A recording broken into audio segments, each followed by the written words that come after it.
Hello, everybody. Excuse me a minute. It's been crazy. I hope everybody's doing well. I've been running around like a chicken with my head cut off all day today, trying to get ready for this stream. Oh, I hope everybody's doing well. Looks like a bunch of you showed up here early and y'all been having all kind of conversation. Let me mute that. We don't want that going off through the stream. Come on. As I said, I've been rushing. And that was an alert. That was an alert to let me know that I'm live right now. Okay. All right, that's muted. Hello, everybody. Hope you're doing well. So today we're going to look at designing a Christmas ornament. Not all, but a lot of my designs come from inspiration from folks just like you.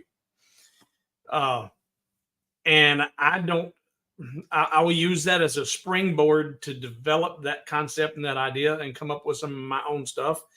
And sometimes it'll be exactly what they asked for, and sometimes it'll be close and they'll like it, and sometimes But in this stream, I'm going to go through the entire design process. They had asked me to create a Christmas ornament with a specific content similar to the Christmas ornaments that I've done in the past. And those ornaments were really, really popular. In fact, just for giggles, let me pull that up. I don't even have it open, but we will. There and there. What is my website? hobowithwood.com.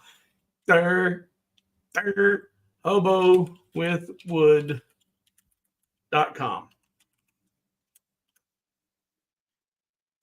All right. In fact, let's share that. And let's go down here to the bottom and search for ornaments. Did I spell it right? Ornament. All right. And search, stupid. All right. So these are some of my Christmas ornaments. This is a 3D sampler. It's got a couple of different, but they're three-dimensional. I don't if I can make that any bigger. Well, you can see the deer standing out proud out front. They're on a little ledge. The trees are back behind it. And there's a different version or different one. Come on, baby. Snowman. But they wanted some Christmas ornaments kind of like that. And go away and come back. So they sent me in an email a request about, hey, here's an idea. We would like to see it. And they even took it a step further. I'm hoping they're here in the stream. If you're in a stream and you want to acknowledge yourself, you can throw your hand up there in the comments and say, hey, that was my idea. But wait, don't do it yet. Because you may or may not want to. I don't know how you feel about showing off your artwork and claiming it. But this individual took it a step further and said, this is the idea we've got. And they sent me a hand sketch drawing of the concept they'd like to see. And I'm going to show their artwork. So they sent me a picture, hand-drawn sketch, what they'd like to see. And they wanted it kind of in that same type of format that I had done with the other. So I was like, yeah, okay, I can do that. So if you're in a stream and you want to claim that, throw your hand up there and say, hey to everybody. But I took that and I got to looking at it and I got, okay, there's a lot going on in that sketch. A lot of detail. And if you're doing something of, a pretty good size, the more detail you can put in it. But these are going to be Christmas ornaments. And when I design my Christmas ornaments, I usually keep them down to about a scale of about 4 inches at the largest. So to try and cram all of this information into a 4-inch diameter, the script's not going to be too bad. But if it's overall 4-inch diameter and you got this inner offset here and you want to keep it looking nice, then that might be at most 9 or 10 millimeters across there. And if you center your text up in there, that means the font's going to be at best maybe 2.5 or 3 millimeters for the letters in the word. So it's going to be really small. It still will be if you got, especially if you got using your 10-watt diode, or if you, some of you are still working with 5.5s and smaller. But the smaller the diode, the smaller your focal point is, and you can get really crisp detail in there. Now, I would never be able to read it like this. All I'd see would be a black streak. I'd never see the letters. So the more detail you put into something and then try and make it really, really small, it gets to be not impossible, but a lot of work. And what you have to think about is, are you going to be making these to sell? Is it going to be or even if it's going to be a gift, how much do you want to put into something you're going to give away? And if you put too much time into it, then you're going to have so much time in it, and time is money. You're going to have so much invested in it that you'll never be able to sell it to recuperate your total cost of your investment, including your time. So I did come up with a version of this that resembles the concept, but it's going to be something that I'm going to do the design here for you live. So, and I've been getting a lot of feedback, some positive, some negative, and I appreciate both. I don't discourage either. Feedback is good. But some people have been making, some comments, and the stuff that's out there publicly that a lot of you've already seen is not bad. But I've been getting some direct emails, some of them quite nasty. And I'm just like, as you've seen, you have your right to your opinion, and I believe you have the right to voice your opinion. But if this religious stuff doesn't appeal to you, fine. I still encourage you to watch this just so you can learn the techniques. You might not give a rat's butt about designing this particular Daniel praying ornament, but the first 75% of this design were setting up the geometry, setting up the offsets, creating the ledges, and getting all the notches set up and everything, just getting the geometry part of it figured out and how easy it is to do. If you haven't done it, this might be something, or maybe you have and you've done it a different way. And this might be something you go, hey, light bulb, I like that. I can do that. And instead of doing this, instead of a 3-dimensional praying Daniel ornament, you can do the Grinch Who Stole Christmas. It doesn't matter.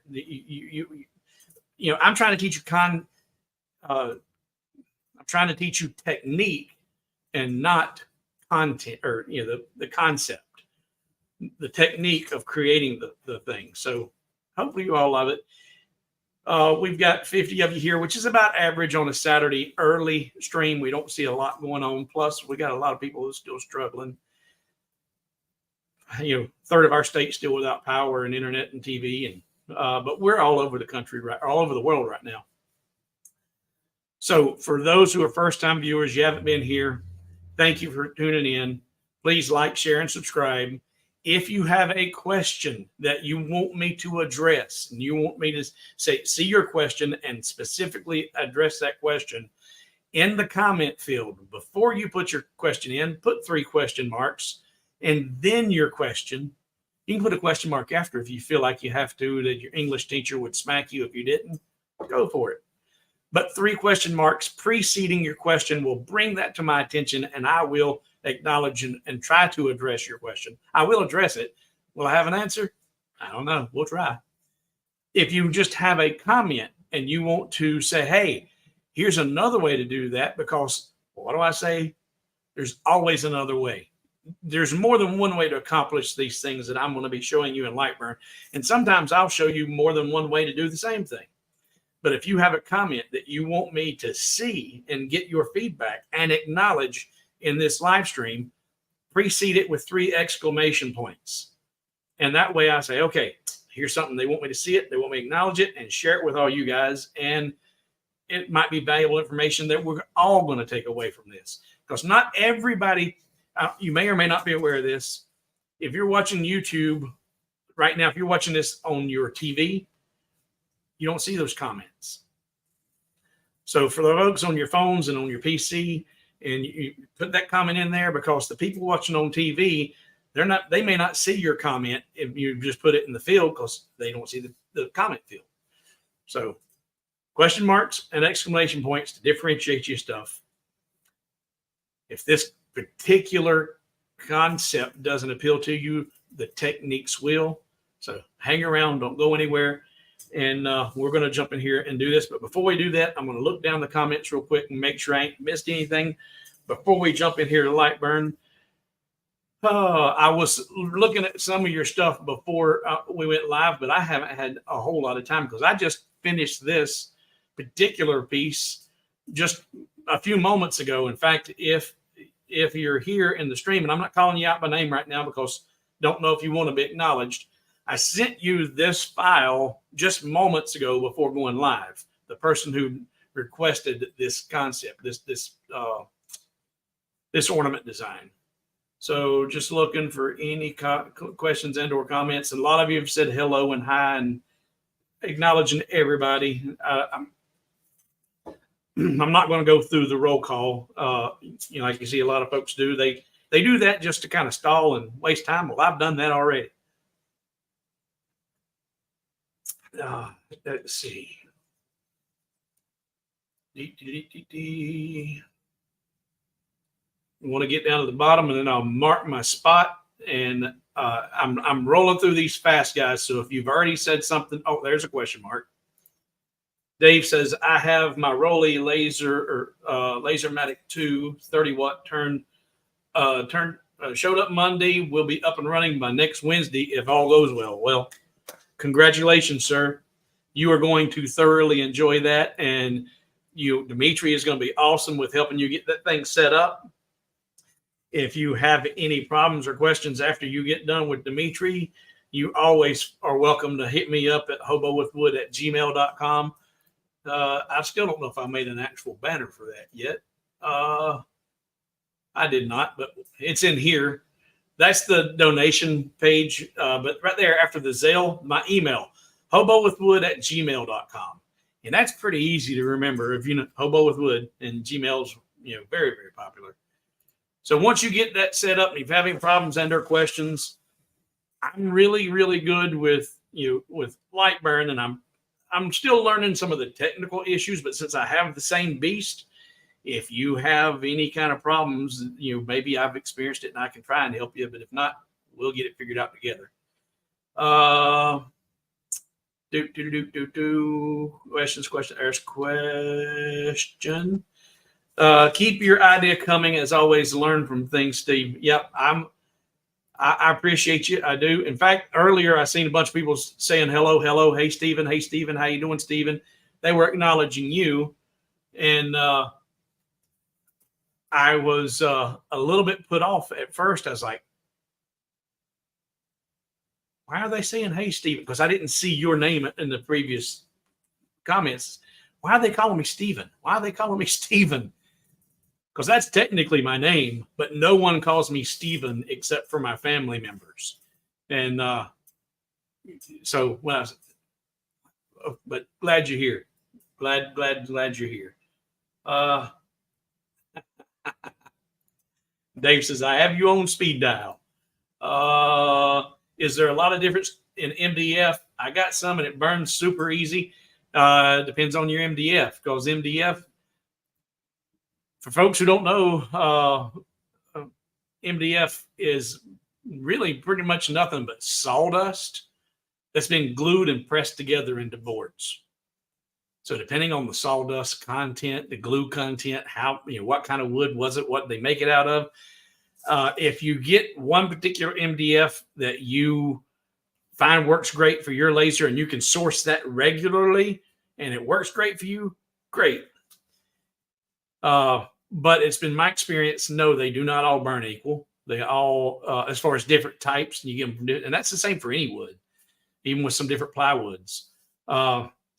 And that's why you'll see a lot of creators and YouTubers are like, yeah, this is what I like. I use this and I don't use anything else. This is the one I've tested and I like it. So I've just stayed with it. And they almost have a closed mind about even trying anything different. That's because they've got something that works. And if it works, why bother? So I just say test it. If it works great for you, go for it. I personally have never used MDF. I don't like that finished. It needs to be painted or some kind of. I like to do natural woods. I like working with hardwoods. This is a new version of the layered cross that I did. This is technically it's a 9-layer. I've got one more layer to put on it, but I just like the wood. I like the wood grain. I like the texture of it, and you don't get that with MDF. So, but that would be the only thing I would say is just, if it's working great for you, then yeah, stick with it. But you'll find that, and Larry says, double refined MDF works great. And I don't know what that means, but from that description, I'm thinking double refined would probably mean they've taken that sawdust material and they filtered it twice to get as many impurities out of it and get it a pretty consistent type of material, then glue it and press it together. That's an assumption because I don't know, but that's what it sounds like that would be. And that would make sense. It would work better because it's got less impurities in it.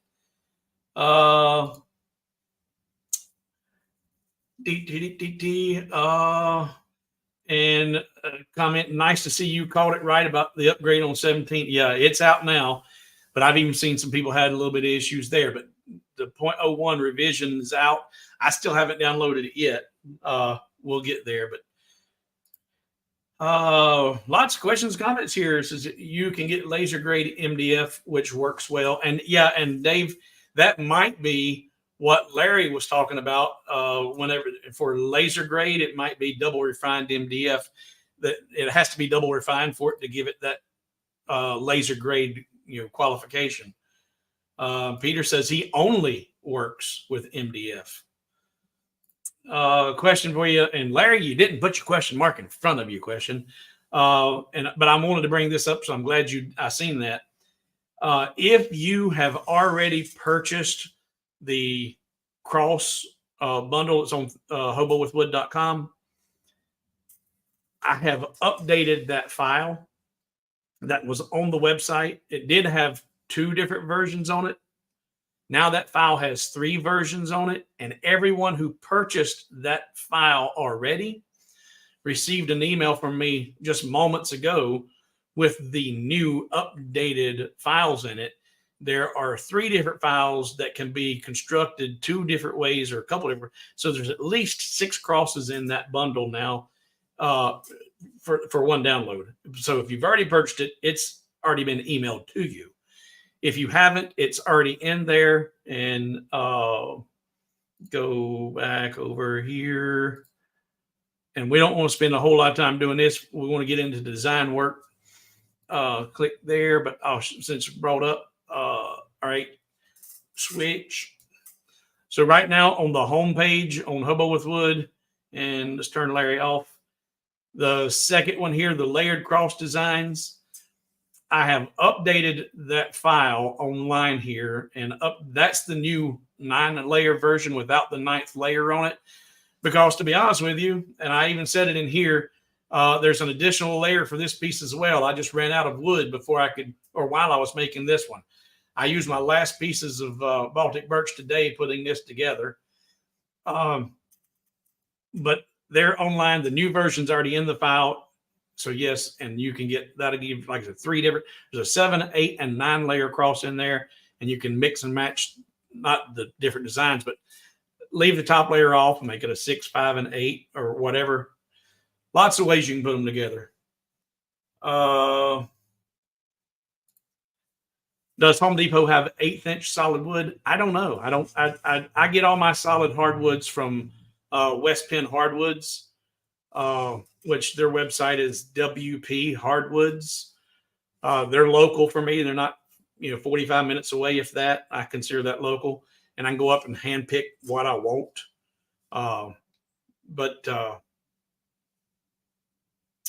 And Barry says, Barry here, we sent you the file. I have not received an email with file. All right. Barry, did you send me we sent you the file. What file? Did you send, was that your drawing, Barry? I wasn't going to call you out because honestly, I lost your email. But was that your drawing? Is this Daniel, your concept? And let's close that. And I'm going to mark my spot in these comments. All right. Hello, Hamilton. Barry says, yes, it was. Yes. All right. So Barry's claiming it. Barry says that the hand drawing I showed you a minute ago was his artwork, or maybe it was his wife's. That was his concept. So you can thank Barry for this inspired live stream today. And okay, and Peter says he didn't get his new cross yet. And Barry said that he didn't receive his. I sent all this out 30 minutes before going live, so I don't know why you haven't received those yet. If by the end of the live stream you haven't seen it, let me know. But Barry, you won't have to worry about it because you'll be able to download it here in just a few minutes. I don't know why the emails aren't going through. Well, Crafting with Gene, you're not late because you've just missed the early BS. Now we're getting ready to jump in and start designing.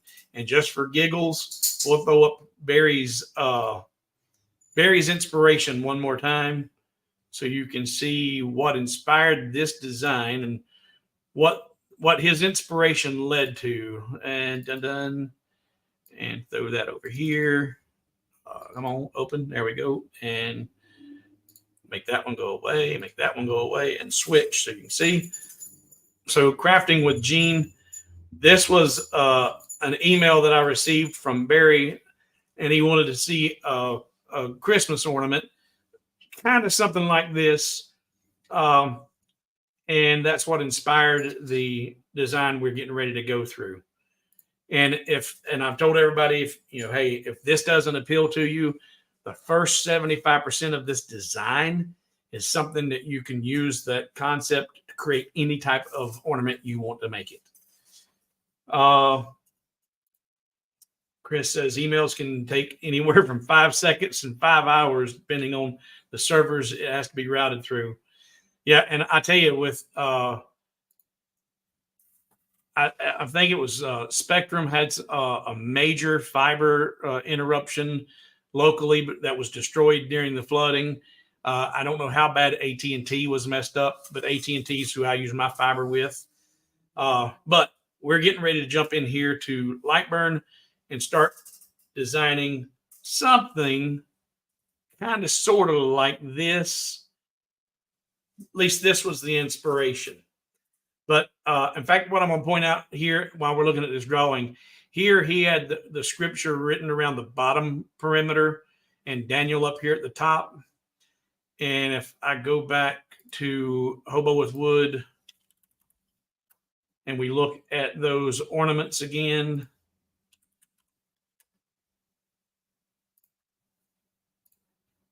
by putting that scripture at the bottom, and we do the 3D type ornament like you had talked about, see how this ledge comes out and actually overlaps and snaps into that ring, then your scripture would be interrupted because that overlap right there. So that wouldn't work.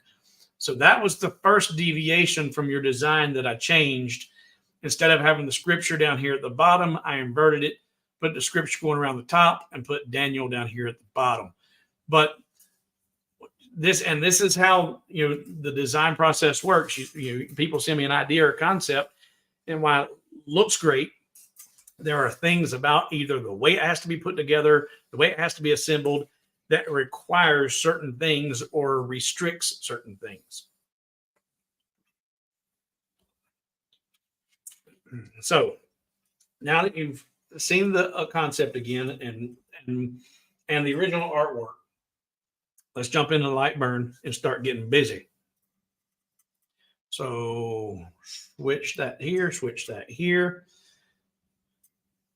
So this is my first finished piece of this concept.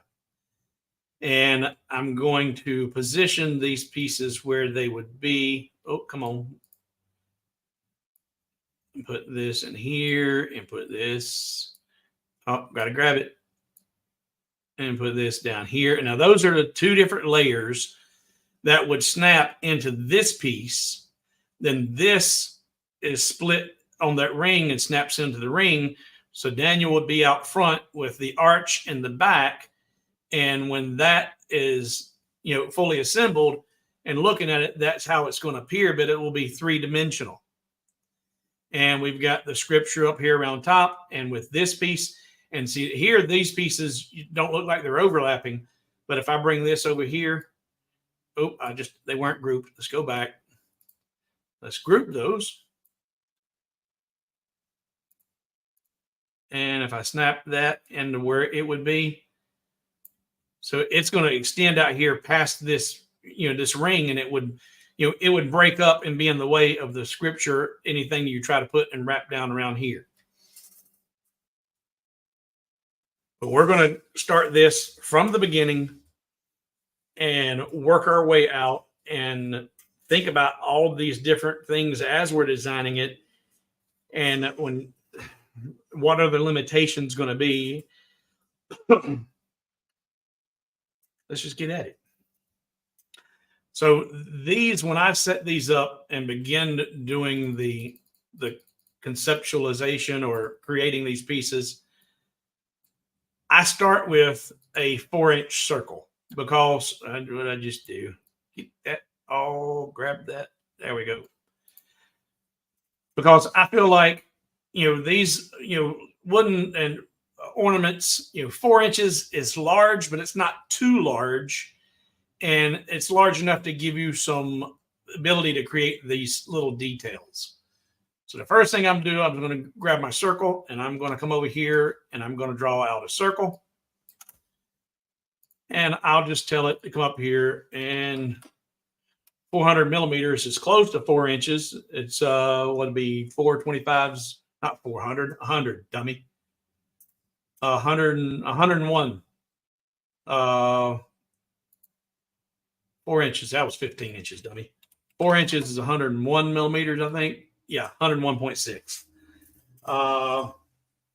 And I see a question mark popped up here before I got in here too deep. For those behind the learning curve, can you go over how to make the cutouts for the center stand? Oh, we're gonna go over all of this, complete detail, every bit of it from start to finish. For those behind the learning curve, can you go over how to make the cutouts on the center? Oh, yes. Yeah, we're going to design the whole thing, every bit of it. All right, so I got a 4-inch circle or 101.6 millimeters, and that is the largest diameter that I want this piece to be. Now I need to create an inner offset of that to create the ring itself and to be able to have the text on there. Now, I want to put text on this ring. I want to be able to read that text without having to get a magnifying glass out. And if you're working with a 10-watt laser or less, you can make really, really fine text that's readable if you got young eyeballs or good glasses. But for me, about the smallest I want to make those letters is about 2.5 or 3 millimeters for the actual letter. So if that letter is going to be 2.5, 3 millimeters in height for the font, and to give it some balance and it look right within that ring, I want to have about that same amount of distance on either side on the top and bottom of the font. And I recommend doing at least the same, maybe just a little bit more, simply because your fonts, and you'll see this when we go to put this on the path and I put it in here, and I've mentioned this in other streams, text with a curve on it, like the letter O, the letter S, any letter that has a curve at the top of the bottom will extend higher and lower than a letter that doesn't have a curve on it. So even when you align those letters perfectly on the same level, or on the same X or Y axis, or the whatever that they've aligned to the bottom, the curved fonts are going to be below that line. So if you tell it to be 3 millimeters, the ones with the curve on it are actually going to be bigger than that. Okay. So that's why I say you might do just a little bit larger on your offset if you're doing 2 millimeters or 2.5 millimeter letters, or okay, I want to do that again on either side of it. So that's how I figure out what my inner offset's going to be. So if I'm here, if I say, okay, I'm going to do 2.5 or millimeters, then I want an additional at least 6. So we'll do 9 millimeter offset, an inward offset, and make sure you do inward because you set this was your maximum size out here. So now there is your ring for your ornament. Now, if you want your ornament, and I'm going to a little bit of a squirrel real quick. If you want to change this, if you don't want a round, this one is kind of done like the round Christmas ball. But if you're like, okay, I don't really care if it looks like a ball, and if you wanted to come over here, and in fact, we'll just duplicate this one. Control D, duplicate it. And you wanted to come over here, and you said, you know what? I don't want to put the text around it. And you know that this bottom half is going to be below this over here. Well, then take you a rectangle, and I'm going to use this over here right now just because I've got it. And we'll go out about like that. You could take you a rectangle, centered up, and then bring it up, or I should say down. Actually, we'll bring it down below that inner offset, and then so what we'll do, we'll bring it down to here like that. So now it's going to look kind of more like a snow globe when I get it done. So I'll take that rectangle. Now, there's always more than one way to do things. Right now, this is not grouped with anything. So you select just that one and this one, and you weld them up. And now you got a base down there, and you've got an area that you could actually engrave and put whatever you want. But then that shape's going to be more like a snow globe. If these were grouped, would you get the same outcome? Nope. I didn't want to weld them. I wanted to group them. Stupid. Golly. Now they're grouped. Select that and weld it. Yeah, you got the same outcome. Sometimes when you weld grouped objects, you don't get the result you were looking for. So if you try to weld a group of things and you're not getting your result you want, ungroup them and try to weld just two of the things and not the one thing plus the group. All right, now back to the original concept. Delete that. All right, so we've got our 4-inch outer diameter plus the inner offset. Now, this was 4 inches. That one, give or take, 3 1/4. So if I come in here, I'm going to do another inner offset. I'll cancel that. Put it back in millimeters where I can see what I'm doing. All right, that and an offset. All right, so the original was 9 millimeter inner offset. If I do half of that, 4.5, that's going to give me an offset right in the middle of those, and I'm going to put it on a toolpath. So that toolpath is centered right in the middle of those two pieces. And that toolpath is what I'm going to use to put my text on. Now, I am a very, very slow typist, but I think it's important that I use not the same, but I want the same length, and I want to use the exact same verbiage here, not because I want to use this scripture, but because I want you to see using something this long. All right, if it's going to be this long and your letter's going to, how do you size it correctly to get it to the correct size it's going to fit within that ring? Then how do you get it positioned in the right place? And guys, I'm sorry to say this. Some of you may be aware, some of you ain't. Some of you been lied to. Size matters. It makes a big difference. So I want to get this out to the actual size I'm using here. And that way you can see what all I had to do to get this in its right position. So, let's see, but the people who know their God. All right, text. Let's see.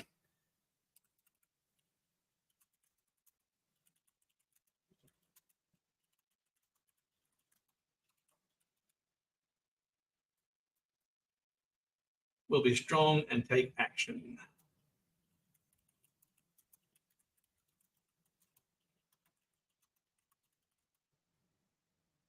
And let's get it. I want to get it exactly like I had it over here. So do. Let's see.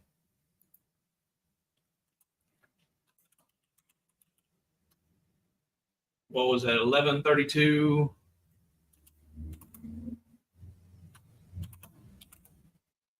All right. And now I'm going to change this size and put it on a layer where you can see it.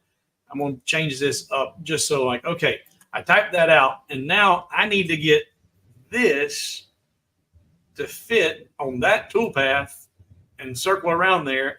Well, what's the right size and what's going to look good? Well, first thing, how tall can your letters be? Well, we already said we want to probably keep them at around 2.5. We've got a 9 millimeter offset there for that ring. So we got 9 millimeters to play with to put that verbiage in there. And we want it as big as possible, but we also want it to look good when it's centered up. So I'm going to start with and because of those curved letters I talked about, or the letters with the curve on them, I'm not going to just go 3 millimeters. You'd think just do a third of that. So you got a 9 millimeter offset. You do 3 with a space, 3 millimeter space, 3 millimeter letters, 3 millimeter space. But those larger letters with the curves, they're going to be now bigger than 3 millimeters, and they may start to get pushing the boundaries. So I'm going to do 2.8 millimeters on the height of my text. I'm going to do that first. So I select my text, and right now it's got a height of 10.428. So I'm going to do 2.8 millimeters. Now that shrunk her down to that. Now with that selected, I'm like, okay, that I can already tell that maybe I can go a little bit larger, but I'm going to show you how to apply this text and look at it in position to see what it looks like. So you select your text, then right click, holding the shift button, not right click, left click. I've mentioned this in other streams. I don't know my left from my right. I'm practically 102 years old, and I still don't know my right from my left. So if I ever give you directions and tell you go down here and quarter mile and turn right, and then go half a mile and turn left, you're going to be 180 degrees away from where you're supposed to be. All right, so let's do that again. You select your text, hold your shift button, and left click on that toolpath. Now you right click and convert to path. Not convert to path, apply path. Geez, apply path to text. Now, that just applied it to the path, but now it is upside down and backwards. I'm like, okay, well, that's not what I want. How do I, what? Well, if you use your less than key to rotate your font, less than, which is your comma key, 1 time, 2 times. Well, now that put it centered up at the bottom. But as we said, we already know that our design is going to have that ledge down here, and that's going to be in the way. That's not going to work. So if I go back, I'm up top. Come up here to your mirror key. Mirror selection horizontally. And that will flip your text and put it in the right orientation. All right. Y'all with me? Have I lost anybody yet? Everybody still good? We good? Everybody give us a good thumbs up. Give us a hey there, hi there, ho there. Make sure you're not asleep. But that right now looks like that font can actually be a little bit bigger. And right now, if I select the font, you'll see I've got these plus marks out here, and the font is no longer editable. And I hate that word, editable. We just had a new place in town open up, and they sell a whole lot of edibles, if you know what I mean. But editable, you can still change it. But you cannot still change this text because we have it applied to the path. So I'm going to undo and get it back to there. Now I'm going to take that and I'm going to change its size. And I'm going to go ahead and bump it up here to 3 millimeters. Hold my shift button, left click, right click, apply to path to text, mirror. Done. Okay. That looks pretty good, but you know what? I'm going to take it up a little more. Done. Take that, and we're going to take it up. We'll take it up to 4. Shift, right click, apply, mirror. And I might make it a little bit smaller to try and keep it at 180 degrees. In fact, I'll do that. We'll do 3.8.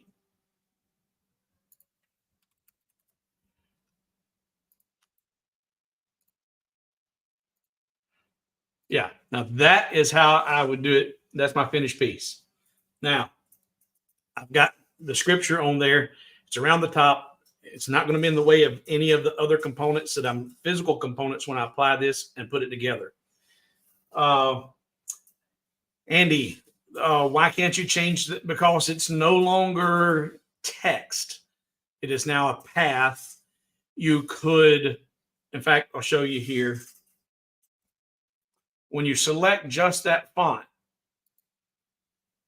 you see the toolpath is not selected. You only got the font selected, but it is anchored in place. And these anchors, if you've never seen these marks before in Lightburn, that little plus mark right there, you get those whenever, like right now, if I select just the outer ring, you see you've got your squares up here. This is something where you can now drag this out and change your dimensions and change the shape.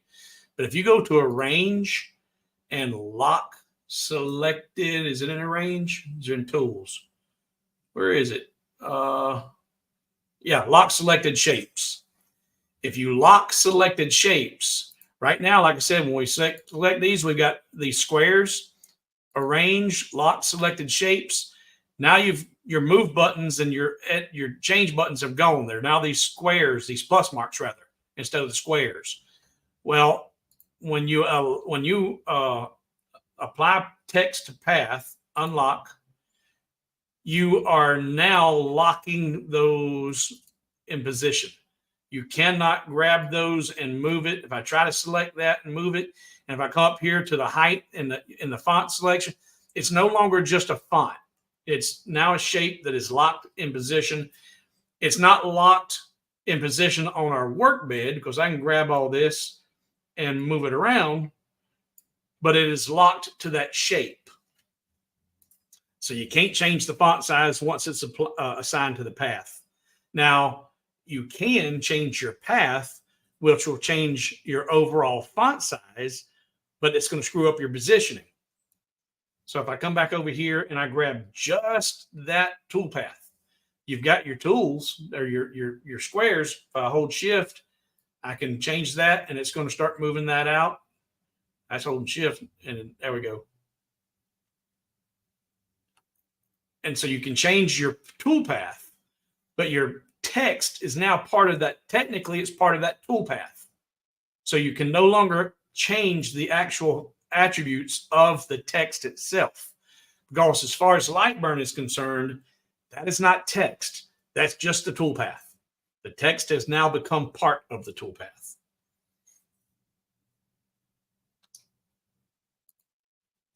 I believe you can edit it after it applies. No, I've got to click the text button that appears.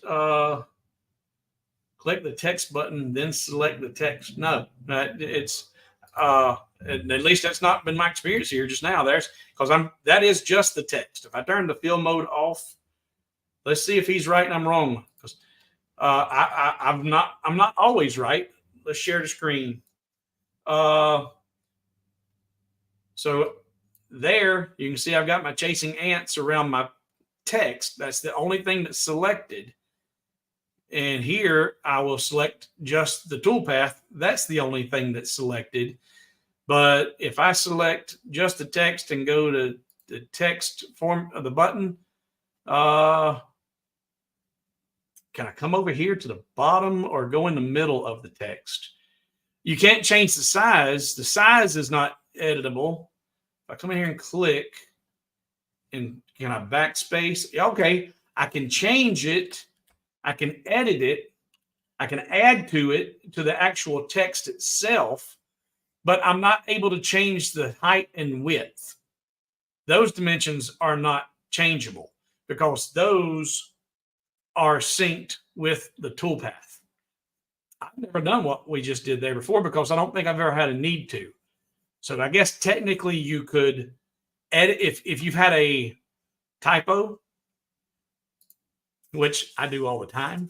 If you've had a typo in your text, you can select your text with it and have the Vegas lights chasing it, and then go into the text format and you can edit the text itself, but you can't change its physical dimensions. Okay, so I learned something. Now I'm gonna have a drink. I deserve a drink. Wait a minute. What's this? Miley says text height is changeable. Use the text. I can't get in the text height field. It's grayed out.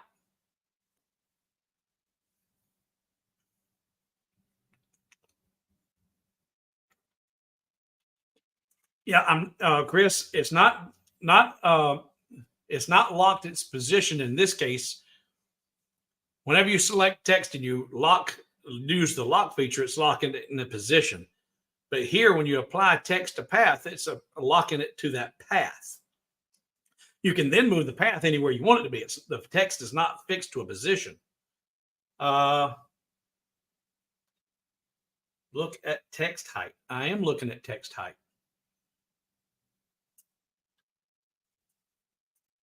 If I come back over here, I'm gonna undo all this, go back to where we had it, make sure I get it back where it was positioned. There we go. So I'm reading that if let me turn Miley off here. If I go to text, all right, right now, no text is selected. And with no text selected, is that going to change? All right, it's changing that, but it's changing the path because the path and the text are one thing. I don't know of a way. If there's a way to change that text and keep it assigned to the path that you already know and not change the path. The path has to stay in position, and that's why I don't think you can do both.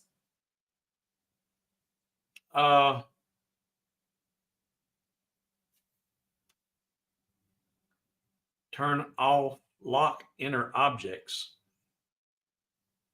I don't. Text height by the font field, not height. All right. Because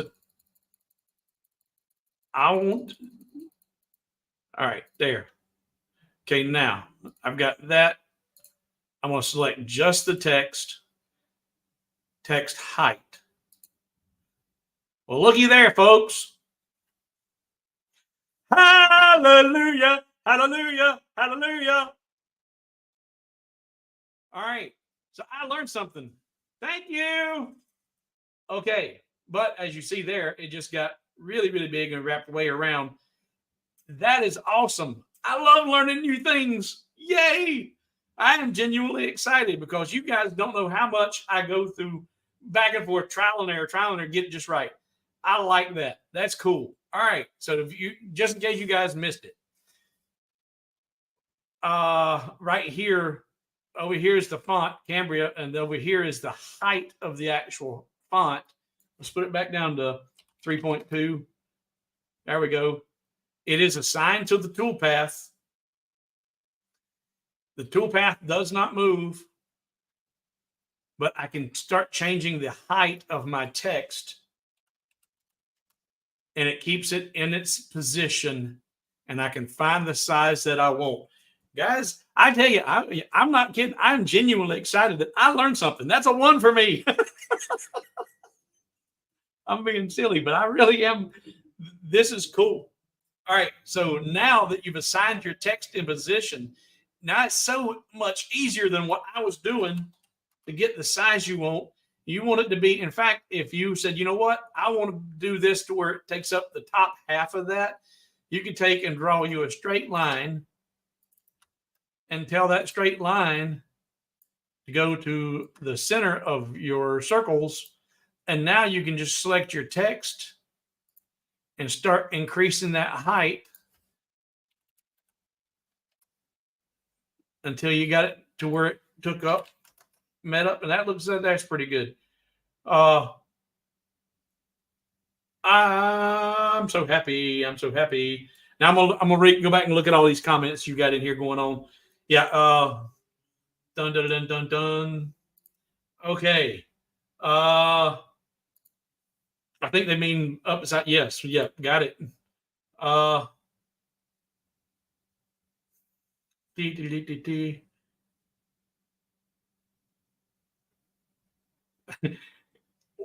What?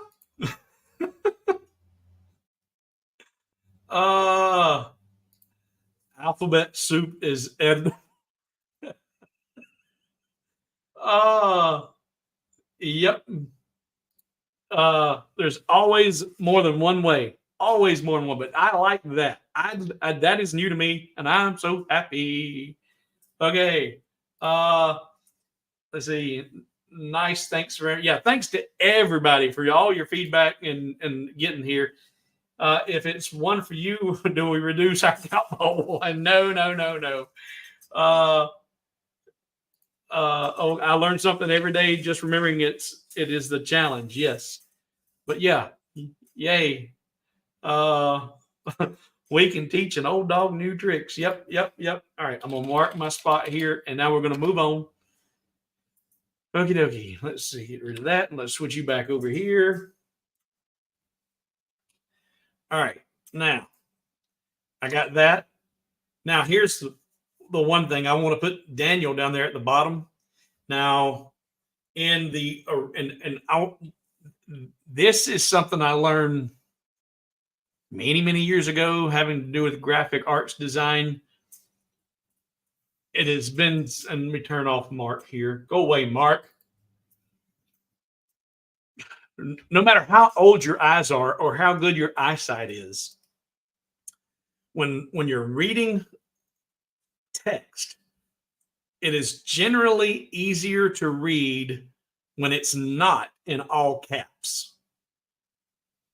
Capitalize the first letter, lowercase, and the rest. All caps, number one, in today's world, that's screaming when you read it. But it is also not as easy on the eyes. You can read uppercase first letter and the rest all in lowercase. It just looks better and it's easier to read. So whenever I do, and I say that because in the original artwork, they had capitalized all of Daniel, but I like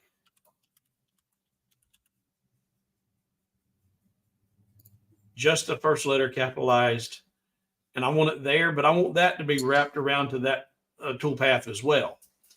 Now, you would think, okay, well, I've got my text. Do the same thing. Hold my shift button, and left click that toolpath, right click, and apply path to text. You can't do that. You can't do that. You can only apply path to text to one set of text to one toolpath. So I've got to create another toolpath. In fact, what I'll do is I'm going to select my red toolpath, turn off my blue toolpath, then select my outer circle and do an inward offset of 4.5 millimeters. Say okay, and that didn't select that red toolpath. There we go. Now I can select that, shift, left click, right click, apply to path. Where did it go? Well, it's up there. I'm going to use my less than key to rotate it to the bottom. But now, I'm glad that this did this. I want you to notice something. I created an offset, an inward offset of 4.5 millimeters, and it was centered perfect in there. But then when I applied the text to the path and rotated it down, take a look. That toolpath is no longer centered. See how high that toolpath is here in relation to the lower part of that? So select that tool, and it will do that when you apply text to path sometimes. It didn't do it on this first one. But selecting that toolpath, hold my shift button, select that outer, no, take that back. I need to group those. It don't matter. It don't matter. Toolpath, select that one and center it up. And that recenters that. Okay. Now, that's supposed to be centered up perfect, and it probably is technically and mathematically perfectly centered. But by my eyeball, that is not at the bottom of that circle. So what I'll do is I will draw me a straight line. I'll put it on another path so you can see it real good. I'm going to put that on the black layer. And now I'm going to tell that to go to center. Now you see, my eyeball did not lie to me. That when I rotated it, that should have been by the computer, that should have been centered up, but it's not. So now I will select just that toolpath again, and I'm going to rotate it. Now you can come down here and use your rotate right there and just start rotating it around. And with that end being in the middle of Daniel, I'm going to put it right there and just eyeball it. So that looks good. I want that to be the bottom center. And now you can get rid of that. So that, and we all learned quite a few things, including myself. That's how I get my text onto that outer ring. Now, for a lot of you guys, you knew all that. It's a piece of cake, and a lot of you knew more than I did because you taught me a thing or two, and I'm grateful. I sincerely am. And a lot of you probably already know this too, but this is getting into what Stacy was asking about earlier. How do you get those cutouts done? How do you get the placement and get this? How do you get that inner piece set up? This is where some of the little more tricky things can come into play. Let's see here. From my last, I vaguely remember seeing somewhere that it has words over 4 characters that were less readable. Okay. Why not just select your original toolpath and duplicate it? Because if you duplicate that original toolpath, it duplicates the letters too, because to my knowledge, those letters are on the tool. They're one and the same now. Or can you? You probably could. You know what? There's always more than one way. You probably could, because you can select just the toolpath and it doesn't select the font. And you can probably duplicate that. But it's just 4.5 millimeter and it's the same one you just did. So it's the same. You don't even have to change your information in the offset tool. You just say offset tool, okay. Yeah, but there's always another way. Absolutely right. That would work. All right, now, marking my spot. Now we're going to create that shelf and a place to snap it into how do we assemble that and put it together? How do we figure that math out? I'm going to design this by eyeball. I'm not going to use any math other than I'm going to take into consideration the most likely thickness of the material I'm going to be using, because this next step, the notch will not be editable because it's not going to have but 3 nodes. It will not have 4 nodes, so it will not be able to use the resize slots tool. So let's jump over here. I need to create a shelf that's going to sit down here in the bottom third of that. And so I'm going to create a rectangle, and I'm going to give it a height of 3 millimeters. 3 millimeters is the average thickness of my Baltic birch. So I've got a 3 millimeter rectangle right here. And it's like, where do I want this shelf to sit? How high or how low do I want it to be? So let's put it down about right there. And if you were going to have more text down here, that would also help you determine the position, because the higher you put that, the more room you've got for text. But since we've just got Daniel, we can kind of put it down here, about like that there. Now, I need to, I'm going to center it up just for the heck of it. All right, so that's centered up about where that's going to be. Now, I need a notch for this piece to sit down into when I go to put it together.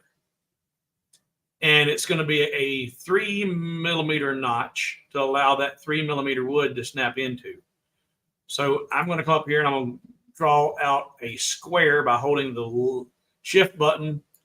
And then I'm going to tell it to be a 3 millimeter square. Now that I got it exactly the size I want, I'm going to come down here, and it's just still 3 millimeters. Yep. All right. I'm going to grab this, and I'm going to come right here. Is that where I want it? It's close. Oh, I grabbed the wrong thing. Undo. Come on. All right, that snapped right into there. Now, that is 3 millimeters from the top to there. Here, I can take and stretch that out if I want to. Control D, duplicate that, and bring that over. And then I need to snap it up to that corner. Come on. There.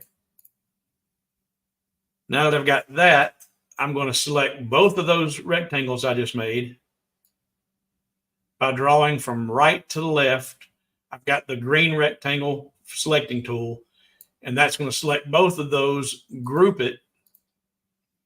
And now if I group my inner and outer together, and now I say select that ring, hold my shift button, left click that, and then subtract it, which is over here. Boolean subtract one shape from the other, A subtract B. And now when I move that rectangle here out of the way, there's 2 notches that my 3 millimeter board is going to snap down onto and sit in there. All right. There's the first step. There's my notches. Now, if that's going to be my notches, how long is my board going to be? Well, if I'm putting it here, align it to there, that snapped into place, and now I center it up again. That's a little bit long. I don't want to take it out past my circle, so I'm going to select that, hold my control button. I'll zoom in nice and tight, hold my control button, and I'm going to bring this in until it gets to right about in the middle. In fact, if I want to get, there's the middle, I want to come right about there. So that gives me my, and you're like, wait a minute, that's sticking out. Well, no, that you're looking at the profile of it and not the width of it. But trust me, that's about in the middle, overlap on the outer perimeter is about where I want it. And that's going to be my length. And so right there, 72.784. So I'm going to just, as really close, I'll just tell it 73 millimeters. And unlock my aspect ratio, make it back to 3 millimeters. There we go. All right, so there's the length of my board. So I can pull that out, or that's the width. Now the height, how big, how tall do I want this to be? I'm going to give it about an inch. So I'm going to change my height from 3 millimeters to 25. Now that's going to be snapped down over here. And I need to have a place for it to snap onto. My nominal thickness, and this will be adjustable. But for right now, I'm going to do 3 millimeters in height, because that's the thickness of this ring. All right, if I take this and I put it back on the center, then I'm going to be able to come from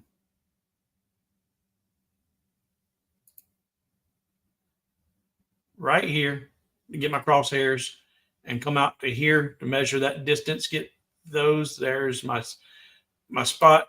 So that's about 12.04 millimeters.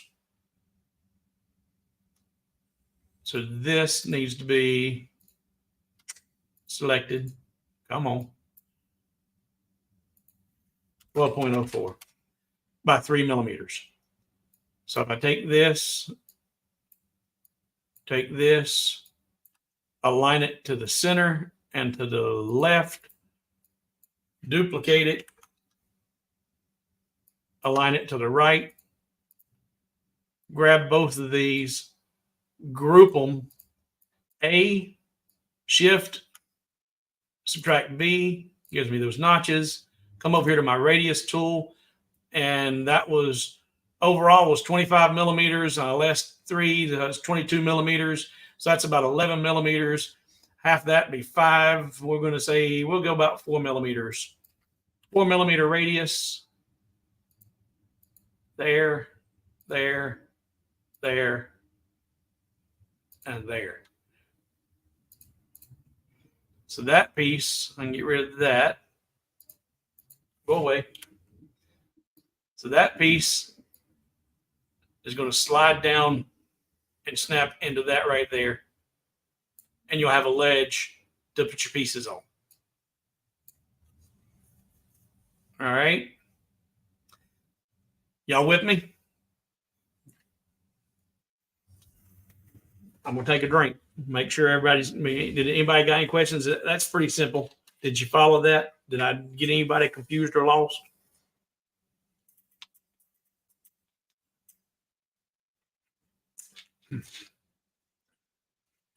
All right. So once we got that set up, now we have to create our pieces to snap in. Now, up to this point, minus that text, you needed to learn how to do text. I needed to learn how to change the height after you've assigned it to a path without having to undo, try, undo, try, undo, try, undo. That was so cool. I'm so glad I learned that. Thank you all so much. Miley, what are the numbers for? Okay. Thank you for being here, Miley.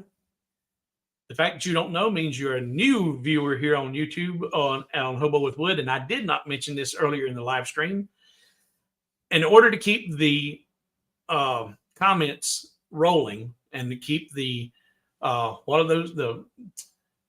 I forget that fancy word they call it now. All the analytics and to keep everything alive in YouTube.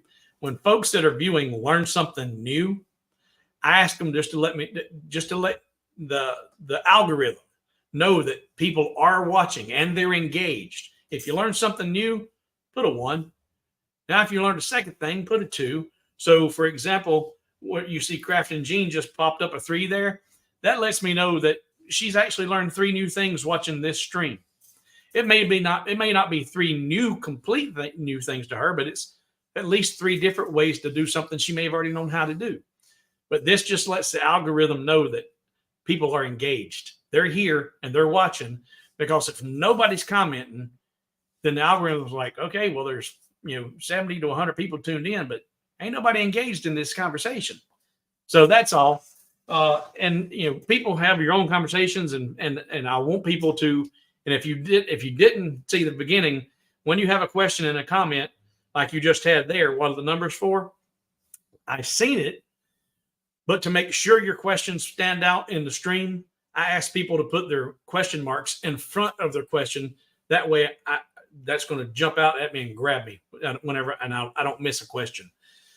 But thank you for being here. And Bob says he has learned pie. Now, I hope you're not sitting there in front of your TV eating while you're trying to do this, and you're actually engaged. All right. Miley's, was that before or after? I guess that was after I explained what they're for. You say you've learned a whole bunch of stuff. That was wonderful. All right. So now, up to this point, you've learned how to get those offsets, how to get the text and get that all centered up, how easy it is to create that ledge. Now let's get the actual silhouettes cut out and get the pieces made and get those positioned properly. And then how do you design one layer over the other and one not take away from the other? You don't, if you're going to do a front layer and a layer in the background, you don't want that layer in the background to be completely covered up by the first layer. If you do, what's the purpose in doing it? Right? So we're going to do all of this. All right. So wrong place. There we go. Switch. All right. So now, if we go back and we look at the original art that was sent to me, downloads here. All right. So we had a man kneeling, and we had some arches in the background. All right. Keep in mind, we've got to do all of this within a 4-inch perimeter. So there's a whole lot of detail going on here with the columns and all that. And there's 3 arches. And to get that much detail, you can do it. It's not that it's impossible. But what you need to think about, if you do try to squeeze 3 arches in here, how thin are those arches going to be when you cut them out? How fragile are they going to be? They're going to be extremely fragile. And if you're truly hanging them on a Christmas tree and you've got a cat in the house, it ain't going to last 15 minutes. It'll be broken, tore up. If you don't have a cat in the house and you got a toddler in the house, it won't last 8 minutes. So I would recommend trying not to do this much detail in something so small. And then the idea with the silhouette. All right, you're going to cut out the kneeling person, but then as far as the robes and the wardrobe and the extra, all the facial features, those would be something that you would mark or engrave on. And you could do that, but I don't know how necessary it is. And when we go back over here and look, I just went with just the silhouette. I didn't do any marking or any engraving. And I'll let the beauty of the wood speak for itself. Then I've got 1 arch up here, and I'm going to show you how we did all that. Now, you do not have to draw or have the ability to draw. I couldn't draw for you freehand nearly as well as that artwork we just looked at. There's no way I could do that. If it wasn't for the undo button in Lightburn, I probably couldn't do half the stuff I do. Not in the time that I get it done. So I do not try to draw out artwork like the kneeling man in prayer. But you have to be careful with what you grab off the internet. I use Heart SVG for a lot of my artwork, my clip art, but they didn't have anything. And you can Google and search out a kneeling man, and that's what I did. But there's something else you should do too before you just take somebody's artwork. And let's jump over here to to Google. We're going to go into Google, and that's not Google. Go over here to Google. All right. And here's the prayer or the search I did. Kneeling in prayer silhouette SVG. Kneeling in prayer silhouette SVG. And you had a bunch of different options up here. And if I go show more images, there's a whole bunch of silhouettes. Now I did silhouette because that's all I want. All I wanted is the outline right now. And if that's all you're planning to do is an outline, then because if you don't tell it silhouette, search. This is not too bad here. It might be because of my previous searches. Usually you'll get a whole bunch of artwork showing the facial features and all kinds of stuff. But we'll go back to where I was at, silhouette. When I try to show you something different, it goes in. But you don't want to just grab any old thing on here, happy-go-lucky, and grab it and start using stuff, especially if you're going to be selling it. Don't be using somebody else's time and labor and selling it and make money off of it and stealing from them.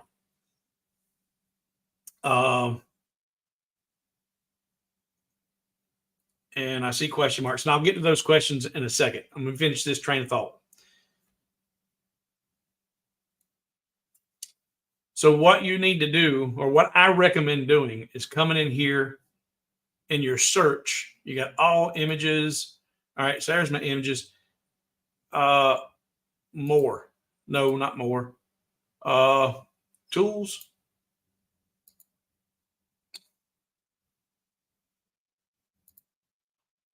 All forms. Oh, come on. Where is it at? There we go. Tools. All results. Do not look at all results. Why is this doing this to me? I'll tell you why. Because we're live. That's why. I'm going to go back and start the search over.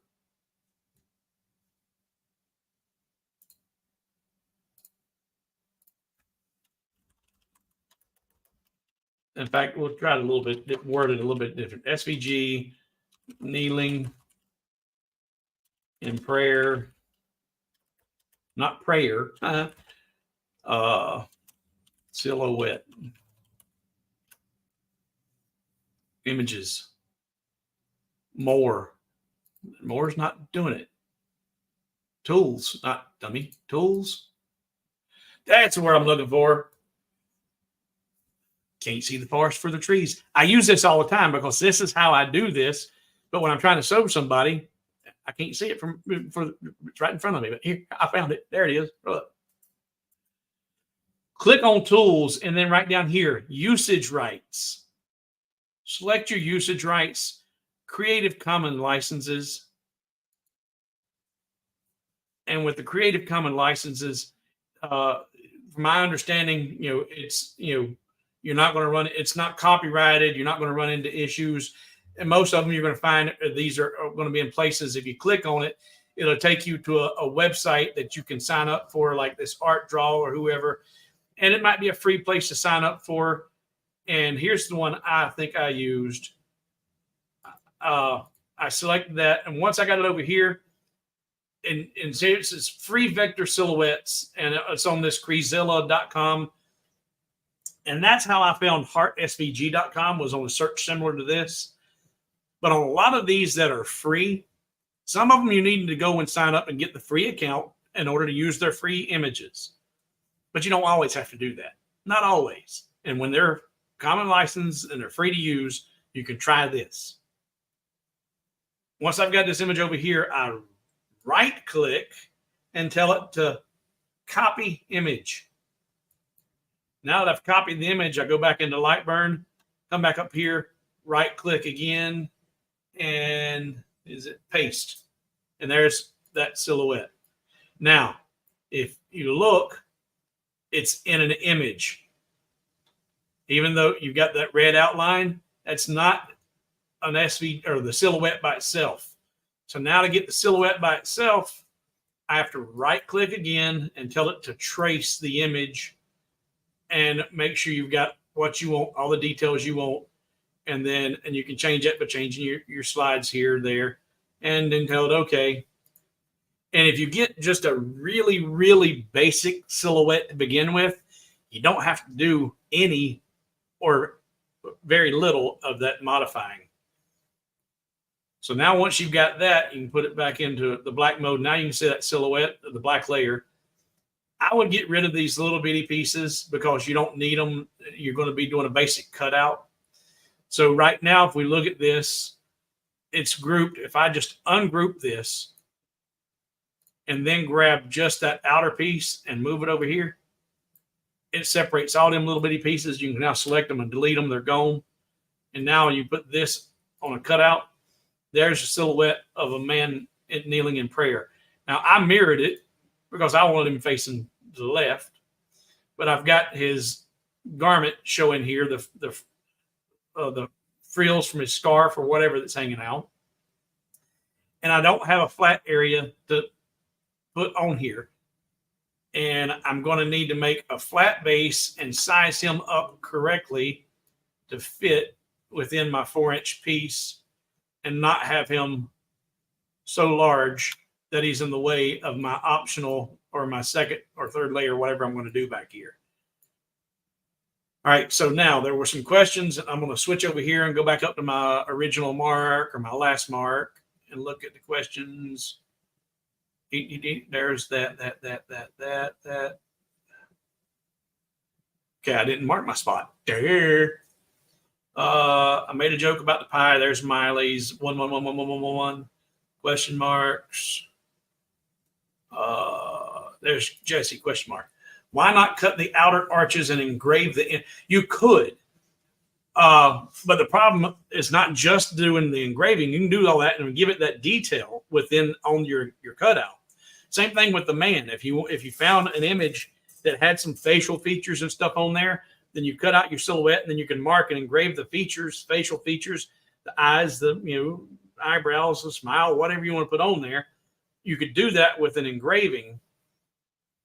But on the arches, back to the specifically on the arches, in order to get 3 arches within a 4-inch diameter, and it's technically not even 4 inches, because we got to do it, if we're going to make him, and we don't want to make him so small that you don't recognize what he is.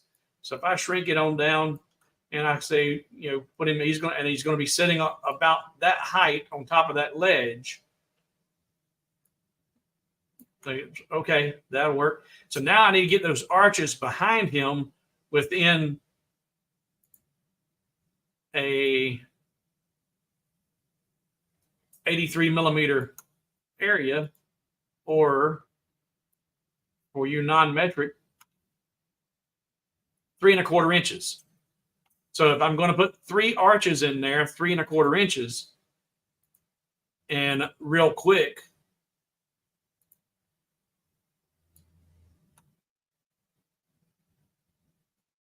I want one fairly large arch that's going to need to be behind him and centered up. And then if I do an offset to create that arch and say Control D, duplicate that, move it over here, shrink that down.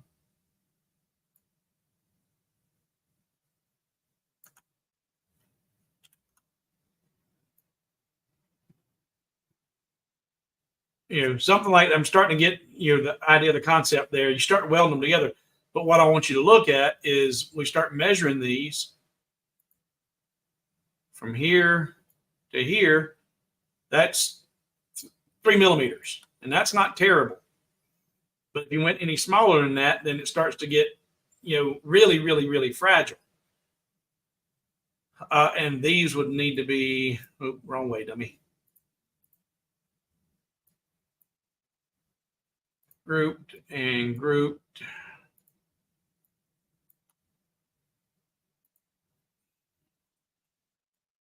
and grouped, and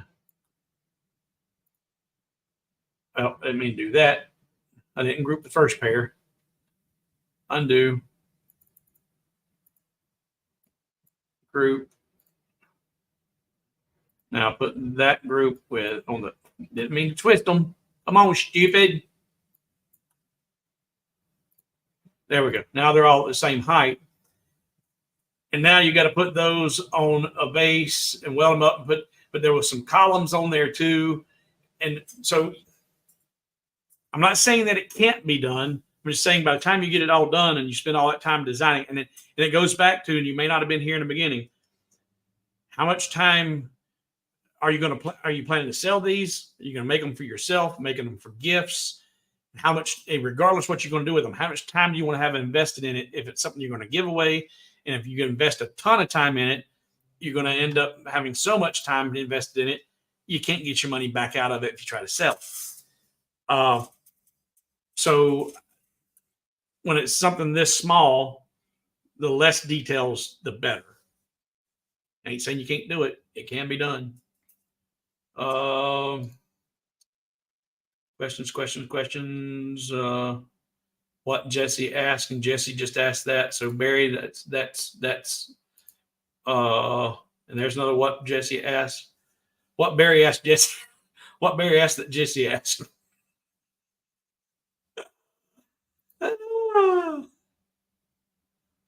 Let's see here. The sketch implies to me that this is in a room in a palace. Yep, we're a single. Yep, yeah, a single arch doesn't mean well. And I didn't see it as an arch once I went to the single piece. You're right. You're absolutely right in your statement. I do not disagree with you at all. It is obviously in a palace because you've got the checkered floor, and let's turn your comment off. You've got the checkered floor that's on there. I did not do any kind of checkered floor that's on there. You could do that, but and I'll show you in a minute why I didn't do that. But in order for that to look right conceptually on the checkerboard floor, and you're going to have this back in the distance, the arches are, like you say, they're in a kind of a palace type environment. I would want to have those tiles arrayed in a way that you have the perception of depth. So those tiles are going to be larger in the front and getting smaller as they go back. That's a little tricky to set up. It ain't hard, but it's a little bit tricky. But I'd want to do that for the perception of depth. And then with those arches back there, the larger they are, the closer they are to him, you lessen that perception of depth. And so what, with my single arch that I have on there, what that put me in the mind of was not an arch, but that's more of a semblance of either a halo, or when you see it a lot of times depicted in artwork, paintings, there'll be a light emanating from a subject, and then it emanates out, and you'll see a perimeter where that light ends. So it's kind of something like that was what it was in my conceptualize when I was putting this together.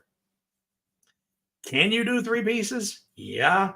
How fragile is going to be? A lot more fragile. In fact,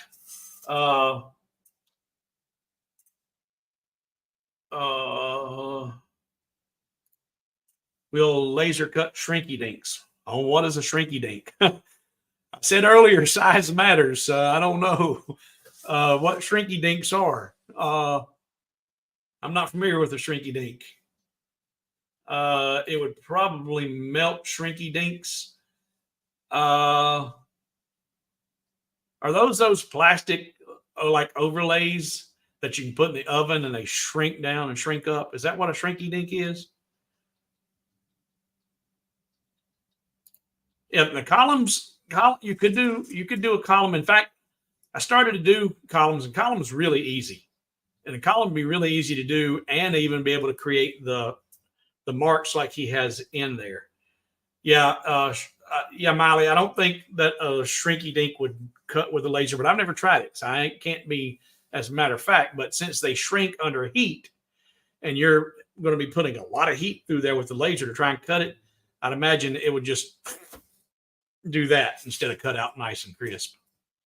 But let's not deviate from this original design yet. We'll finish this design, this concept, showing how I just got that all positioned and how I got all the cutouts done, how I created the right position, create the tabs, get the slots, get it all done, get the actual piece designed and done.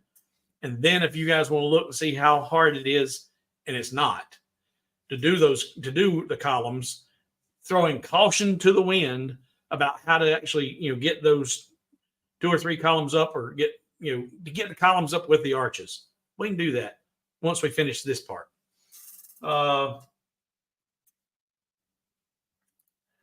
Could you layer the arches to make them twice as thick? Well, I can make the arches as big and as thick. And if you're physically layering them, you could, to give them more strength, but they're going to be thin.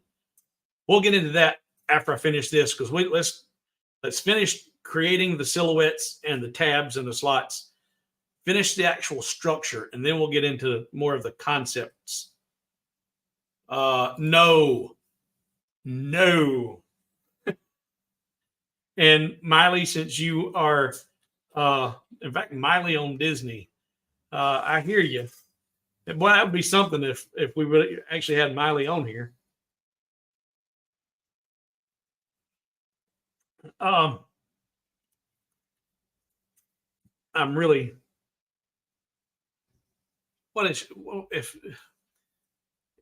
Assuming you truly are Miley, is Dolly your godmother or your grandmother? I can't remember how that works, but somehow or another, Dolly's supposedly related to you guys, to you. And I don't know if you guys seen it today or not. I think it was today or late yesterday. Dolly Parton donated $1 million from her own personal finances to the recovery to the folks over in Tennessee during the flooding, because those mountains split the North Carolina and Tennessee state line. And so parts of eastern Tennessee were equally destroyed as much as, some parts of western North Carolina. Dolly donated $1 million of her personal money, $1 million from some of her companies or corporations, and then Walmart, I think, did they did a huge donation. My beard is whiter and much longer than yours. All right, so you're not truly that same Miley. Okay. Yeah, and I'm thinking about shaving all this off. Squirrel. All right, so back to the design work. Dang, dang, dang. All right, so right now, let's get rid of this. All right, so I went in and found what should be a true free-to-use silhouette of a man in prayer. And now I need to put him on a tab and make him fit on my base here. So the first thing I'm going to do is I'm going to get me a rectangle tool, come down here, and draw me out a rectangle. I'm going to go about there, and I'm just eyeballing this. Now that I've eyeballed it, I'll tell it I need it to be 3 millimeters. And why 3 millimeters? Because that's my average thickness of material I use. And I'm not worried about the width. 39 looks good. Hold my shift button, select that, and tell it to go to center. Now that's got my center orientation left to right. But now I want to get it centered on the front third of that, where it's hanging out past the middle of this piece. How do I do that? Well, I'm going to come over here. I'm going to draw me a toolpath on a square by going to there, get my crosshairs, holding my shift button, and come right down to there, or right there. Show that toolpath. There we go. And now with that toolpath, I'll select that, right click, shift, and horizontal center. There. Now that is centered in the front third of that, and I guess it's about a third. And I'm going to do the same thing for the back. So I'm just going to take this and say Control D, duplicate that, and then bring that down to this corner. And now I can delete those toolpaths. Now those slots are positioned both in the horizontal and vertical centers that I want them to be in. And I need to mark my spot before I don't want to go back all the way back. In fact, just real quick. Yeah, we're not going to do that. See, Dale said, holding my breath, another hurricane headed to Florida. Tampa is currently center of, I'm sorry. Bless you. I hear you. Yup. Y'all making fun. We ain't doing 5 hours. I've got to go eat. All right. Now, moving on. All right. So I've got my slots. I've got that ledge that's going to snap into the outer ring. Now I need to put tabs on this fella. So I'm going to take this right here and I'm going to Control D, duplicate it, and just arrow it up here. And then I'm going to hold that and go to vertical center and then Alt Shift V, and that centers, pushes it up to the bottom of that. But that ain't going to work. And I do not need that scarf and all that hanging off here for this particular artwork. So I'm just going to hold, I've got my move. If you're not aware, if you go up here to your gears in your menu, here are your shape move increments. You have 3 different settings you can set. You have control arrow, arrow, and shift arrow. Now, you can set them up however you want to set them up as far as which one's your largest, which one's your smallest. Most people, you have your arrow move button, and it's going to move a certain distance. And then they use shift arrow is a little bit less movement. And then control arrow is even less movement. You can use any format. If you want control to be your largest, then arrow is your next, and then shift, whatever your brain works with, however it registers with you. But right now I've got my increment set up to arrow moves at 5, shift moves at 2.5, and then control arrow moves at 1/4 of a millimeter. So I've got that selected. If I hold control and use my up arrow button, it's going to start moving up in 1/4 millimeter increments. And I'm going to move it up until I get, and because what I'm going to do is I'm getting ready to weld this to my silhouette. And I can have that hole right there if I want to, or I can just arrow it up to just about there. And that way it'll be a good solid piece. There's no holes there. And you see, you're not really losing any detail about the praying man. You're not going to miss anything. So if I take it up above there and I've got this and got him hanging out below and the bottom, then that creates a little bit of an issue for me. And there's always another way. There's always more than one way to accomplish these things in Lightburn. But how I get there is I use cut shapes or subtract button, I should say, my subtract tool. But if I use my subtract tool to subtract this area from him, if I don't duplicate it first, I lose it. So here, I'm going to show you what happens. This is the original rectangle that I pulled up here and placed it where I want it. That's where I want it to be. So if I say, I've got that, I select my silhouette. That's the first thing. A, hold my shift button and select my rectangle, and A, subtract B over here. So Boolean, subtract one shape from another. A, subtract B. Well, that's the end result that I wanted up here, but now I've lost my original rectangle. So to prevent that from happening, you know it's going to go away. So just say Control D, duplicate that. There's one sitting on top of the other.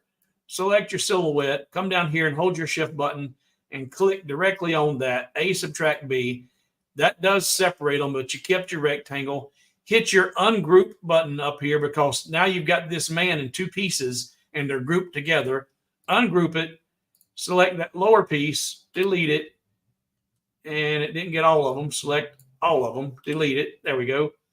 And now you can select your rectangle, select your silhouette, weld them together, and there's your little man with the tab. And he's going to sit down inside that first piece and sit out in front of your ring. And that's easy enough to do, right? Not terribly hard.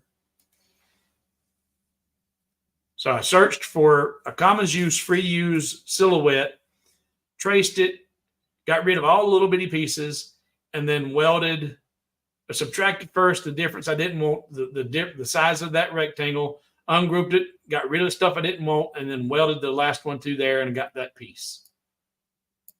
Easy peasy. And just checking here. All right. My phone's blowing up, and with everything I got going on in my personal world, I just needed to make sure everything's okay. And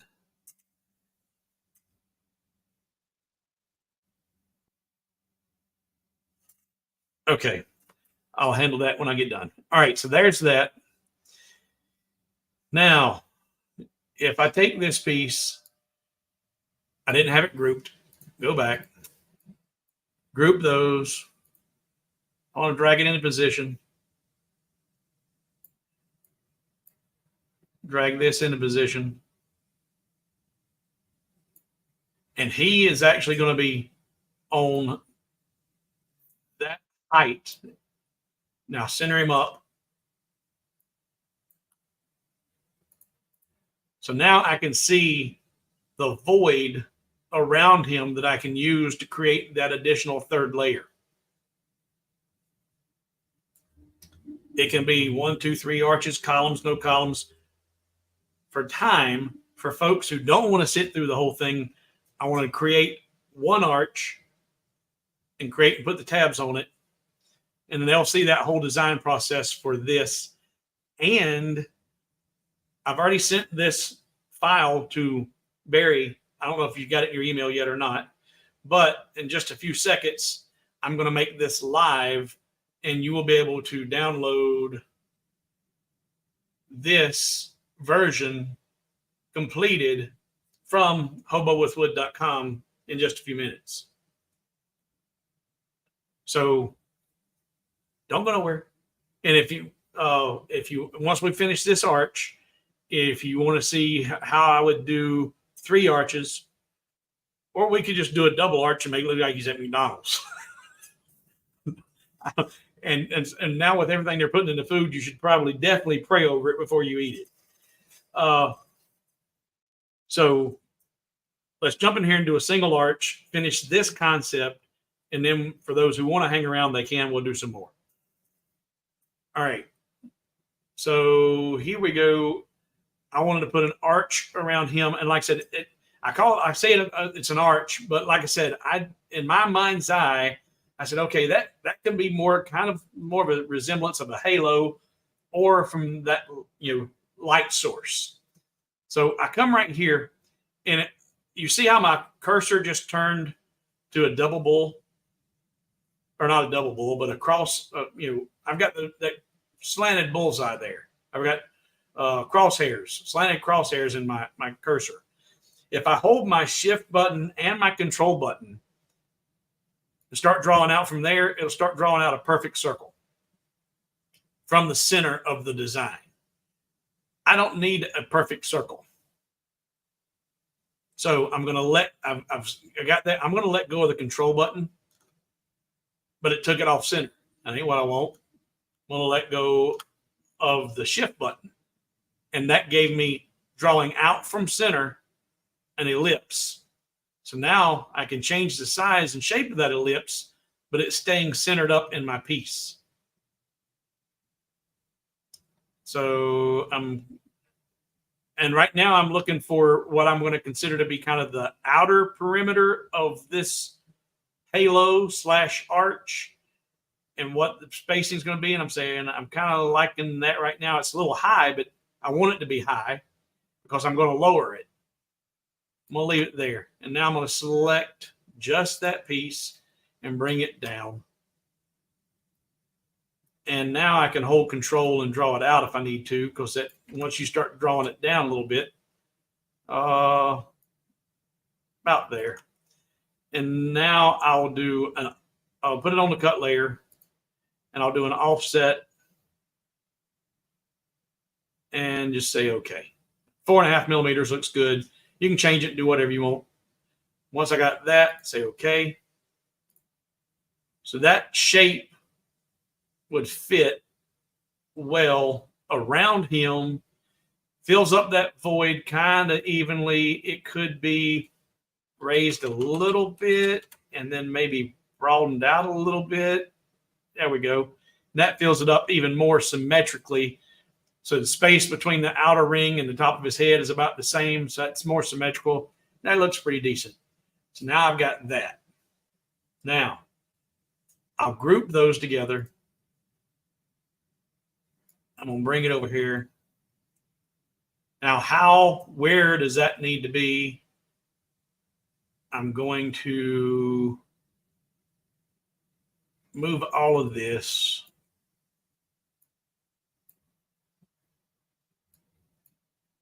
And how do I get that position? My brain has just hit an oil slick.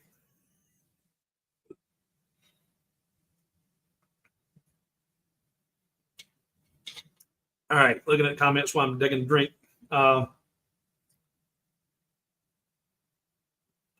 Comments. I'm still modifying your Memorial Day piece, removing soldier, adding working dog. Yeah, today is good. If you're finding this helpful, awesome. Yeah, that's why I tell people, if you don't need this Christmas ornament, you don't celebrate Christmas. You are a pagan, 100%, even though Christmas was originally celebrated by pagans and Christians stole Christmas from the pagans. Pretty sure, because Christmas isn't Jesus' birthday. Am I saying that right? Pagans that are out there? It wasn't Halloween. I know Halloween's been commercialized, but I'm pretty sure Christmas was originally a pagan's holiday. I'm pretty sure. And the Christians stole it. But you don't care anything about Christmas ornaments. The things you learn in here, the techniques can be used in all kind of files and designs. All right, mark my spot.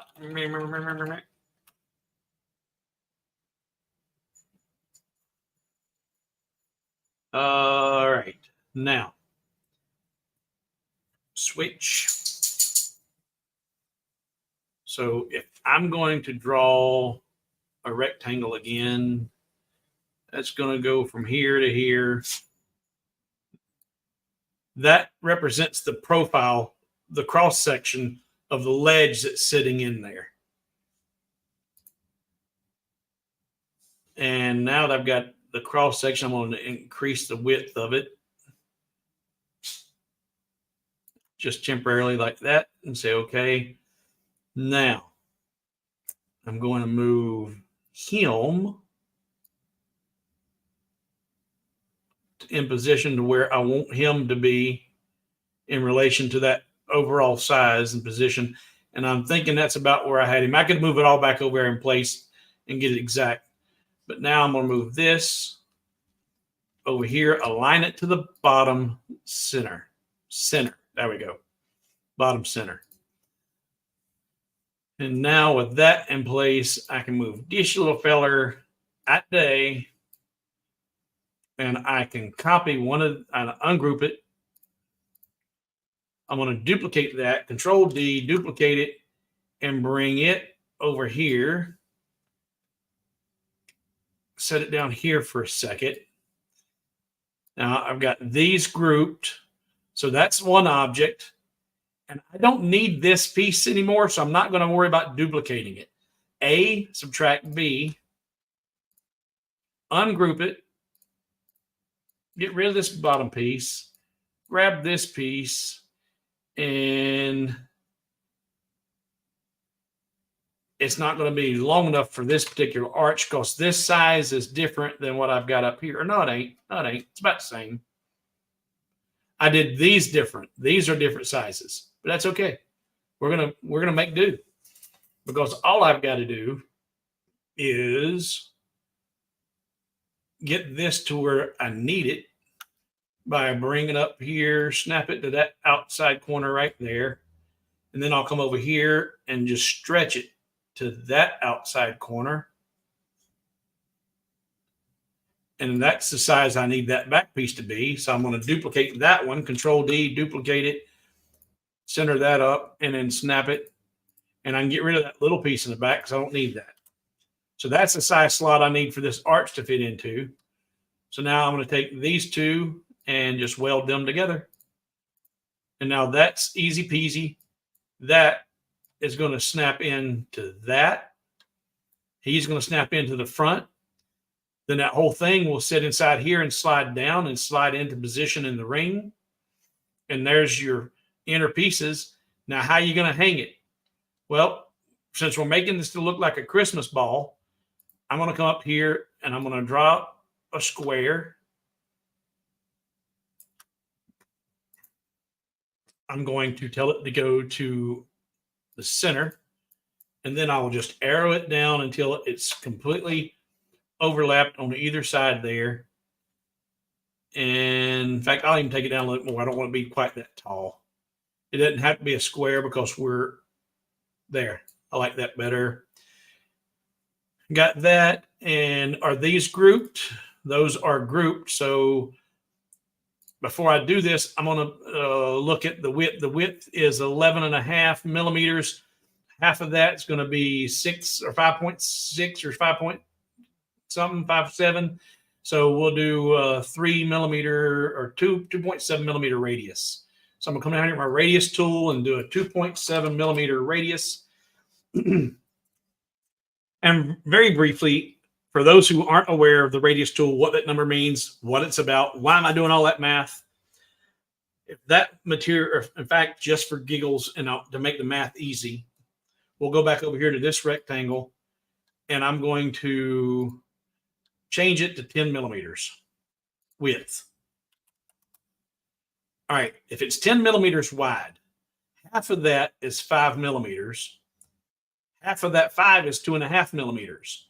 So if I wanted a radius to be 25% or come over here to about half of half and start radiusing down, half of 10 is 5, half of that's 2.5. So if I do a radius of 2.5 millimeters, that's what that value is right there. That's 2.5 millimeters. And when I come up here, that's where it's going to jump to.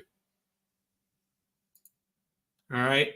And I'm only going to do that top section because now I'm going to hold my shift button and select my outer ring and weld that together. And that put that little knob on top. Now I'm going to come up here and come right here to the center and hold my shift button and draw out a circle until I get about right there. And now I'm going to use my control arrows and move it up a wee bit. And then I'm going to do an offset. Let's see. We'll do 3 millimeter offset and say okay. And now I'm only going to select the outer circle. Once I get my selector tool, the outer circle plus the ring and weld that together. And now I've got a little bobble there that kind of resembles that something you might see on a Christmas ornament. So now that is completely designed, ready to go. See, I did that one a little different too. But let's go over here. Go over here and publish. And go here and go to home.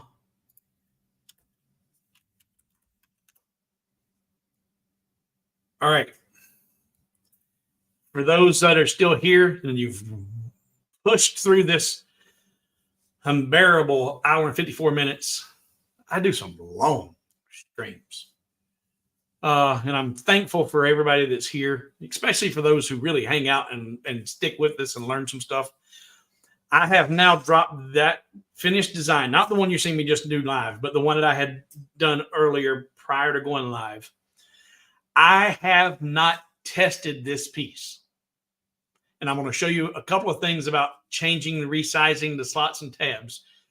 but it is live right now. But when I designed it with the idea that it's going to be cut from 3mm wood.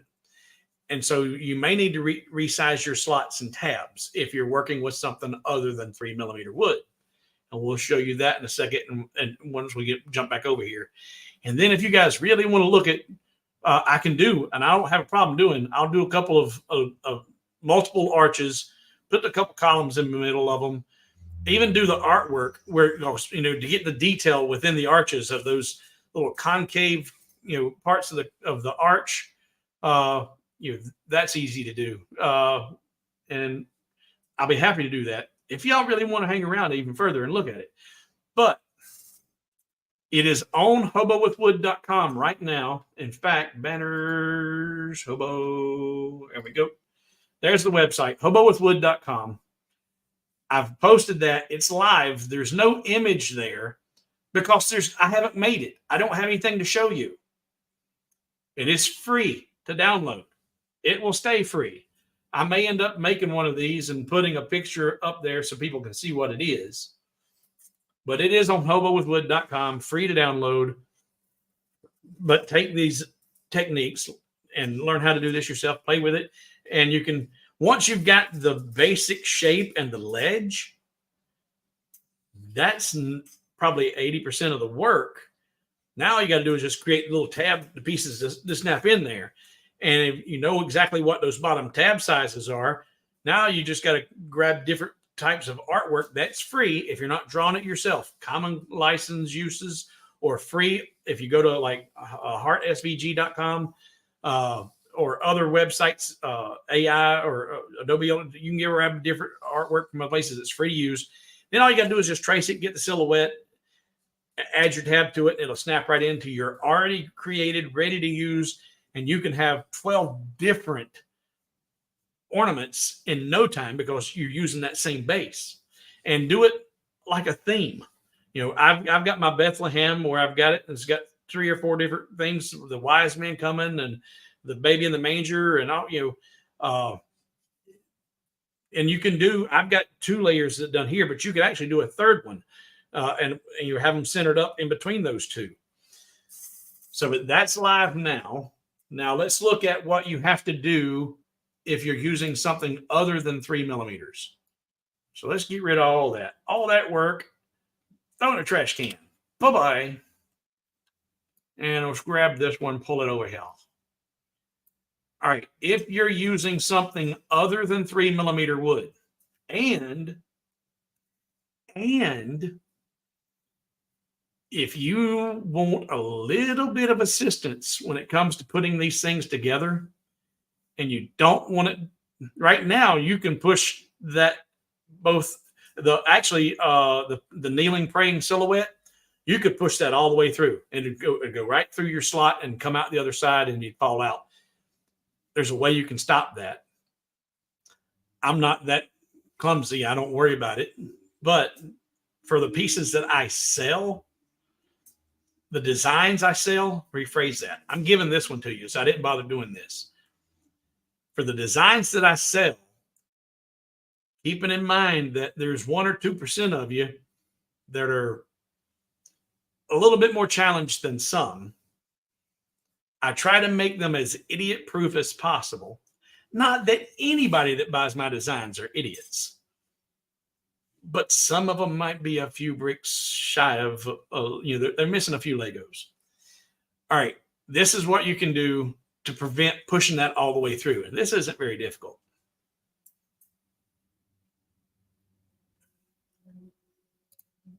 Right now, this piece was set up with 3mm. We take our ruler, that's 3mm in height. Well, if I wanted to take and make sure that he did not come all the way through my design, I could simply come over here, grab a circle, come right here to this lower corner, hold my shift and my control, and draw out a perfect circle until it reaches that top part of that or right at it. And now that I've got that, I'm going to, I only want 1/4 of that. And in fact, that's a little bit tall. So now I zoom in. So I'm going to select that and shrink her down. Shrinky dink. There we go. So that's about the right height. Now I can grab me a square and come right here to the top. Hold my shift button and come right here to that section. Grab both of those and drag them out of the way so you can see what I'm doing. And now I'm going to say, I want, and here, after almost 2.5 years of using Lightburn, I've almost wrapped my head around which Boolean tools I want to use when, but not always. Sometimes I'm still like, oh, well, I'm that idiot. Which one do you want? So that's when the Boolean assistant comes in real handy. And the shortcut for the Boolean assistant is Control B. You can get there always another way. We go back over here and I go, I select one and then select the other. I can go into, is it tool, arrange, Boolean assistant. Where are you at? There it is, Boolean assistant. Go into tools, and right there, here are all your Boolean tools. Your weld, Boolean union, subtract, intersection, but Boolean assistant or Control B. And the control, if you get in the habit of using the keyboard for the shortcuts, it's a lot quicker. So you select your square, you select your circle, Control B, that brings up your Boolean assistant. And what I'm looking for is I want this inner quadrant of that circle. So I want that. No, I don't want the union. I want that intersection. I don't want that. I don't want that. I wanted that intersection right there. So I say, okay, take that. Okay. But it's oriented the wrong way for this side, but I'll take that, bring it over here, Control D, move that over here, mirror it. And now I'm going to take that and snap it right to there. Take that one, snap it to there. And now shift, select, weld, weld. Now that is 3 millimeters longer in each direction than this slot is. So that's not going to let you come through the slot. But now it ain't going to fit in the slot because it's longer than the slot. So take your slot, Control D, duplicate it, bring it over here, center it up, Alt Shift V, Alt Shift V for vertical, and that brings them together, and weld that together. It didn't weld like you wanted it to. And I don't know why it does this, because that should have been a perfectly straight line. The rectangle should have been a perfectly straight line. I've got them bumped together. They should have welded together and gone away. It did not do that. And with using and you could go in and fiddle faddle with it and get it lined up perfect. Don't waste your time doing that. Use your resize slots and shapes tool to get your outcome you want by simply doing this. Take that, you've got it positioned where you want it. Just use your control arrow because you got small movement, arrow it up in there. You've got it overlapping, weld it together. Now, since this is grouped together with the other slots, you have to ungroup it. Not that, yeah, ungroup it and go into tools, resize slots and selection. You want to resize your tab height and you want to make your tab height, the new one, 3 millimeters, and say, okay. And now Bob's your uncle.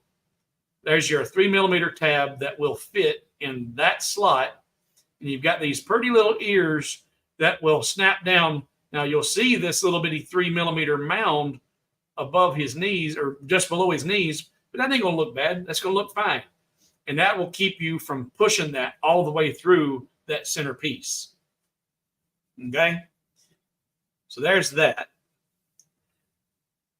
But now up here, if we look That's grouped. You cannot use, if you go into tools and resize slots and selection, you don't see any tabs because you get this warning. And if you're not familiar with resizing slots and selection or resize slots, if you get any warnings or problems, it's going to be right down here. It says your selection contains the following unsupported items. Grouped shapes. Well, there's only two shapes, the inner and outer offsets there, but they're grouped so it won't see it. And what I wished, and I had them change the button that's in here now, the apply button. I did that. I'm proud of that. That did not exist until I suggested they add apply button there. Used to, you could have to do slot, okay. Open it again, do slot width, okay. Open it again, tab, okay. Now you can just apply and keep going. I wish they had an ungroup button right here. They don't. So you have to say cancel, go back, ungroup, back to tools, back to resize. And now you want to make sure you got a tab height of 3 millimeters. So you do your tab height. And now that would change your tab here. Now, if you're not working with 3 millimeter material, say you're working with 4.5 millimeter material, you're going to make this out of some, you want a Christmas ornament that's so big and heavy that if the cat knocks it off and hits him in the head, he's going to have a headache for a while. You make it out of the big plywood from Lowe's. So you have to put in your original thickness. And since my tolerance is set at 0.5 millimeter, I should have my old material thickness at 2.5 millimeters with a tolerance of 0.5 millimeter. It's picking up that original size, and I want the new size to be 4.5 millimeters. And okay, and now it just made that tab bigger. All right, now this would eventually push through up to about right there because it doesn't have anything to stop it. But once you got past it, it's going to start hanging up. It ain't going to go far. So that one, I wouldn't worry with the tabs on it. Now these in here, you're not going to be able to do anything about. If I ungroup all this and we tell it to go into resize, slots and selection, it sees the nodes right here, slot depth, slot width, tab height. It's not going to recognize these at all because there's only 3 nodes that make it up. 1, 2, 3. In order to change slots or tabs like these, tools, slot width in this case, and you would need to change the slot width. You'd want this one to be the shape or the thickness of your material and of the ring, the ring thickness, and these are going to be the thickness of your cutouts. If you are using different thicknesses, if you were making your outer ring out of 4.5 millimeter material, say you had a piece of really nice solid walnut that you wanted to make that outer ring out of. You got to be careful. Solid hardwoods can sometimes cleave very easy. That's why using plywoods and little things like this is beneficial. But you were making it, even if you were making it out of thicker plywood for the large ring and you were making smaller pieces for the inner insets, you can do that. And I'll show you how you do the individual slots here, because right now it's recognizing them all. And why is it recognizing them all and not recognizing these over here? That's because you need 4 nodes in order to create a slot, tab, and it recognizes it. Over here, it's a notch. It's not a slot. It's not a tab because there's only 1, 2, 3 nodes. You got to have 4 nodes to create a slot, and this is a slot, and this is a slot. The tab sticks up. So how would you adjust one and not the other? Well, that's easy. Let's set these right now to, we're going to set them all to 4.5 millimeters. We're going to say we want apply, done. Now they're all 4.5 millimeters. But see how fragile that got right there, how close that is? So that'd be all the more reason that you wouldn't want to have those the same thickness. So say cancel. Now let's go into node editing and come in here, and I'm going to come over here and I'm going to put a node right here by saying it using the letter I and the letter I for insert. And it doesn't matter where you put it. I. And now if I go into tools and resize slots and selection, and my old material is say we'll do it 3 millimeters, and our slot width. Come on. Did I not? Let's go back to 2.5. Oh, new material thickness, 3 millimeters, 2.5. Why did it not see that? Oh, am I still in node editing? It's not. There we go. Tools, resize slots and selection, slot width. All right. Now I'm perplexed because I've got four nodes. I didn't do anything to change those. Why is it not seeing those? Slot width. Let's check. Oh. Because I changed them to 4.5 millimeters. Stupid. Material thickness, 4.5 millimeters. There, now it sees it. But now it's seeing these over here too. So that's not working. All right. So cancel that. There's another way to do it. Oh, dummy. Just select those two. Stupid. You didn't need to have to put those nodes in there. Forget what I said about putting the nodes in there. Just select these two. Tools, resize slots and selection, 4.5 millimeters down to 3 millimeters. Apply. There we go. There, we'd get there. So now you can do 3.5 millimeters for your inner pieces that snap into here that will accommodate sliding onto a 4.5 millimeter wide ring. And that would really add some heft to that ring. Actually, that probably wouldn't look too bad. I like that idea. I've never done that. That works pretty good. But you will not be able to change these. So this piece right here, the thickness of that material, just when you create your design or from the beginning, you need to create this notch. And what I would suggest doing is when you create that notch, not to make it go any larger than halfway through whatever the overall diameter of that ring is. Don't go into that tool path. When you create that notch, don't bring it down past this point down here. As long as you got a nice area and you use the rest of the geometry, it doesn't matter if this notch turns out to be a little bit proud and sticks up above this piece right here. It's not going to be relevant. Not going to be a big deal at all. All right, so now let's go back over and see if there's been any questions that I haven't seen. I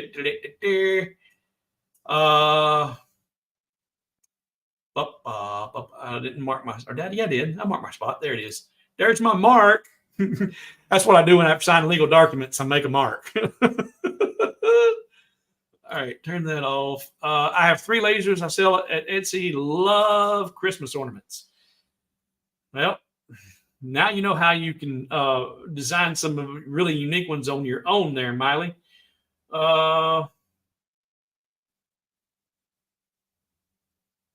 And Chris, this isn't necessarily addressed to me. Miley, what you believe and celebrate does not matter. It's what sells that matters in most cases. Otherwise, you miss out on sales.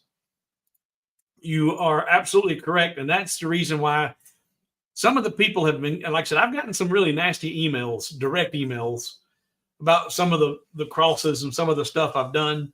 Like, it's too much of this. I can't believe you're doing this and that. No, ain't no place for religion, this and that. And I'm like, and I simpler, you've seen some of my replies in the Facebook group. I'm not talking about religion and I'm not promoting religion. I am anti-religion. Religion is a construct. Religion is man's construct. And what I say by that is I don't think that believing in Christ is a religion. It's a belief. Religions are Church of God, Baptist, Lutheran, Presbyterian, Pentecostal, Catholic. Those are religions. And I don't put an ounce in any of them. And I don't fault you if you do. You have to do what's comfortable for you and what sits right with you and your person and your spirit. All right. Some folks need to be surrounded by everybody they can get together in the church with the same like mind in order to help them out. They need that. I don't need that. I'm secure with my beliefs and my relationship, and I don't promote religion. I'm anti-religion. So, but not knowing or being willing to just, I'm not going to make that. I don't want to know how to make that. This is a waste of time. You're shooting yourself in the foot, especially this time of year. 8 or 9 layers of $2 of materials, $18 to $20 worth of stuff, a little bit of spray for the clear, some time gluing it all up. These are selling all day right now. Just people coming to buy them out the door, $60 a piece. You put them in a craft show, craft fair, and you could probably put $79.99 on them and have all kinds of different styles. And you just turn, $20 in materials, you quadrupled your money. And if you're anti-making money, then you're definitely watching the wrong channel. Because I'm going to teach you how to make some money. Oh, there you go, Miley. I'm an atheist and a capitalist. And you know what? And I salute you for your beliefs and your convictions. But like you said, I love Christmas ornaments. Yeah. There's an atheist that's making, you do what makes you money.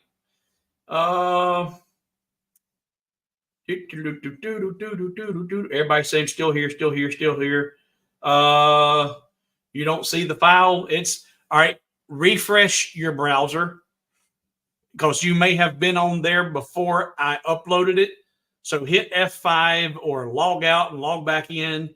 And if you still don't see it, and if it's the first time you've visited the website, you may actually have to create a login.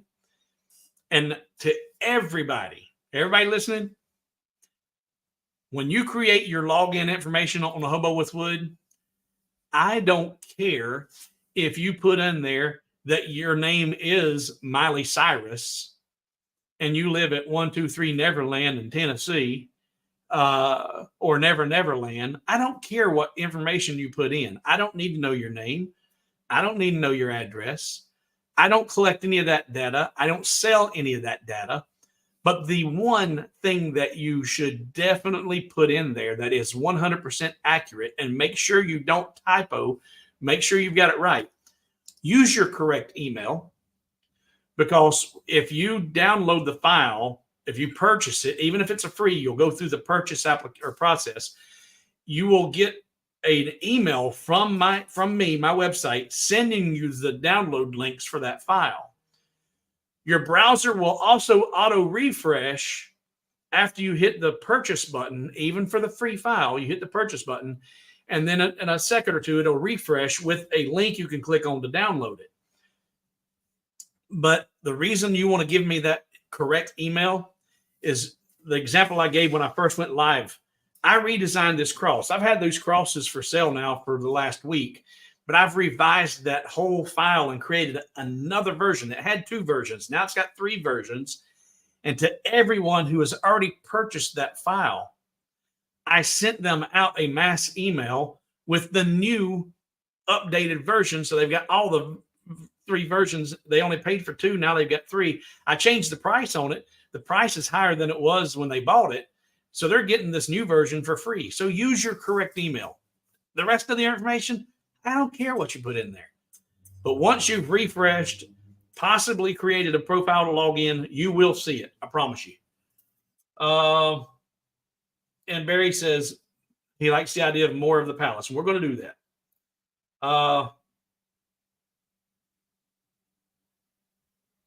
Let's see here. And that's funny.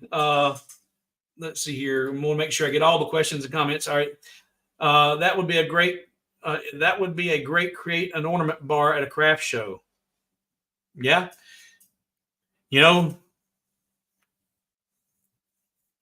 And also for those who do who do go to church, and maybe you're involved either in the children's Sunday school or the youth groups, younger ages, I could see even doing a bunch of these pieces, individual pieces, the rings, the platforms, and several different pieces that would fit in the slots, and then take all those individual pieces and allow people to assemble and make their own ornaments. You'd have to do a lot of thought process to make sure that all of the different ones work well with each other and don't overlap. But that'd be kind of cool.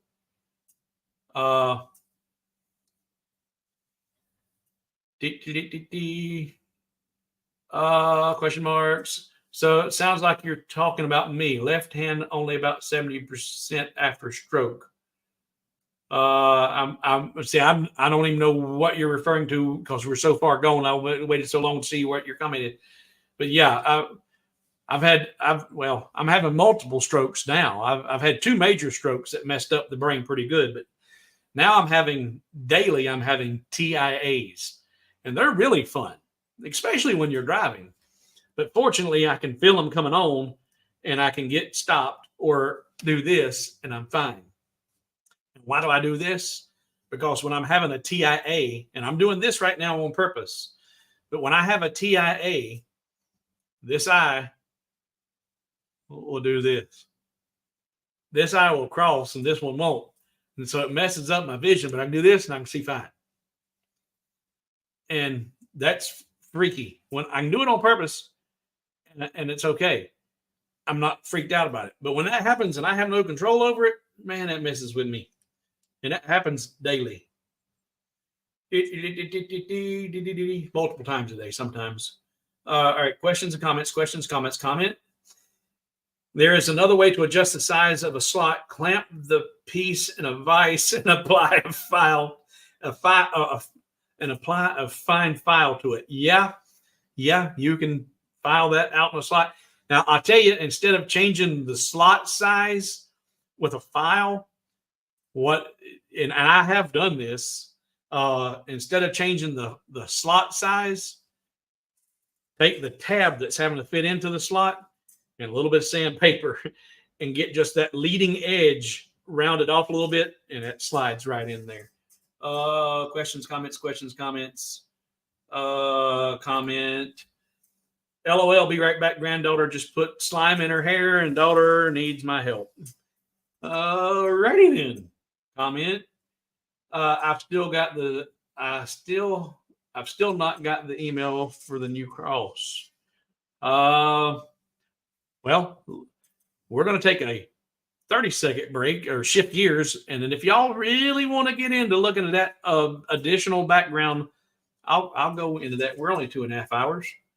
And we still got over 70 people here. Let me look at, because that I would have expected that email to be there by now. And I'm going to go over here and go into Outlook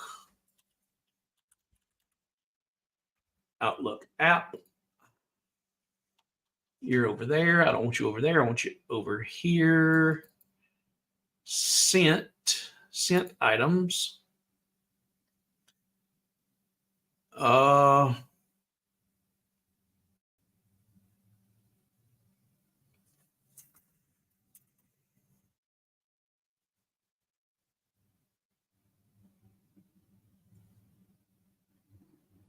right. I'm not seeing it in my outgoing file folder. So let me show you guys what I do. Just so you see it. I ain't full of it. Whenever I update a file, let's go back over here. Go back over here. Here. Go to products, all products. All right, the layered cross design. When I go in here, and let's turn off Peter's comment. There we go. If I come in here and I look down here, I can go down here and go down here, go down here, go down here. All right, now, customers who bought this product. I can see everybody who's bought this product. And this is why I say your email address. In fact, I've got everybody's phone numbers up there. I don't want to do that. Don't want y'all to see that. And that's another thing. I don't need your correct phone number either. The only thing I need is your correct email address, because the only time I use any of this information is instances like this. Now, when you go to do your billing and your checkout, whatever payment information you put into the payment processor, that needs to match your payment option. I don't think those two interfere with each other. I don't think. From my website's point of view, all I need is your correct email. So now with that screen not showing, since I got phone numbers on there, I'm going to switch back over, come back down here, and I'm going to select on the email all customers. It tells me there is 54 people who have downloaded that previously. And now I clicked email all customers and switch. There we go. There's email all customers. And I'm going to attach a file. This computer, layered crosses, open. That's attached. New design in this folder. Please delete previous version and download the attachment. All right. Oh, come on now. Attached. I thought I told you. Come on. Attached. End period. Now, that's to everybody. Send.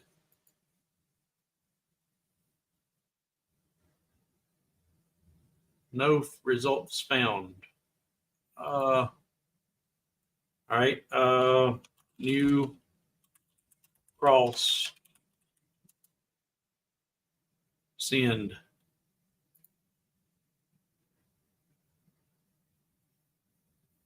All right. I'm not a big user of Outlook, but when I do a mass mailing like that, it uses Outlook. That should have went through. I don't know. We'll see. Oh, now before I even hit the email, before I send it all out, I just did that twice more. And looky there. I've still, oh no, he says he still does not have it. Okay. In fact, that's the other thing I want to look for, Peter, is make sure that I have your correct email in here. Go back. And then we're going to design those other crosses. I want to make sure, or the other arches, if you still want to, if y'all still here. If I come back and you're still here, we'll do it.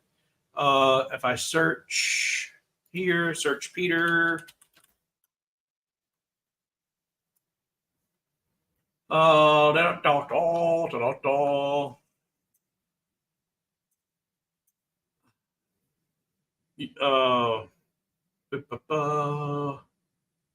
you care, Peter, if I put your email in the comment field?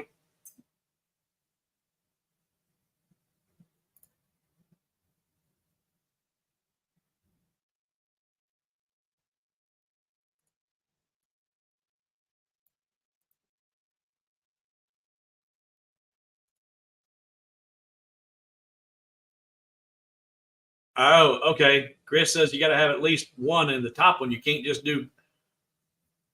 Oh, that's stupid. I hate Outlook. I don't use Outlook. All right. Okay, Peter. Yeah, I didn't. I was just doing all the courtesy copies. I didn't send it. Nobody got it. All right. So now that I know that, I'll send it to me and then to everybody else, and you'll get it. But we'll do that after I do this, finish this stream. All right. Now. So yeah, thank you, Chris. Chris is a wealth of knowledge. He's a very, very smart man. I appreciate you a lot. I do. I make fun, but I appreciate you. 73 of you still here. All right. If I get 10 of you to give me a thumbs up that you want to look at doing those arches and those columns, we'll do it. But I need to see 10 thumbs up.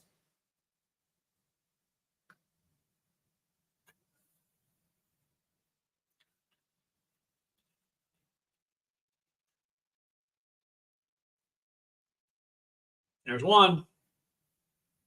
And it can't be 10 of them from Scott. If you don't know how to do thumbs up, just say yes. There's 2, 3, 4.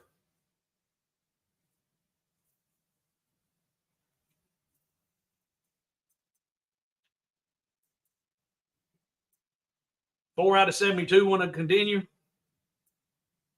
5, 6, 7, 8.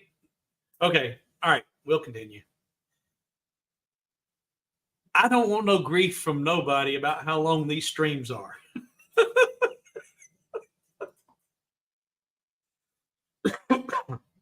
All right. That's enough. That's enough. Okay. Thank you. Thank you. Thank you. We'll do it. All right. We're doing it. We're doing it. We're doing it. Light burn. Back over here. All right. Ay. Switch. All right. Again, my concern about doing these is how fragile it's going to be, because everything on here is going to be small. Well, not small. It's going to be thin because of how much information you're putting into that area. But it can be done. No, we're not going for the record, Dale. We're not doing that. I want to go eat. In fact, I'm going to. I went last week to my favorite restaurant, and they were still closed because of the no power from the storm. So hopefully they're open this week. But I'll call first because it's a 40-minute drive. All right. Switch. All right. Let me mark my spot. All right. Now, I'm going to say Control D. I'm going to duplicate him, and I'm going to put him on a toolpath. And I'm going to bring that toolpath over here. And I'm going to grab that and set it in there because that's where he would be sitting height-wise. So now I can just turn on and off my toolpath as needed and see that's where he's going to be. And when I'm done, I can just delete it, get out of there. Now, and here's another thing. Because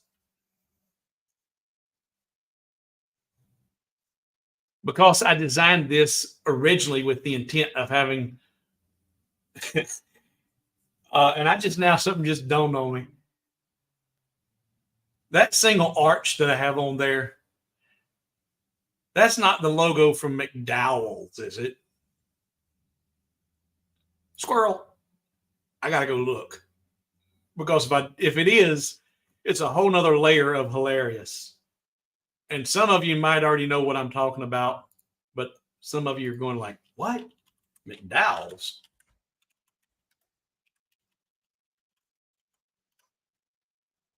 No, it's not. Okay. That was close. For those who don't know what McDowell's is, does anybody know what I'm talking about? Anybody know what I'm referring to? If McDowell's logo, just for giggles, if you don't, Otto.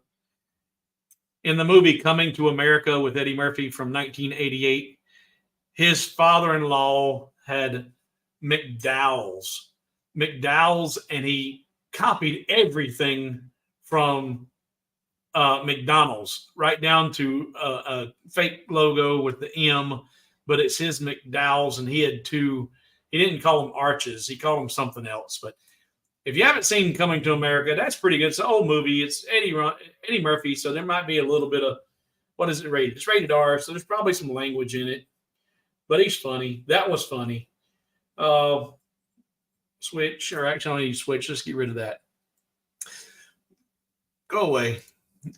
Okay. No, don't want that. I want that. All right.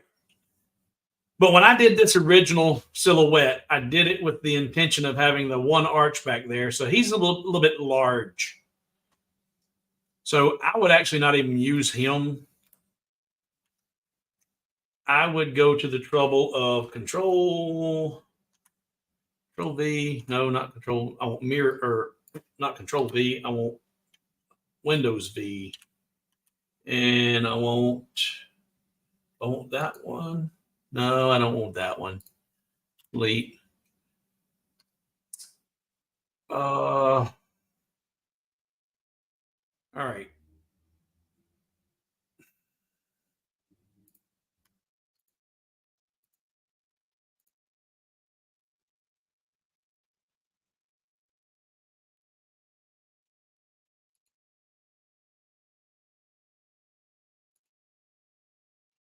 Now it's doing it to me again.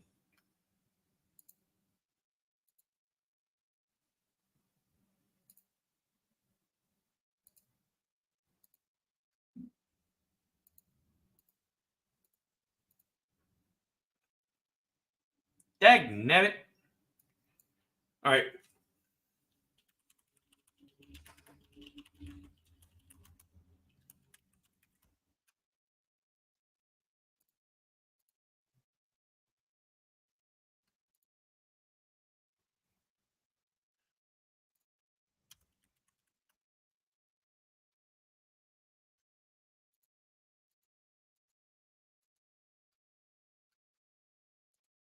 There it is. Tools. I knew it was right. A minute ago when I was clicking on tools, it wasn't giving me this option. I don't know why it was giving it to me sometimes, sometimes not. But there it is. Tools, usage rights, Creative Commons licenses. And where is he at?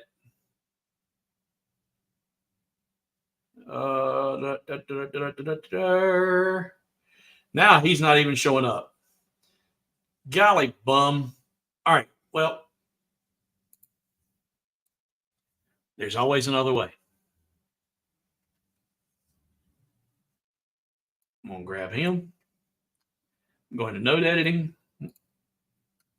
And I'm going to get rid of that. And I'm going to get rid of that. And that'll work for right now, for what I need to do. Grab all that, group it, bring him over here because he's too big. If I'm going to put more detail in the background and I don't want it super, super small, then I'm going to make him smaller.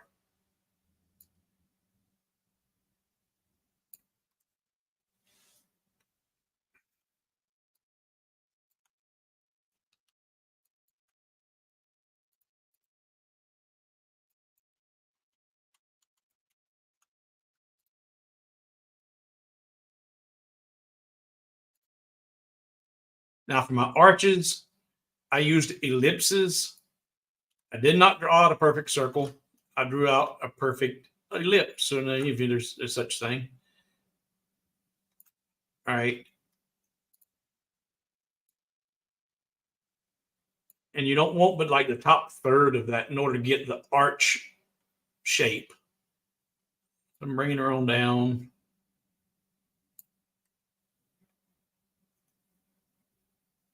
And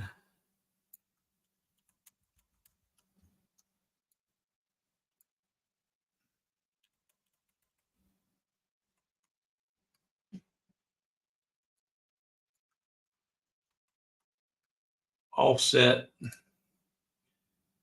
And I'm gonna stick with 3 mil. I wouldn't want to do anything smaller than 3 millimeters.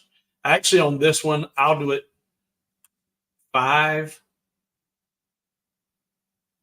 Say okay. And then I'm going to take the original one, duplicate it, bring it over here, bring it down a little bit, offset it 3. Or, yeah, we'll do 4. A little different, not major, but a little different, just something different.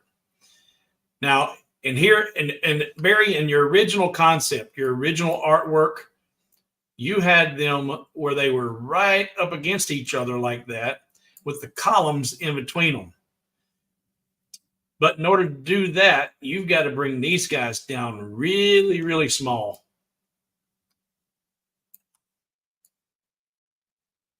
And you could do that.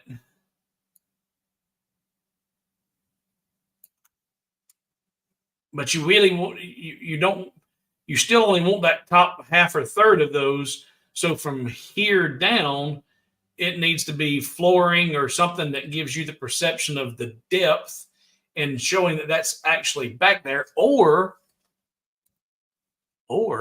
I just thought of this. Nothing back there. Have the arches up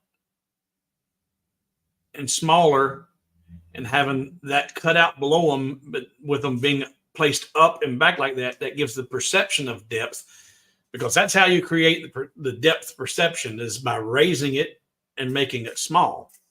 That in itself creates the depth perception.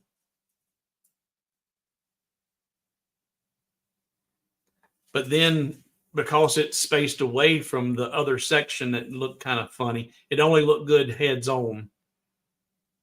I don't know. We'll look at that. We'll see. Let's see here. I looked at the clipboard, Stacy, and it wasn't there. That's what I did in the mirror, or the Windows V. I looked at my clipboard and I didn't see it. And it might have been because it was an image. All right. So let's see here.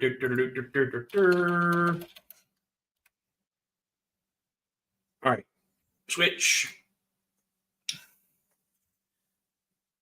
And let's make this a little bit wider. I'm going to come here and I'm going to say Control D, duplicate that, group those, move them over, and then bring it over about like so. That's close to being exactly the same. But if I want to make sure that middle pair, make sure they're grouped, make sure these are grouped. I've already grouped those. So now I'll take that and group those, and now select just that middle one and hold my shift button and select that other group and tell it to go to center. And that puts it perfectly in the center of those other two. There's not a question if it is or not. It's perfectly centered. All right.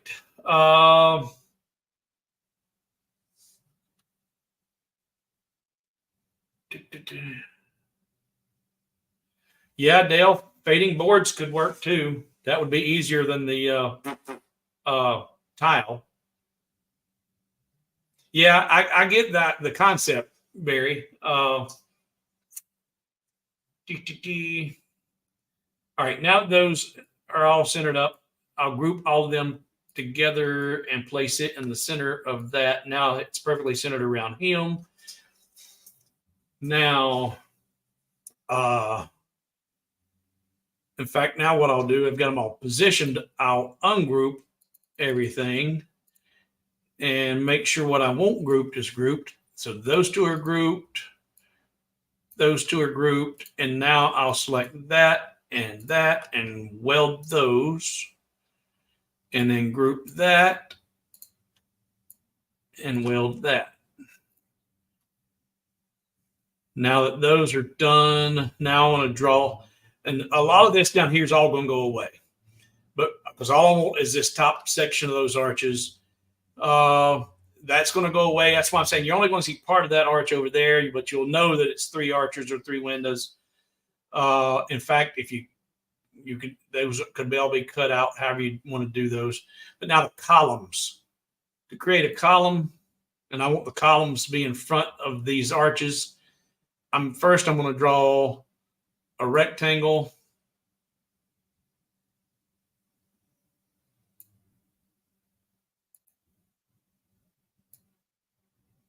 And I'll put it about there. Control D, duplicate that. Well, actually, I'm not even going to duplicate it. I'm going to delete that. I'm going to draw a complete column. So now I'm going to take and I'm going to come to this corner and come out here or weave it past it. Twice the distance that I want it to be, because now I'm going to take that and select that and tell it to go to center. And then I'm going to do another one.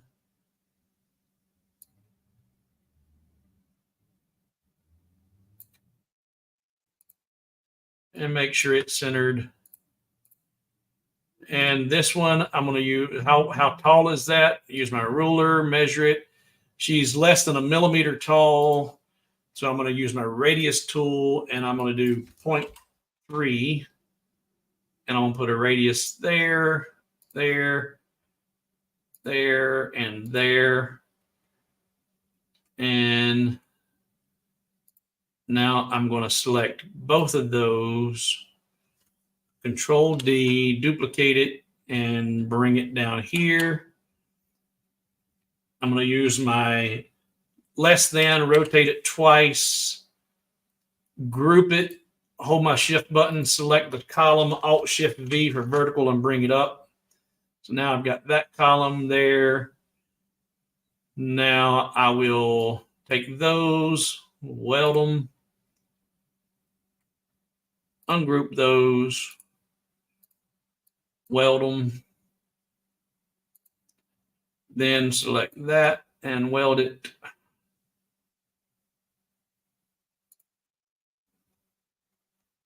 And one more time. So there's the profile of the column. In fact, now that I'm looking at, when you go to weld this stuff together all together, this is going to be lost in that arch. So what I would actually do would probably bring it over to where it's kind of in the middle of those two arches, about like that. And now I want to create, in fact, I should have just, I should have duplicated that to begin with. In fact, it'd be easier to undo. What I tell you about undo button being my favorite thing? I should have duplicated that before I welded them together.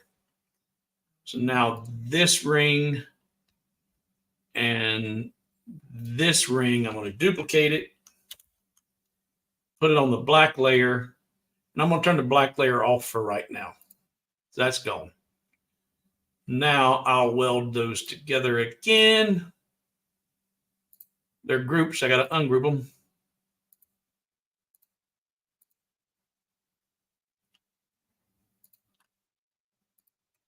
And y'all are seeing into the mind of a hobo. It's got to be a scary place.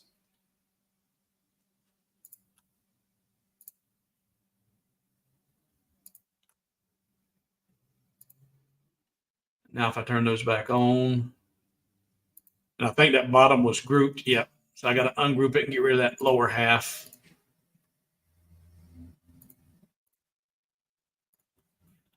Okay. Now, why did I do that? Because I wanted those pieces. These, let's select those and that, and now move it over in position. Because those black pieces, I actually want to mark those. I want those to be engraved. I don't want a solid piece like that.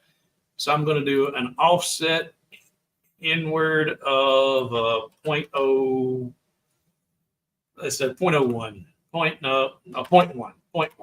There we go.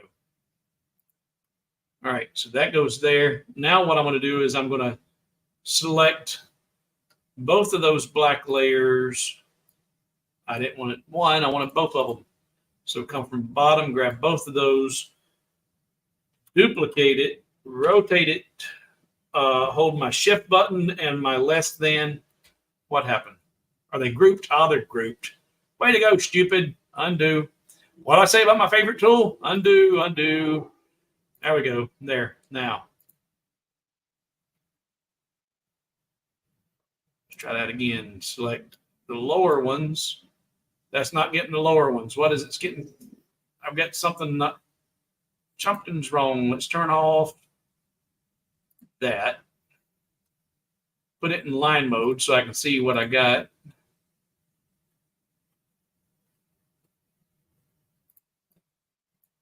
They're grouped. That's why, stupid. Ungroup them. Group those. And group those. Control D, duplicate it, hold my shift button. Well, I didn't have to hold my shift button. Why are you doing this to me? Undo. There we go. Golly. Finally got what I wanted. Turn that back on. All right. Now I'm going to take that, and first thing I'm going to do is I'm going to put it in the center. And now I'm going to take that and I'm going to make it, hold my control button and shrink it in a little bit, about like that. Then I'm going to come up here and I'm going to grab that and drag it down to here. I didn't get them. I did get them both. That's just what happened whenever you stretched it out. All right. So what I have to do then, that's too far. Bring that to there. Ungroup it. Select that inner one. Delete it. Take that and offset. There we go. 0.1 done. That fixes that crazy stretching problem when you stretched it out. Now I will grab both of those, group it.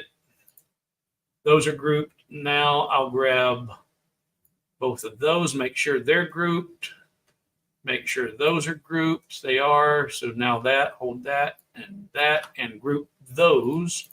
With those groups, select that column piece and then tell it to go to the horizontal center, and that puts it in the middle of those two lines. Now I want to replicate this piece 2 or 3 times around this piece, and also give it the illusion of it kind of it wrapping. So to do that, you need to change a little bit about the dimensions, I think. So we're going to take this and say Control D, duplicate it once and move it. Oops, too far. Use the arrow key. That's too far back. Use Control key. There we go.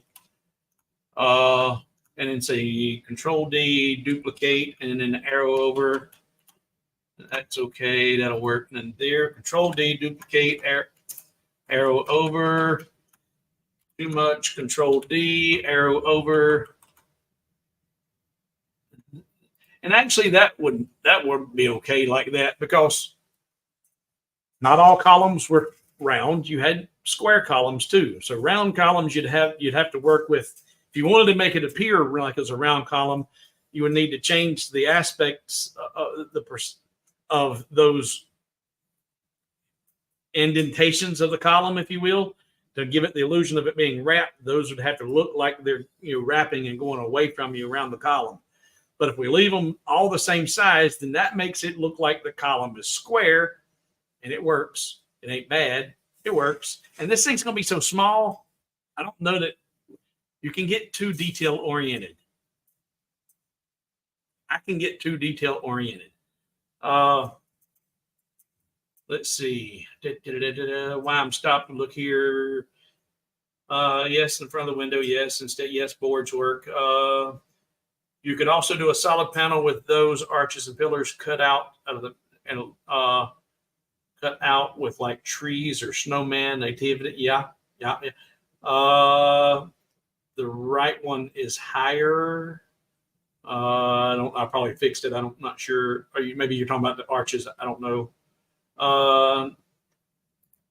9 out of 10 voices in my head tell me I'm crazy. The other one just hums. The humming is sometimes so loud that it drowns out the rest of them, right?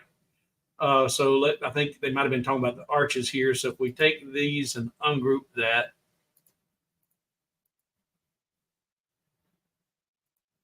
and I done weld them. Actually, I can't do that now. I can ungroup them, but I can't go back and undo. But if that's the case, if I made one arch higher than the other, you should check that before you weld them together.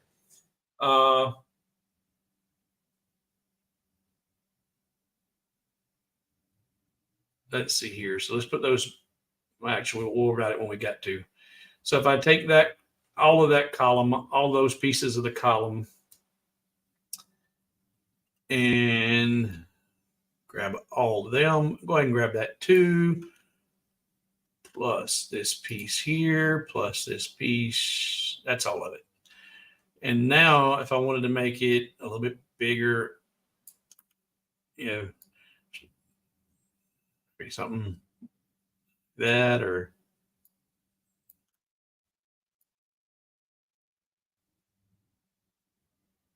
Something like that. I don't know. Duplicate the whole thing and arrow it over here. Something like that. Then what you'd want to do is go ahead and did I group all that a minute ago? I didn't group it all. I just selected it all. Group all. No, I don't want the blue layer. I want all the black. We'll group all of that.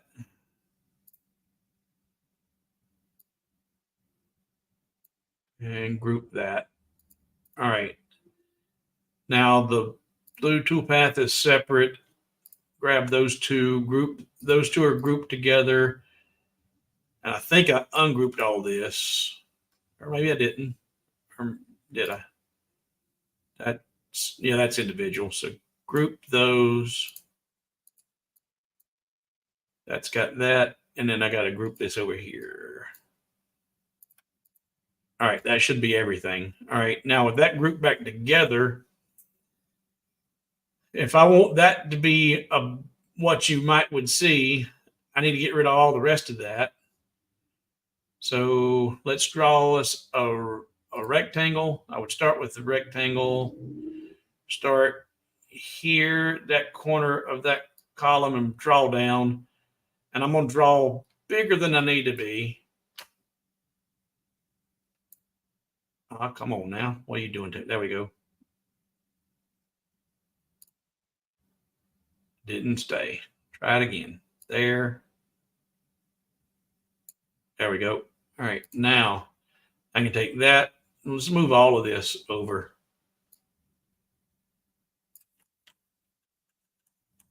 There we go. That'll work. Move all of this. Move this back over here. Still not big enough, so I'll make it even bigger. There we go. Now I can select these arches. They didn't all group together like I wanted them to. Dagnabbit. Group that. Now, is that everything? I think that looks like it. We'll put it on a cut path so I can see it better. Yes, all group. Now, that's A. Subtract B. All right. That's starting to look right. And now I'm going to take this piece here.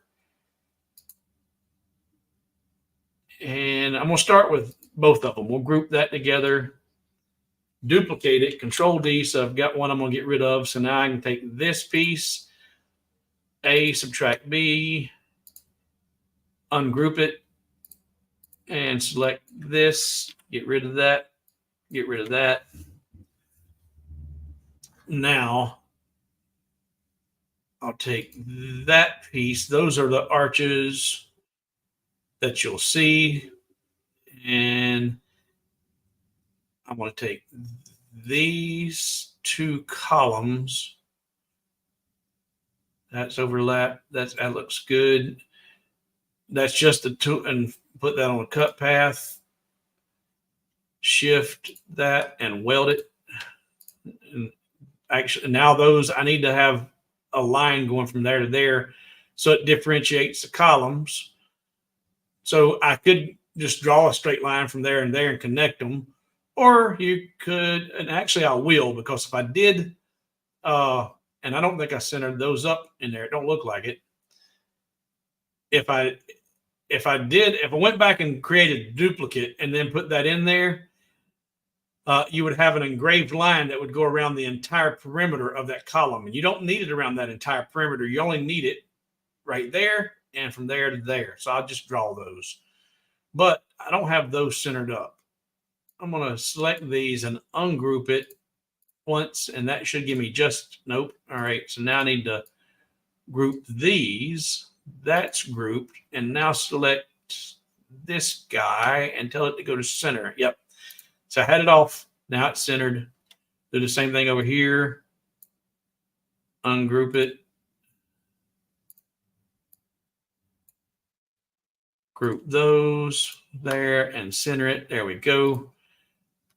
Now take and draw a straight line from there to there, put it on the black path, black layer, and give it a little bit of a, nah, I'm not even going to give it an offset because you just want that to be an engraved line. And here's something to think about. All I need is an align there. So since it's just going to be an engraved line, it cannot be on the black layer because the black layer is going to be in a fill mode to give me those little bit extra thicker pieces of the vertical indentations of the column. So I need to put that on a different layer so it can be done in line mode instead of in fill mode. So I'll put that in a blue layer and it would stay in line mode. That would go in fill mode. And now come back to my pencil tool. And see, this is another reason I don't like doing too much detail. Start over, just get right in the corner. For designs I'm going to sell, because of roadblocks like that, different layers. Some layers have got to be in line mode. Some layers have got to be in fill mode. Even with the crosses that I do with the text, the Serenity cross, and some of those things, people will constantly, they get the files and then they hit me up. Hey man, it keeps telling me I got errors. I got errors. It says it's too many open shapes. And I said, that's because they are open shapes. They're lines and you're doing it in fill mode. I have to tell that so many times. And then I got to put a line down here as well. So what I need to do is, in order to see where that needs to be, that's going to cut out fine down through there. But over here, the column's gone. So what I'm going to do is I'm going to come right up here where I know it just left off. Actually, I'm not. I'm coming right below it. Actually, I can see it. It's right there. There's the straight right there. Get the crosshairs. There they are. And I don't have a pencil tool. Golly. Crosshairs. Hold my shift button and draw a straight line down to there. Good. Come over here. Get there. We go. All right. So that would give you columns, indentations, the nice little round pieces around it, cut out, definition of where the columns are on either side of those arches in the background. That looks kind of funky right there. I got to look at that. That something's not right there. That's part of that arch. I think I want that to go away. I do. I don't want to see that down there. So that's going to have to be edited. But before I get into that, everybody still with me? Is anybody still awake? There's still 69. I've been averaging 70 people in this stream for 3 hours. Everybody still awake? I'm going to put a little comment mark here to mark it. We'll roll up here. Yeah, we talked about that.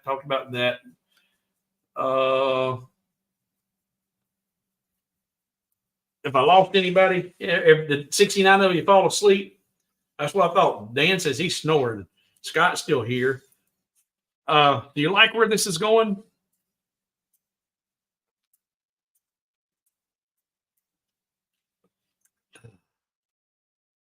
Chris says it's almost time for breakfast.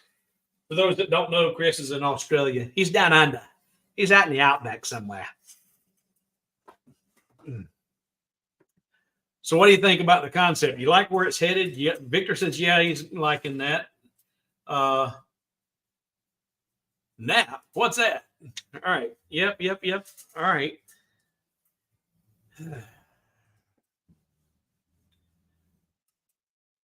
Okay. Well, I might do something special for y'all. All right. Y'all still here. Wife says she's liking it.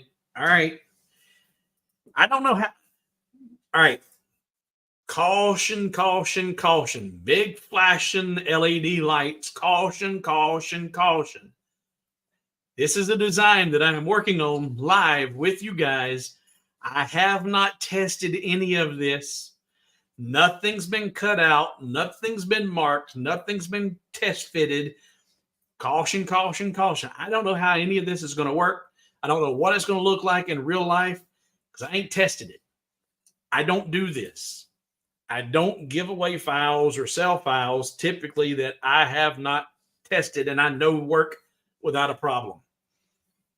But you guys have stuck with me. We'll get this finished up and what I think is a working design. And I'll figure out a way. I'll create a special download for you guys to download this, and you guys can try it and tell me what you had to do to fix it or make it work, and we'll see. I do like the idea, and raise your hand. Who was it that said something about the slanted floor slats instead of tiles? I like that. That would be easy enough to kind of replicate, create the perception of depth. Whoever did that, raise your hand. I like that.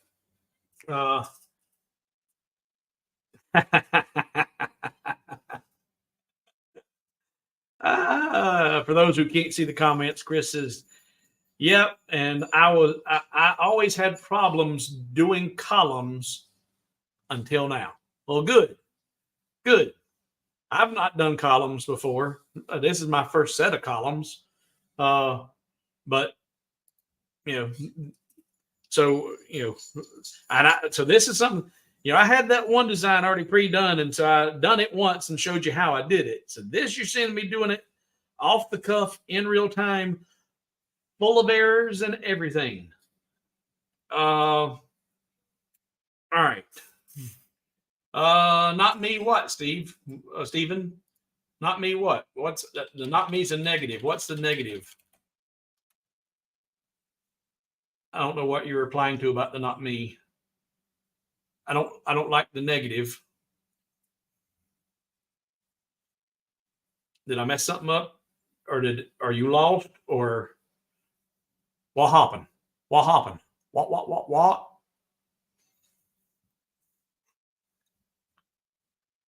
Oh, going to sleep? Yeah, what time of year in Great Britain? It's 5 hours different. So it's about 11 o'clock your time.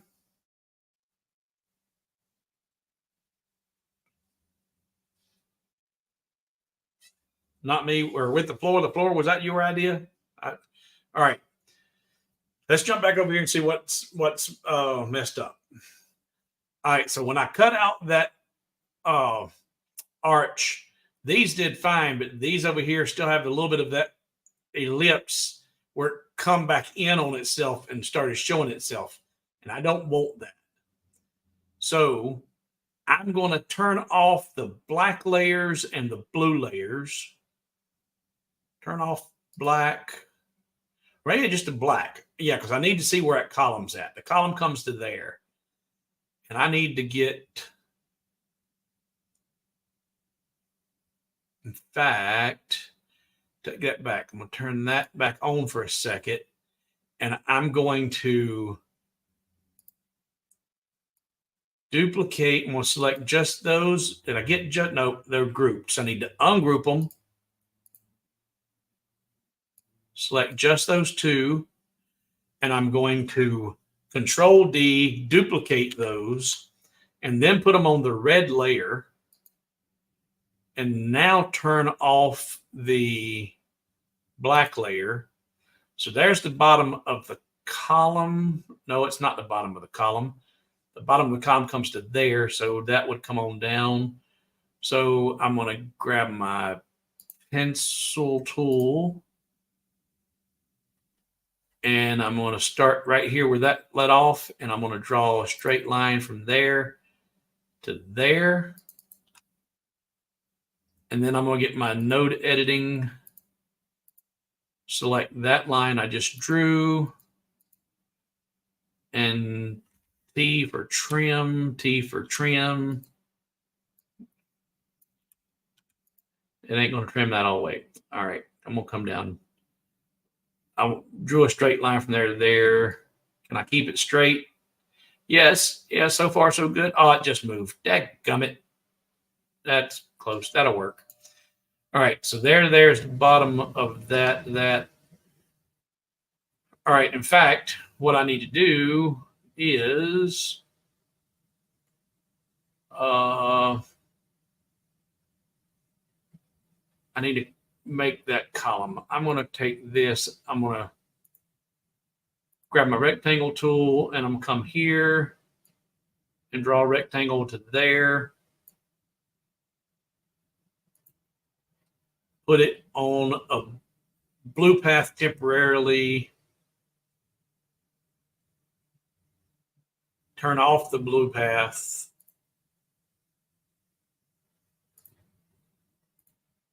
Delete that now. I don't need it. And then this piece.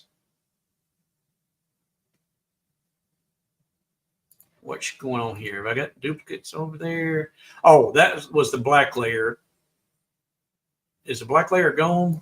No, it's still there. So I can get rid of that. Where is that? Delete that. Turn that back on. That's good. It's good. Now, I need to turn that back on. So that needs to come down and around, down here, over here, and up to there. All right.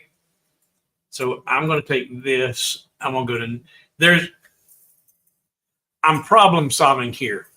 I've got that piece that I didn't want to be there. I didn't catch that earlier whenever I used the cut shapes tool to cut off the bottom of those ellipses. And I wish I had. Had I caught it then, it'd been a whole lot easier to fix then. But I didn't catch it then, and I'm not going to undo it back to there. But I'm finding a workaround to get it to where I want it. There's always another way to do it. There's probably 4 more ways to do what I'm doing here, but I'm just struggling through this in my mind. And so you can see my process and how I get this done. Hopefully you take some value out of it. Hopefully. I'm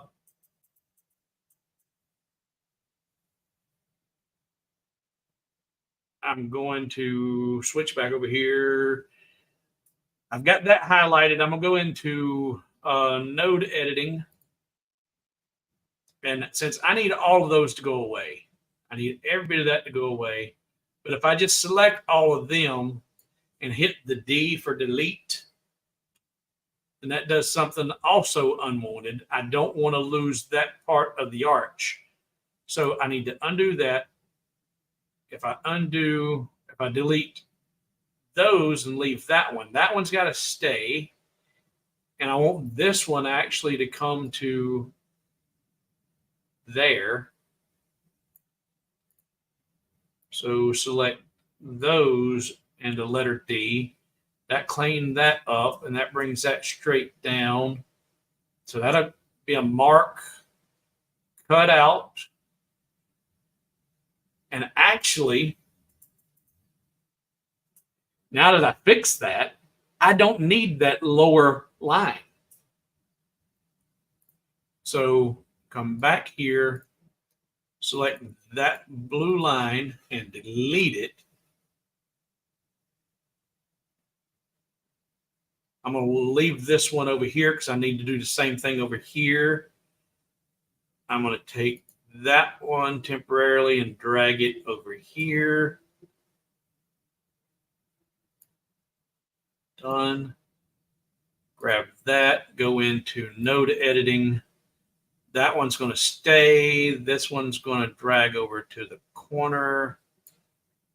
And is that the only other node? That's it. All right, before I do that, I'm going to go ahead and select that line and delete it. Go back to node editing and select that.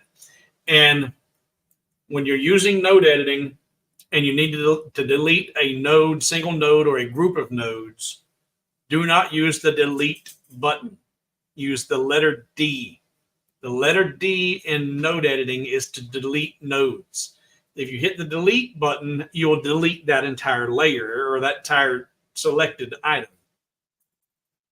Like so. I've selected that and I hit the delete button. Every bit of that disappears. So you don't want to do that. Undo. You only want to get rid of that one. Hit the letter D, and that'll get rid of that. Now you notice that's got a curvy curve in it. We don't want that either. Well, we know that node is in the correct spot, and we know this node is in the correct spot. And this little tangent shows that it's coming inside, and so it's out of a line there, and that's out of a line out here. To correct that, you just simply hover over that line and hit the letter L. And that will get rid of those tangents, and it turns it from a curve back into a line. Now it's perfectly straight again. And now, to ensure that it's perfectly straight, we no longer need those nodes at that top point, do we? Let's look. Turn the blue path's back on. All right. So everything's turned the black layers back on. That's good. So those are going to cut out of there, and that blue line come down here. Yeah. So now turn that back off.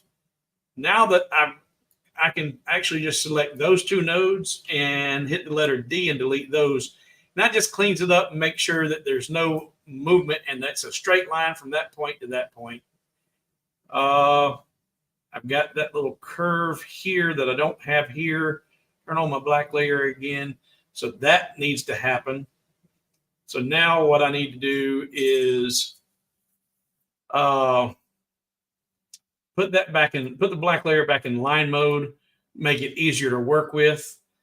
I'm going to select this, go back to my selector tool. I'm going to select this one outer, or they're not, yep, those are grouped. All right, so ungroup one time. Come down here. Those are still grouped. Ungroup that. Grab this outer layer, duplicate it, Control D, duplicate it, put it on the red layer, turn off the black layer. And now I need to weld that to that. So that plus that, and weld that together. And that gives me that indentation on the inside of that column. Got to do the same thing over here. And since I've already got these ungrouped, I'll just select that, Control D, duplicate it, and then move it over here. Put it on the red path. Select that and tell it to go to center. Turn off the black layer. Select that and weld it. Oh, nope. It's not letting me weld that. So what's going on? That plus that. There we go. There we go. Now that's welded. Turn the black layer back on. That's looking good, looking good. All right. Now I don't need that blue layer anymore, so I'm going to turn off the black and the red. Select that blue, delete it, turn those back on. All right. Now,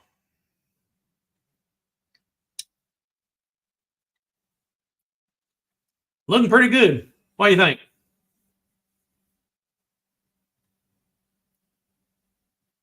What do you think? What do you think? Looking for questions and comments before we go too far. Suggestion: put the tile lines on the horizontal piece.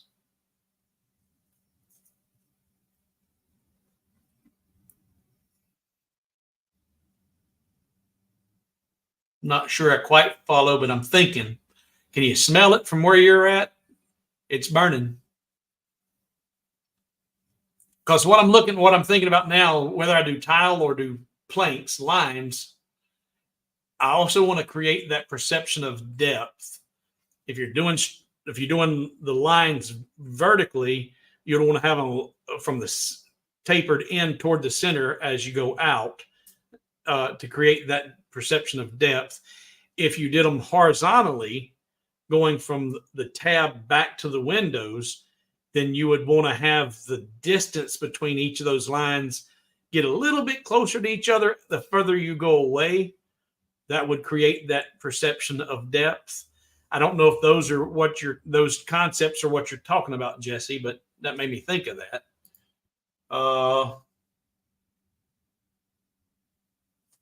Columns today, pillars tomorrow.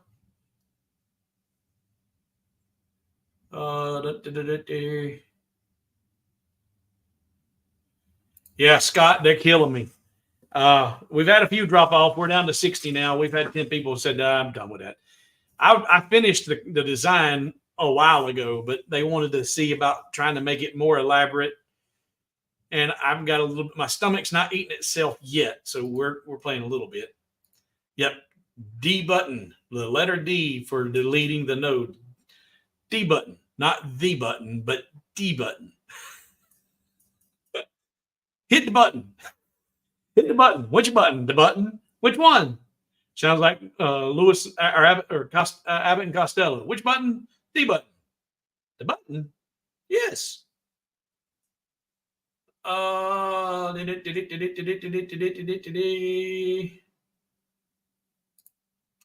Horizontal piece with 2 slots. I'm still not following you. Not enough information for me because you're commenting immediately after I say it, but I don't see your comments until my brain's already left that. More detail about what you're talking about. A complete sentence. Because I don't follow you, and you might be saying something very, very helpful or a very good suggestion. I just not. This ain't following what you're saying. All right.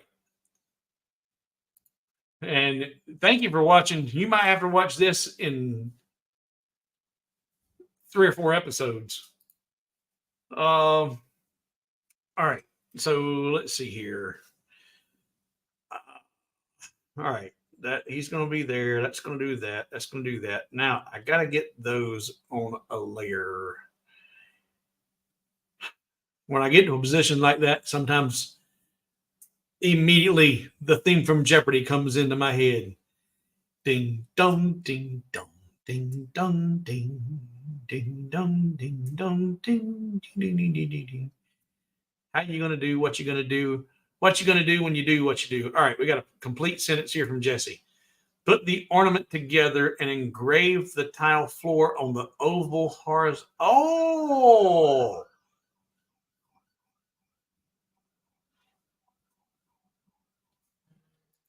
Y'all follow what Jesse's saying? I had no clue what the heck he was talking about. I do now. And that's a smart idea. That's good.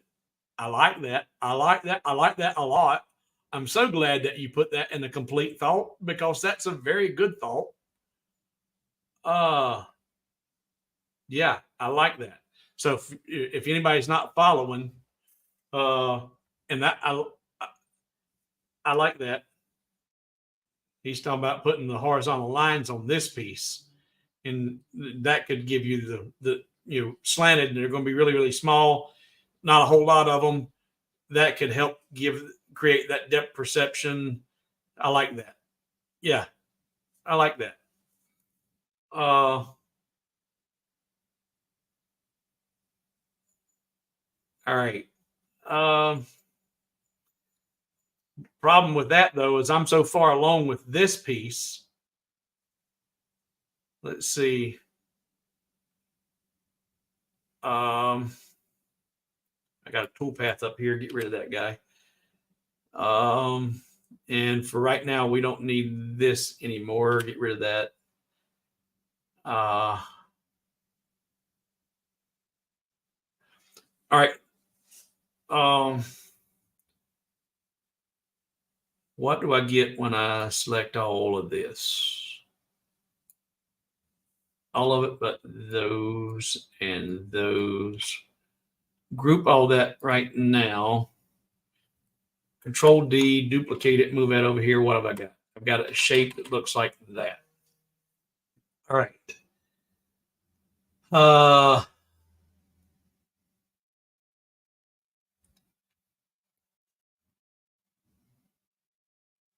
So I could replicate the ring minus the hanging circle and only use from the lower, that piece of the arch that's sticking out from there down. Yeah, that would work.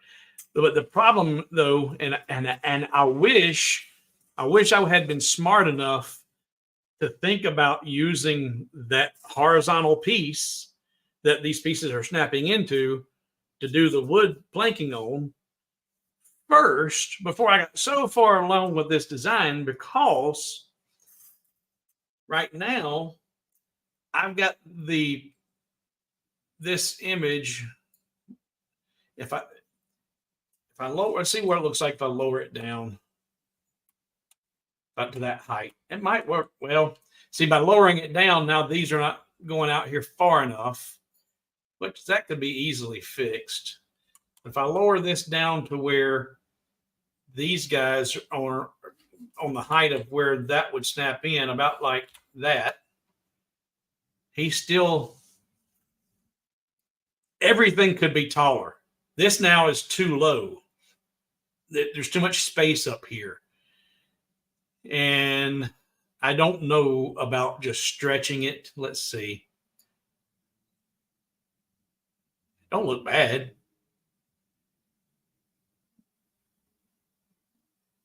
The columns are not going to change. They're going to keep their orientation. The arch, though, just got steeper. And it's not bad. What do you think about that, guys? Guys and gals? You like that? Yes? No?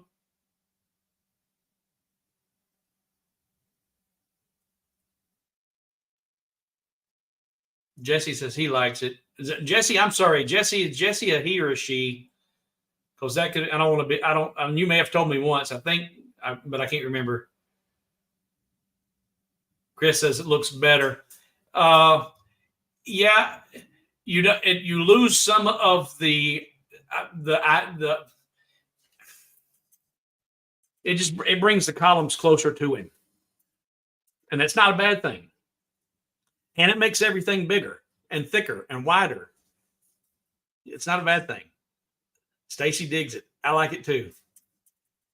And it's going to be healthier, stronger. When I say healthier, it's going to be stronger. Jesse was born a male and remains a male. Just didn't, because I think I've got a female Jesse too. I think, because I think she corrected me on it. Balls on top of the columns. That's easy to do.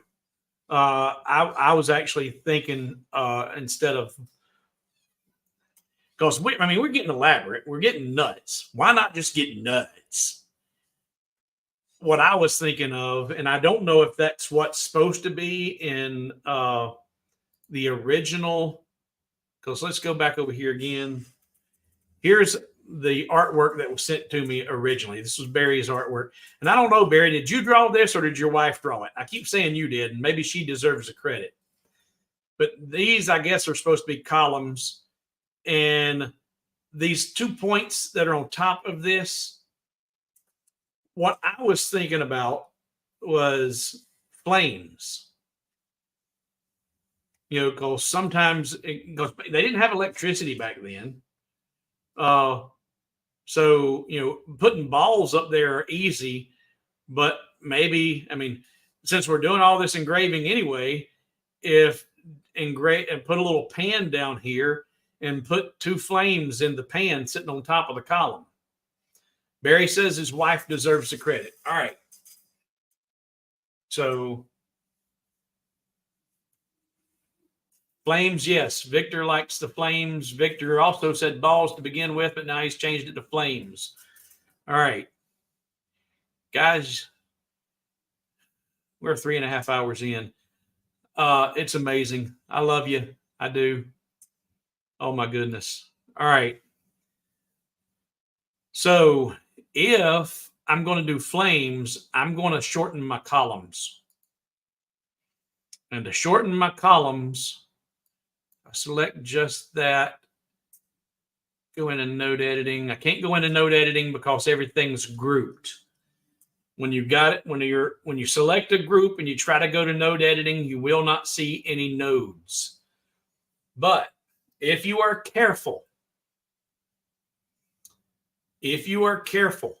everything is grouped right now, and I have selected the node editing tool, yet I do not see any nodes. I'm going to come up here and I'm going to hit the ungroup button. Everything is still selected, but I only want these nodes. Oh, know what? I'm not seeing these nodes in here. So hit ungroup again. And again, I need those nodes. Oh, man. All right. So what I was going to try to do ain't going to work. So if I select all of this and now go to node editing, now I can see them, but I don't have this. So I'm gonna hold my shift button and select here. Nope, that ain't gonna work. So I have to click. You cannot use your selector tool when you're in node editing, but you can click right exactly on the object and you'll get the nodes, but you can't select it. Because if I zoom in here and I use my selector tool, so it won't grab it, no matter which direction, but I can click on it and it'll select it. I need this guy up here too. And there. All right. Now that I got all those selected, I'm holding my shift button and select all of these nodes and all of these nodes. And now I'm going to use my down arrow with my control button and shorten my columns to about there. And I missed something, got missed. I didn't get that piece up there, but I can move it. I'm gonna go with that and grab that piece and put it back where it belongs. There we go. Now with the columns shorter, I'm gonna put a pen up there. Ding dong, ding dong, ding dong, ding dong, ding dong, ding dong, dong, dong. So I'm gonna come in here just inside of there, and I'm gonna draw another rectangle. Do I need another rectangle, or can I use the one that's up there? I'm gonna do another one. I'm gonna set that there, center it. Not that center, stupid. Golly, see where it went? It went to the center of the piece because that's all one piece. So undo. So now what I need to do is I'm going to get me a toolpath and go to the rectangle tool and draw me a rectangle from that corner to that corner. It's selected. So I'm going to select that square and that toolpath and tell it to go to center. There we go. Now I can select that toolpath and just get rid of it. Now to create the illusion of that being a bowl, I'm going to convert that to a path, show the nodes, and I'm going to come to about right here and insert a node there and there. I'm going to delete that one and delete that one. And that one needs to come in just a wee bit. I should have done, in fact, you know what? That's what I'll do. I'll go back, undo. I'm just going to take that node, control 1, 2, 3, 4, 5, 6. Select that one, control 1, 2, 3, 4, 5, 6. That keeps it symmetrical. Make sure that's 6. 1, 2, 3, 4, 5, 6. It just don't look symmetrical. 1, 2, 3, 4, 5, 6. That should be right. All right. And then if I wanted to give it a little bit of curve, go into node editing and just grab it right there in the middle and just curve it a little bit. And just, I ain't gonna worry about it being perfectly symmetrical because it's gonna be so small, but that works. So that just don't look like those are the same distance. Something don't look right about that.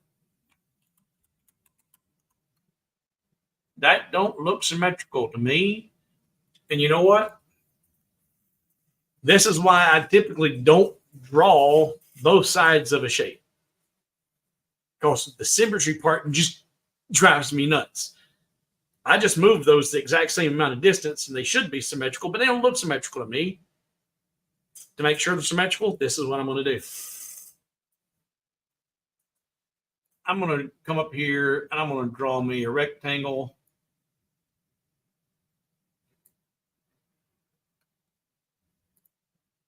And I'm going to tell it to go. I can do this a couple of different ways. I'm going to do it this way. I'm going to draw a line, straight line, holding shift button. There we go. I'm going to tell that line to go to the center of that bowl, not the square, the line. There we go.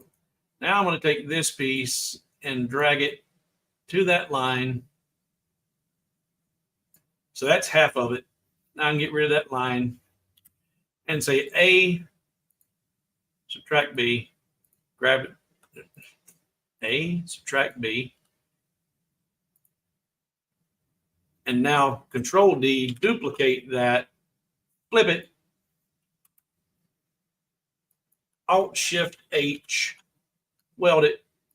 Now that's perfect. That's still, that looks better, but I'm telling you, my eyes must be getting really, really tired because that just don't look symmetrical to me, even though I know it is because of the way I had to do it. All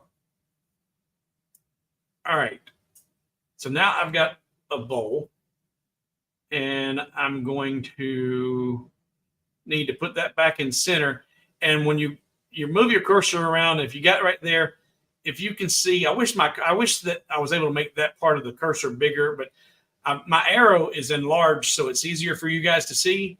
But in Lightburn, once you go to the line, it looks big enough for me, but online you can barely see it. But if I bring it to the very center of that line, I'll get a dot. I'll get a circle right there.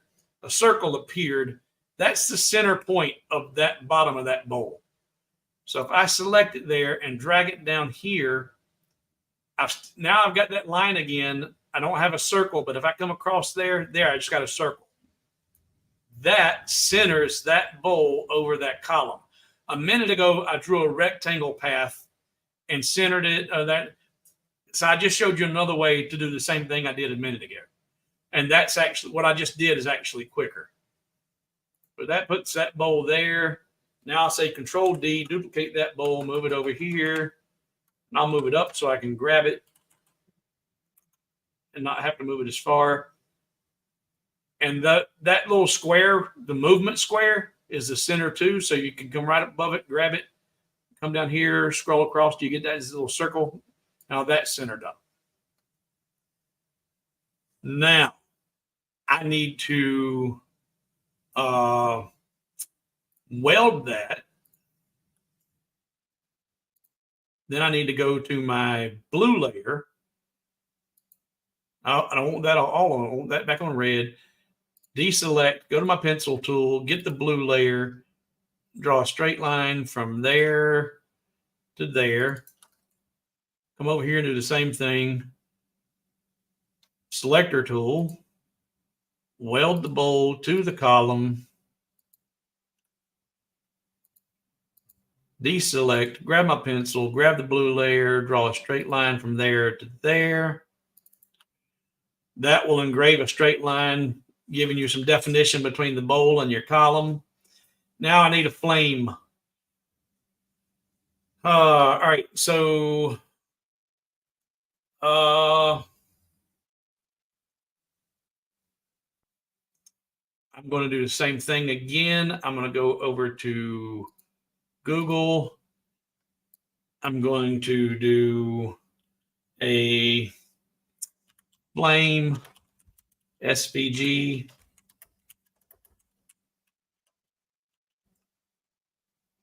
And that don't look too bad, but remember, go to tools, go to Creative Commons licenses. That's what I'm searching for.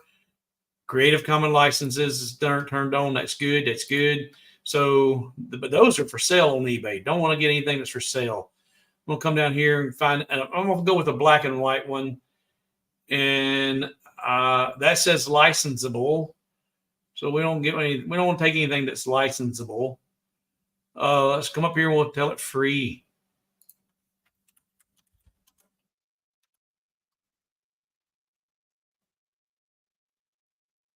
All right, here we go. No, those are open clip art. All right, well, I'm not seeing anything right off the bat that's telling me free. So for giggles, all right, it's svgheart.com. That's the one I use. That's where I get most of my stuff. svgheart.com. Come on, baby, load up. What's taking you? The internet's still underwater.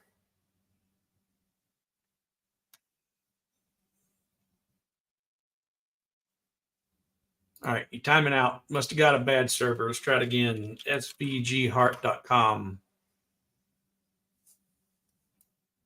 Don't tell me their site's down. We'll let it load while I look for free again.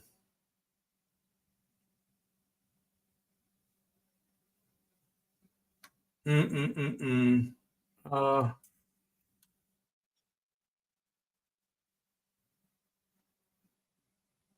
there we go. Now,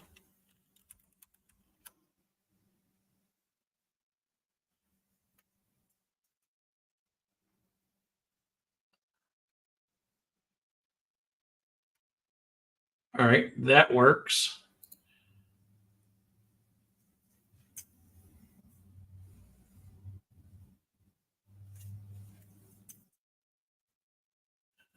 Download.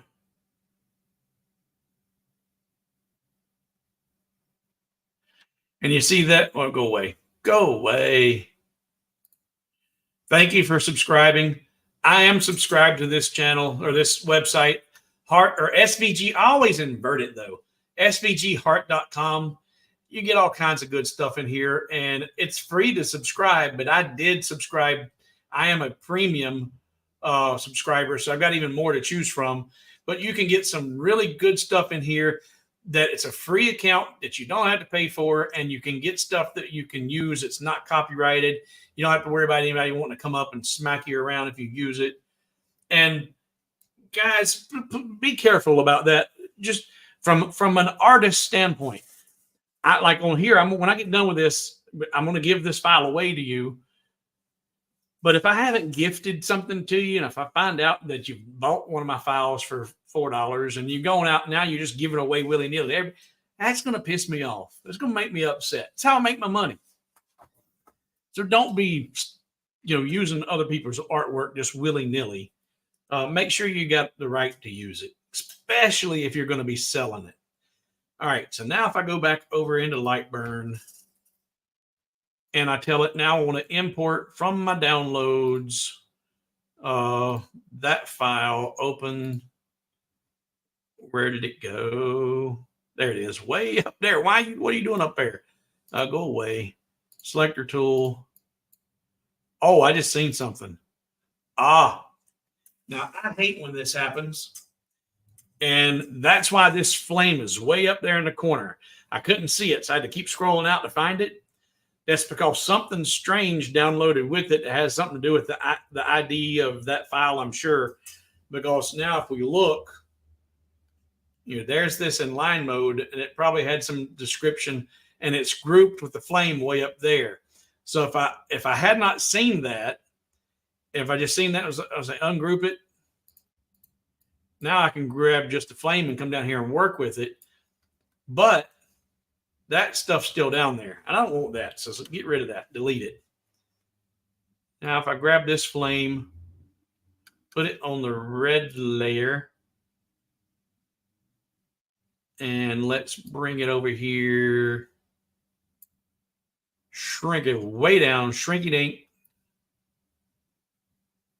Don't flip it. There we go. In fact, I just noticed something by accident, but it's going to be cool. We'll bring that over here,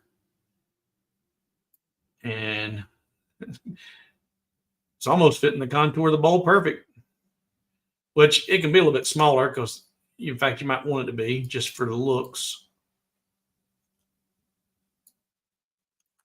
I'm going to bring that down to there.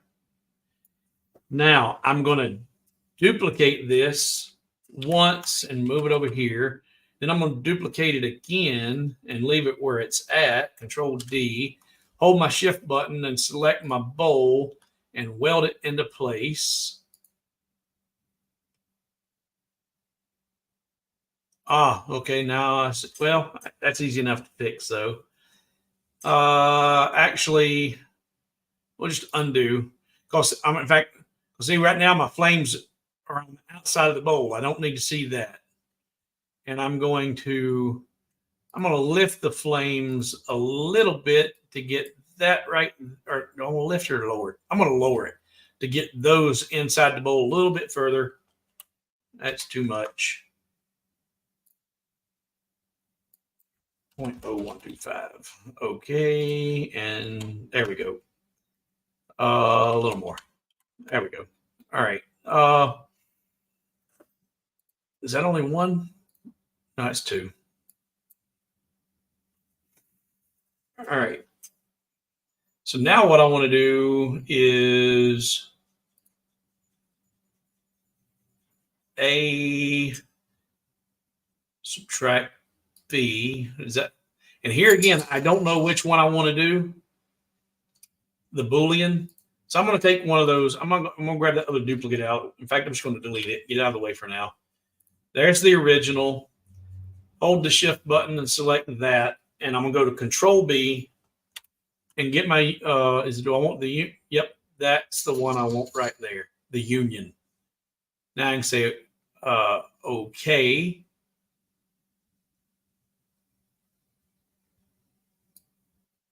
Actually, I don't want to do that. I do, but I don't want to do it yet because I got to do two things.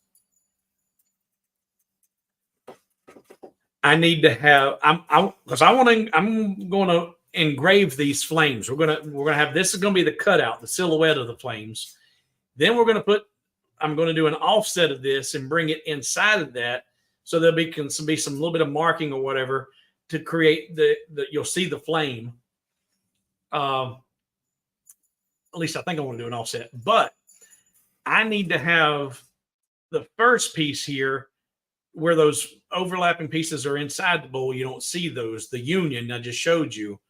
But then I need to have another duplicate that's above the bowl. That's the flames that are going to be the engraved part. So I got to duplicate that. Control D, duplicate it. And then I'm going to put that duplication on a toolpath and then turn that blue toolpath off temporarily so I don't see it. Now I've got the original flame plus this, and I want the union. And now I'm going to turn my toolpath back. No, I got to duplicate that because all that went away.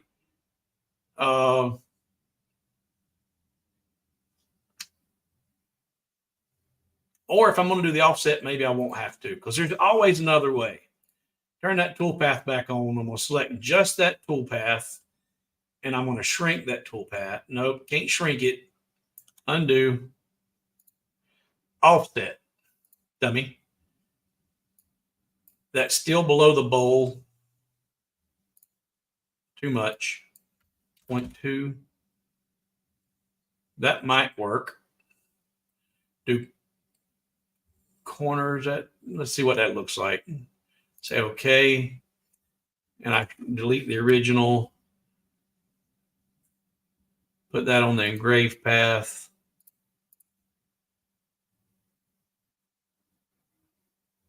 I told it to go to corners, and I don't like the fact that that's not a corner, but that can be edited and fixed. But that works. That looks pretty good. Man. In fact, I tell you what I'm going to do, and I'm going to be really, really, really selfish about this. I'm going to be selfish and giving at the same time. For you guys that are still here and are hanging around to the end of this episode, I'm going to make this available to you guys for free. This final version with the columns and the flames and all that, I'm going to make it available to you for free. But it's only going to be free for a very, very short amount of time. And in fact, it'll probably be free for just a couple of hours. Then I'll probably make this available for sale because this is going to be a really nice piece. It's going to be a really, really nice piece. And you see the amount of work that's going into this to get it there. And I'm happy to share it with you guys for free because you're putting a commitment into this too. You're a lot of time and seeing what's going on, and hopefully you're learning. Hopefully you're still learning. A lot of the numbers have gone away. Hopefully you're still learning something, or it's not that you're learning something because you already knew how to do that, but just how to implement what you already knew. But this is not going to remain free. I'm going to leave the first version free on the website, but this version is only going to be free for a short period of time. So I'm going to scroll up a little bit and look to see if I've missed any questions. Because there's where we talked about the flames, and there's only been a dozen comments since the flames. So we've kind of fallen asleep on the algorithm, and so keep that going. Even if you haven't learned a new thing or two, for the algorithm's sake, and the YouTube knows that you're still engaged, periodically throw a number up there, even though whatever. And it's just to keep the algorithm alive, and it knows what's going on. Okay, looking for question marks or comments that I need to address, and I don't see any as of yet. And I don't, there's a comment, Martin. For me, the education factor is worth much more than a free file. Well, thank you. I don't, Martin, how long have you been involved in this live stream today? Right now, I'm looking at my counter. It's 3 hours and 51 minutes. Have you been here from the beginning? A few of you have. How many of you, just put in me, or if you know how to do the emoji with a raised hand, how many me or raised hand have been here since the beginning of this stream? Have any of you been here since the beginning? Have I still got any of the original viewers tuned in here? Martin says from the beginning. Okay, wonderful. All right. That's a commitment, my brother. That is a commitment. All right. Where's my comment? Turn Martin off there.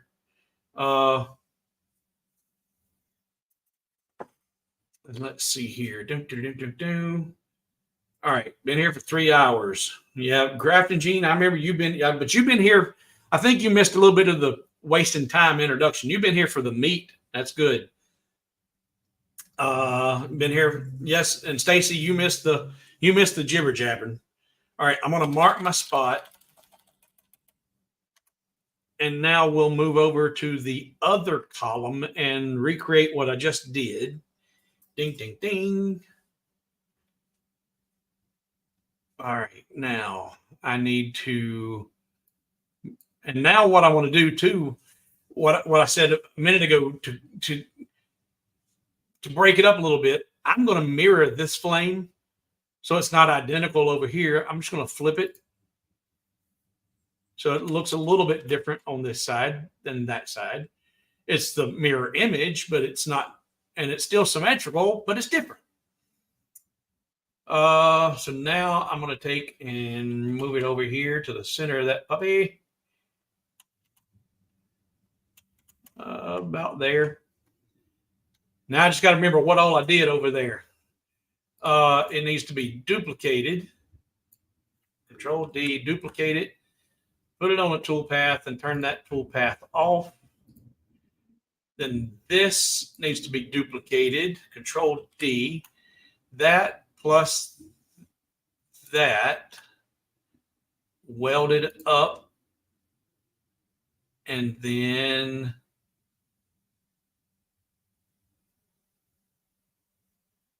done. Yeah, and then I need to turn that toolpath. Or no, I didn't need to duplicate that, did I? I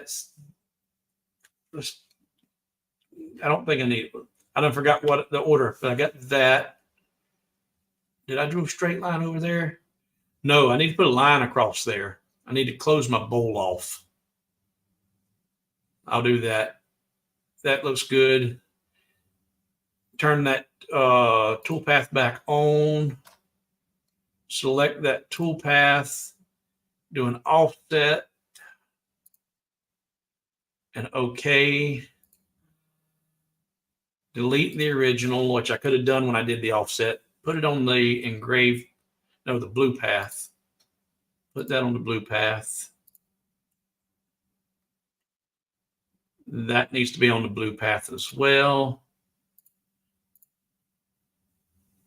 Actually, I think I want to do that like I did these down here. Because if I put the line, put that back in fill, that gives me that. But that gives just a line. I think what I want to do is put both of those, that and that, back on black, but I don't want it filled like that. So I'm going to do an offset, and I'm going to do it at 0.15, 0.12. Yeah. That way it'll give you the cutout, give you some little bit of flames, and you'll see your natural wood in there too. All right. And now, all right, I didn't do it up here. I need to get the blue layer and my pencil tool and draw a straight line from here to there, here to there, and here to there.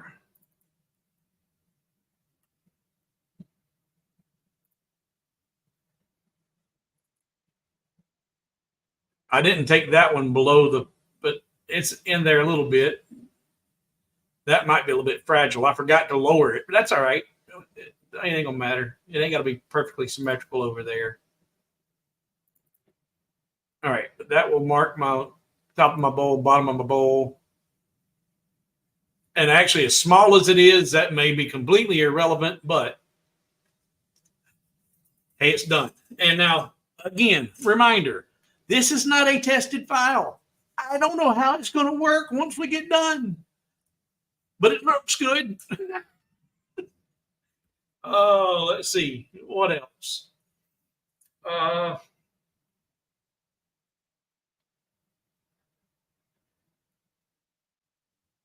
right, I need to put an outer perimeter on here because I don't want that just hanging out like that.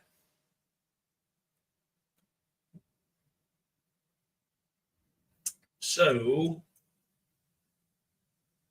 I need to bring, in fact, I don't know why that's stuck out like that. I thought that should be inside there, but when I get done here, it will be. Um,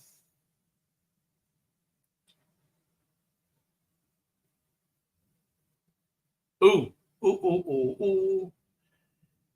Now I've got to put some tabs down here for these to snap into the base. Let me get my ruler. How wide is that? That's 8 millimeters. All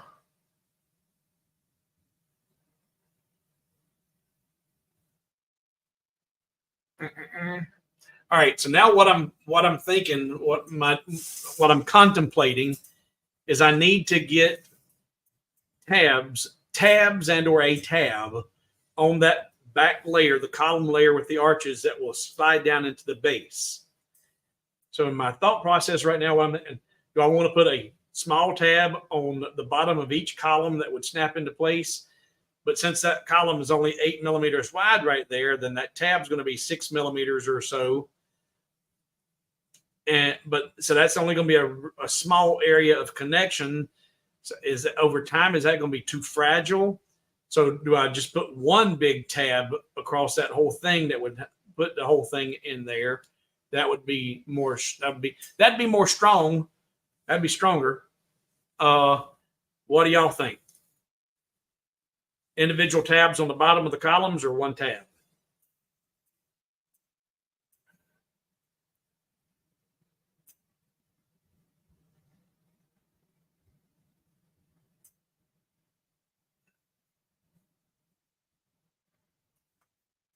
Yeah, we're headed for that record.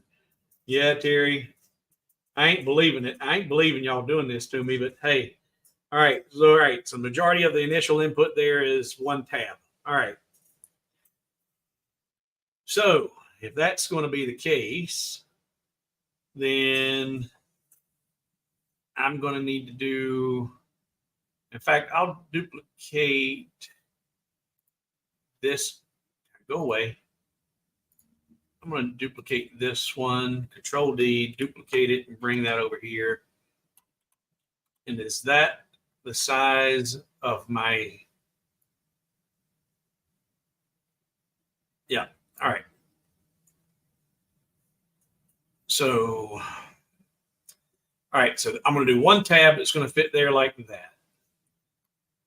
Now I need to fix this up here and give some strength to this up here. So first, I'm going to go into node editing. That means, in fact, let's take Daniel out of here for a second because he's in the way right now. It's just like Daniel, always in the way. Never where you want him when you need him. All right. Now let's select this again, go back into node editing. Because it's grouped, you can't see the nodes. So if I ungroup, there we go. I ungrouped once and I was able to see the nodes that I wanted to see, and everything is still selected that I just ungrouped. So if I select these nodes right here and control arrow in until I get it in overlapping, then come over here and grab these two nodes and control arrow in until I get them overlapping, and then just hit the group button again. That just regroups everything because I never deselected the group. So I've still got that all as one group. Now I'm going to select this guy and I'm going to duplicate that group, and I'm going to grab all of this layer, all my flames. That should be everything, and group that. Control D, duplicate that, and hold my shift button and select that and bring that down here. I should have, yeah. All right. So now I've got my outer perimeter and I want to attach it to that. So now I'm going to, those are grouped and that's good. But now that, I don't want to keep all of that grouped when I weld it up. I need to get just that piece. So ungroup, ungroup. Now that gives me, think what I want. So now, and actually, how many ways are there to do things in Lightburn? I can't remember. A whole bunch of ways. And I've shown you this before. You can either use the Boolean weld in this instance or the Boolean subtract, I think. And so you can use the weld and or subtract and end up with the same result, I think. So if I use this as a group, hold my shift and select that, which is just the outer perimeter of those arches and the columns, and hit the weld button, then that welds that in and that overlap's going away and the arches are now part of this. That's all one piece. And I don't really want all of this up here on this piece. I only want from the arches down. I think. You guys can tell me what you think, but I'm thinking for this back piece, this back layer, I only want from these arches down for that back layer. But I just showed you how you could use the weld feature to do that. I'm going to go back here, undo. So now those are individual pieces again. I'm going to ungroup these. And I'm going to select this inner circle and hold my shift button. And I'm going to use the subtract tool. And it does the same thing. It just subtracted the arches from that inner circle. And now if I select that again and group it, now they're all grouped. So I got the same result using two different tools. Got the same result with two different ways of getting there. Now I see some comments going on, so I want to make sure I'm not doing something you don't want to see. So everybody said one tab, one tab, one tab, one tab. It's now midnight in Bonnie, Scotland. Well, thank you for hanging in there, brother. We're almost done. And like I said, if you hang around long enough, you're going to see a finished piece, a finished design, untested piece that I'm going to make available to you guys for free. Gary says, when needing smaller movement, yeah, I've got my movement shit. My control arrow I've got set down to, I think, 1/4 of a millimeter. But are you saying shift control makes it even smaller than control? I'll take a look at that. No, if you weld the arches to circles, how will you get the horizontal base in place? You'll see. I ain't got there yet, but I think I can get it to work out. I think, but we'll see.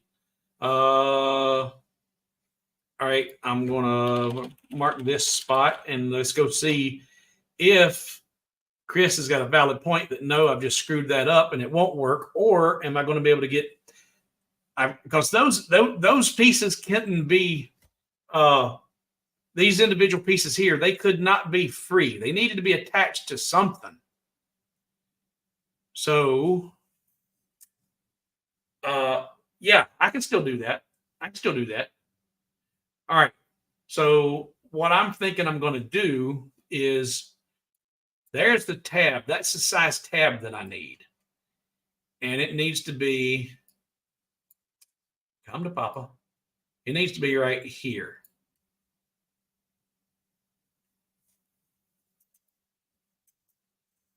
And so what I could do is, first, I'm going to duplicate that, Control D, duplicate it. Then I'm going to take that, hold Control, and draw that out past that point. And I'm going to say A, subtract B, ungroup that, delete that. And I should have duplicated that first one I just had up there, but I'm just going to draw it out again. And I should have duplicated that before I drew it out. Come on, stupid, get with the program. Control D, duplicate that, and draw it out again.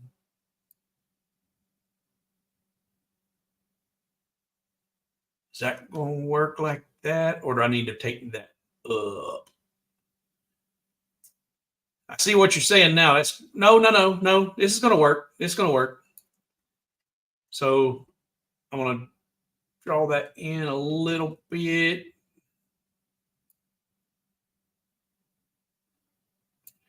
Then I'm going to arrow that up. So I've got my control arrow, and that's a little bit of a movement. Control plus. Ooh, yeah, I see what you're saying. Gary pointed out, so apparently there is more than just the 3 movements. Gary's saying shift and control moves it even smaller. So that's 2 for me. That's 2 things I've learned.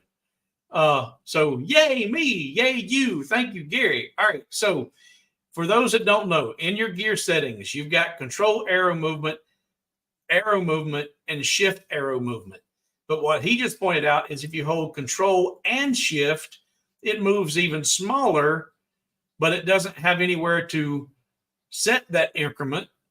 And I don't know if it is a preset movement, but as you see right here, this piece is not overlapping that piece. And I need to bring it in yet even smaller.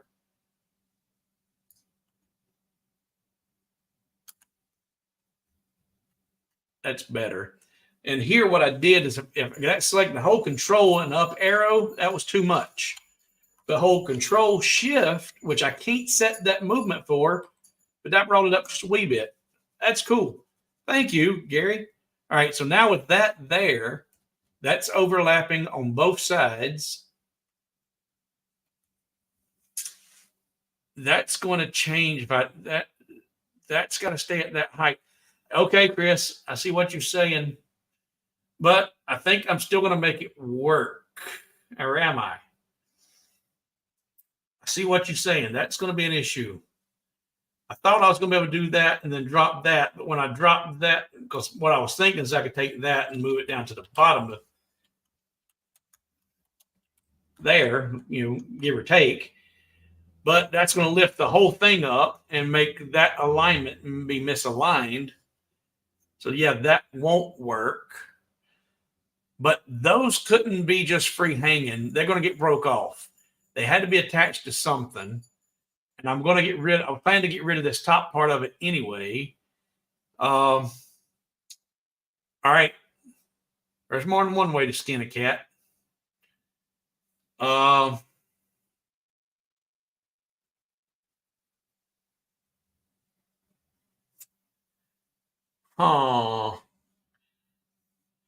All right, here comes the theme from Jeopardy again. Ding dong, ding dong, ding dong, ding. Ding dong, ding dong, ding, ding, ding, ding, ding, ding, ding, ding, ding. Ding, ding, ding, ding, ding, ding. Okay. All right. There's more than one way to skin a cat. All right. I'm gonna lift that up. We're gonna change that.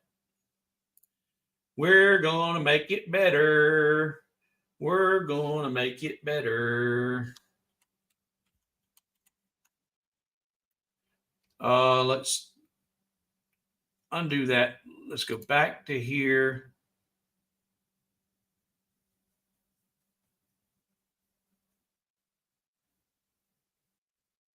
Undo. I'm going to set my movements to shift arrow to 1 millimeter.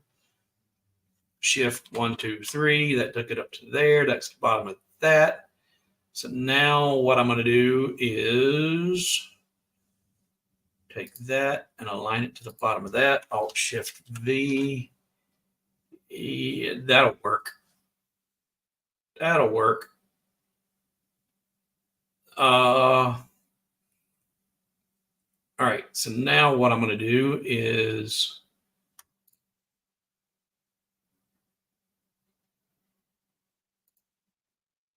shrinky dink that down.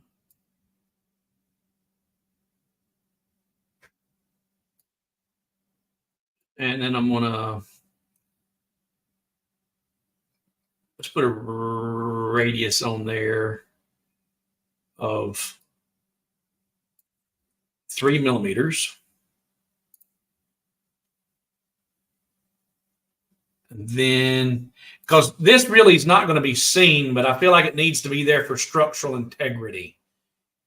It's not going to be that noticeable when you're looking at it, but I feel like it needs to be there, or else it is going to fall apart eventually. I didn't want to duplicate the whole thing. Undo that. I want to duplicate that. Control D, duplicate that, move that over here, flip it. Not that way, stupid. Anybody else talk to themselves and call them stupid? Anybody else insult themselves on a daily, regular basis? I'm constantly insulting myself. All right, there we go. So that and that, group it together, weld that together. Then you said 1 tab. So that needs to be centered. Not that stupid. I grabbed the wrong thing. See, I did it again. Grab that and center that. All right. And now I'm going to elongate the bottom. It's not going to be that noticeable. I'm going to go into node editing. And I'm going to move those 4 nodes. I'm going to move those 2 and those 2 below that. And now select that plus that and weld it and see if I get, yes, that's attached, that's attached, that's attached. Now I just need to clean up this top piece up here. So what I'm going to do is I'm gonna look to see if anybody's got any comments about or insults about what I've done here so far. Yeah. That's good. It's good. I think this is going to be another marathon. Yes, it's ridiculous, Peter. And insult myself? No, I don't have to. Everybody else does it for me. All right, I want to draw a straight line over here. And I'm on the blue layer right now. It doesn't matter. I'm going to draw a line from here to here. Actually, it don't even matter where I draw it to. Yeah, it does. I'm going to go to here. And then I'm going to come down here anywhere. And then over here. And then, is that? I don't think for what I'm wanting to do right now, actually, I think I need that to go out past it. Then this one.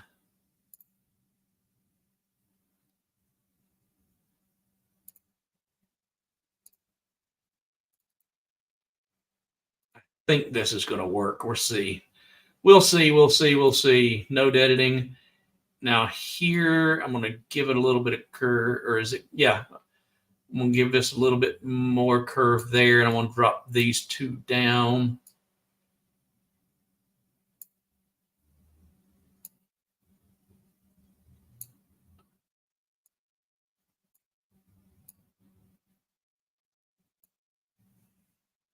It ain't got to be pretty because it's going to be hidden. It's going to be behind that piece. I'm going to take that and just to see, Control D, duplicate it just in case it works. Move that over here. But there. So A, that's not grouped. So we need to group that. Did it not group? It didn't group. Why didn't it group? Group that. And that, and that, and that. It doesn't matter. Let's see. This and this need to be part of that group, I think. So A, subtract B, or yeah.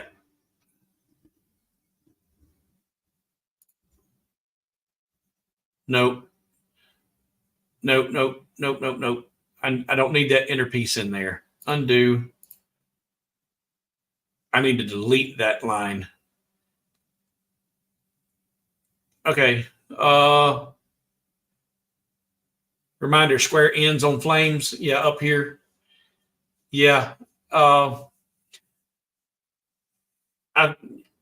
that'll be kind of simple enough to fix. I wished it looked like that all the way up, and we can probably fix that. But all right, here that needs to stay. So move that out of the way. That's got to stay there. I just need to. In fact, I'm going to leave that there, and I'm going to select this piece. I'm going to ungroup all that. That's the piece that needs to be edited. And that piece needs to be edited and go into node editing. I need to add a node right here where that intersects at. So insert the letter I. There's actually a node already there. I just need to break that. I'm going to select that one and hit the letter B for. Do I want to break it there? Yeah, what the heck. I'll break it. There's always another way. I'm going to break it there. So now if I come up here, select this one and go into node editing, it didn't break. Nodes break. Letter B for break. It's not moving. All right. B for break. And now move it. Normally you can do that without having, because sometimes you move to the one you want, sometimes you move to the one you don't want. So I want that to go away. And I want this. See, that one's the wrong one. I didn't want to move that one. So I'm going to move this one and move this one back up here into play. Well, actually, I don't know if it's going to be in the exact right place.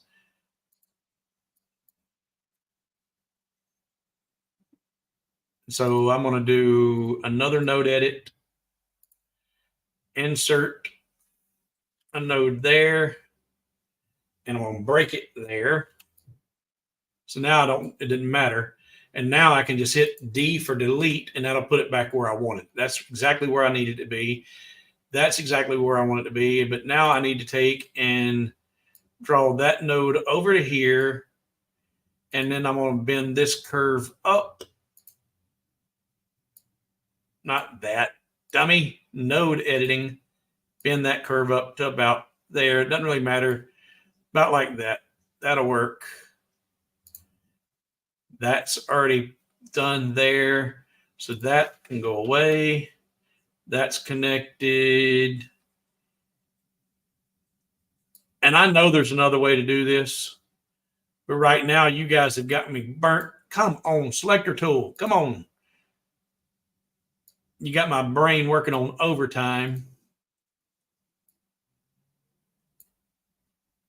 So now if I take this one, node editing, insert a node, break, get that out of the way here. I want to insert, break, hover over it, letter D for delete. Now I should be able to select both of those and delete them. That's gone. Now come back here, node editing, drag that. In fact, I'm going to leave that there for temporary. Drag that down to here, connect it.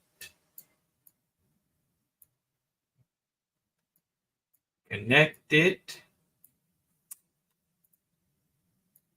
Connect it. All right, you devil. Turn off this blue layer.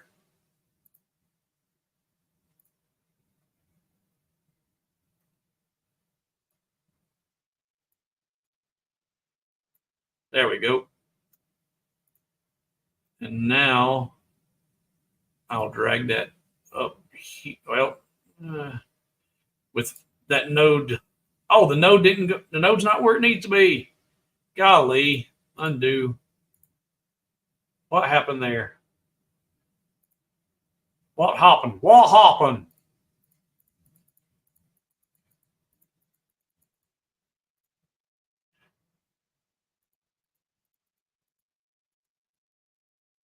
Oh, that is, golly.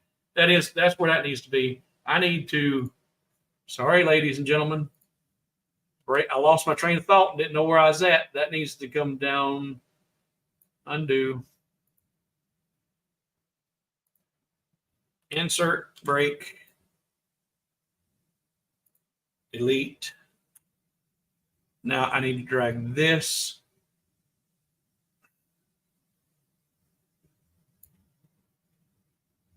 I'm going to insert, drag that one over here out of the way, drag this one over here to where it's supposed to be.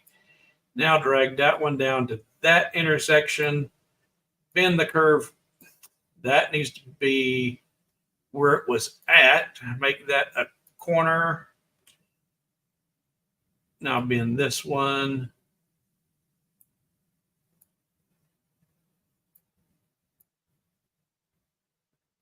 Again, I'm getting super, super crazy about this, and it don't need to be that crazy.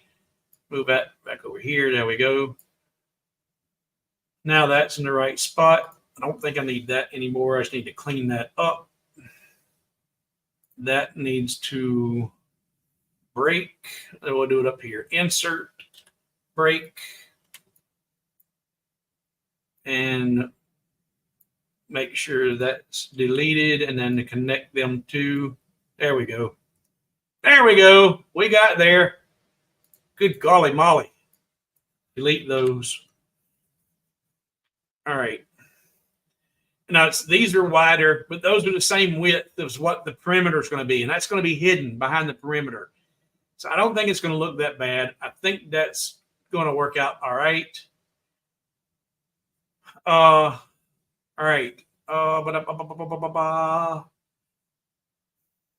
So now I can get rid of all of this.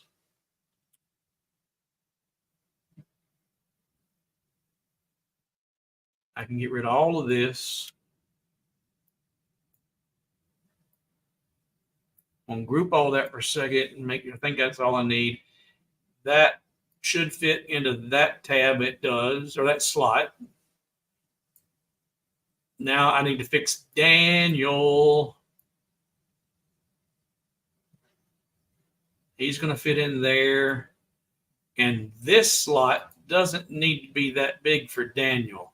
So I'm going to duplicate that. Control, duplicate it, because that position is correct. Then I'm going to get that, and I'm going to grab Daniel, and I'm going to move it over here. Alt-Shift-V, center it up, shrink it down, shrink it ink. About there. We'll take him a little bit better. Now I'm going to use Control Arrow up. I'm going to duplicate that, Control D, duplicate that, because that is the size of my tab. I'm going to put it in the slot. Delete the big slot. So that's perfectly placed. Now I need to take that and weld that. And that's fine like that. And that's good. That's good. That's good. Now Daniel is right. He's going to fit in there, which will fit right in front of that. And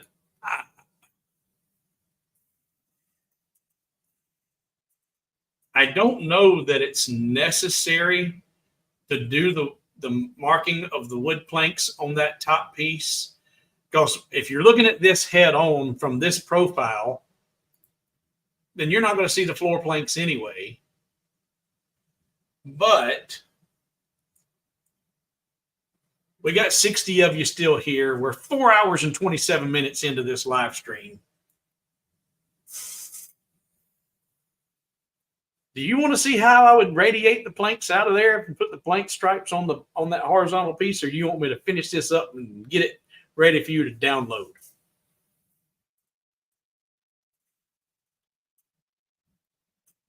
I'm going back up here for my mark. Where's my mark? There it is. Questions or comments? Chris says, yeah, I think making the flat base, you'll need to make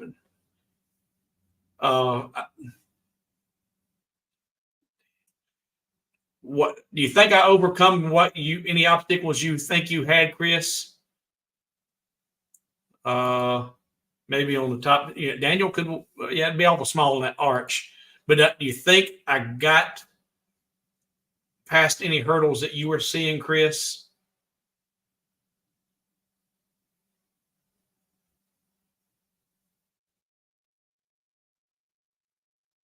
Gonna fix the flames. It's now past midnight. Thank you for being here, Peter. Remind everybody to hit the like button.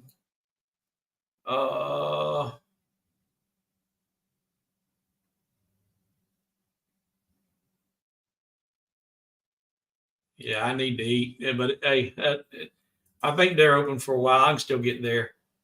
And Chris says, yes, that fixed all of his problems that he foreseen. That fixes it. Yeah. The tiling would have to be on top and or bottom, depending on viewer's eye line. Yeah, it would be on the top of that horizontal piece. and only looking down on it would you see it. And they're venomous. Venomous is saying planks. All right. Well, I tell you what I'm going to do. I'm going to show you how I would do it. And then if it turns out really, really, really nice, we'll save it real quick. And then if I'm kind of like, maybe you'll just see how to do it. Or we'll do it, and people that don't like it, they can just select them and delete them off of there. So, all right, what I'm going to do then is I'm going to select a point. First, I'm going to draw a circle.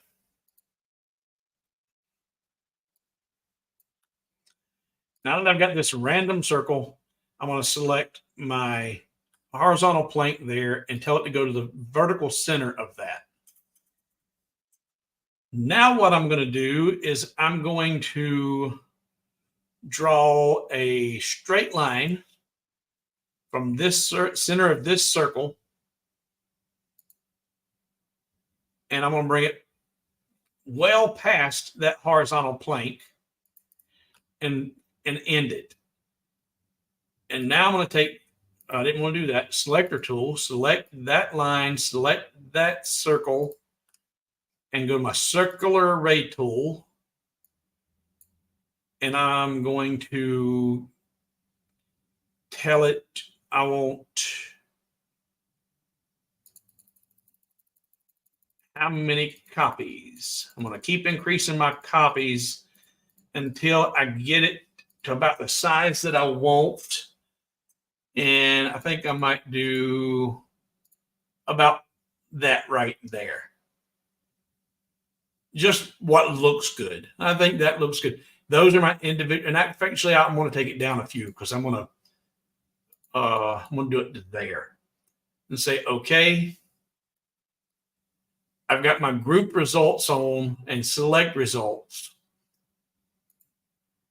Now I'm going to do an offset, outward offset of 0.12, delete the original objects and say okay. Now I'm going to select my plank, Control D, duplicate it, and I'm going to say A, subtract B, nope, undo, wrong one. When in doubt, Control B. Do I want union? No. Do I want intersection? Yes, I want the intersection. And say okay. And put that on the black layer. And now those look like they're falling and going away from me. I don't know how that will look once you actually cut it out. But I'll leave those on there. We don't need that circle anymore. Get rid of him.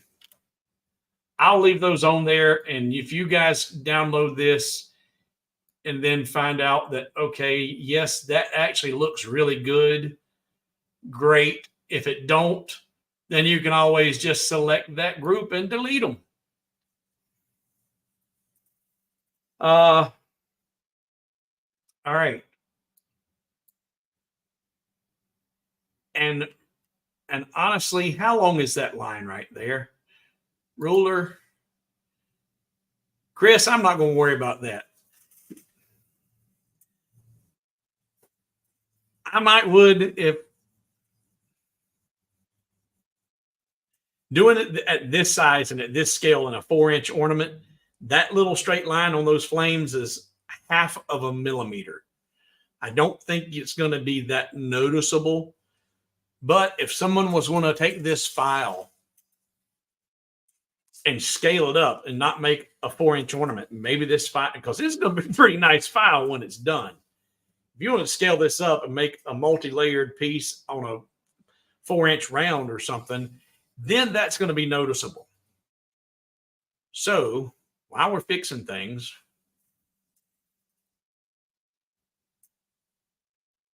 okay. put the black layer in line mode.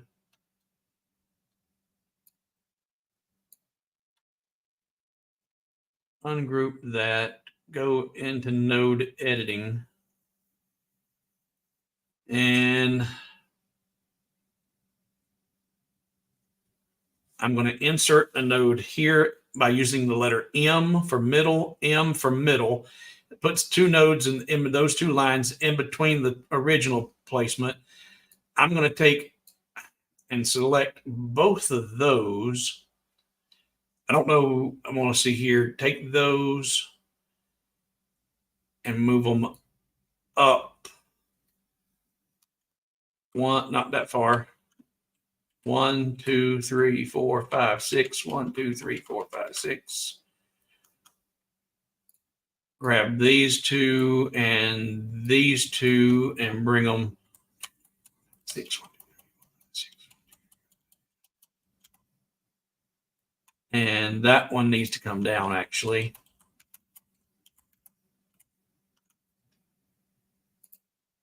And we're going to round those over a little bit. Just a little bit.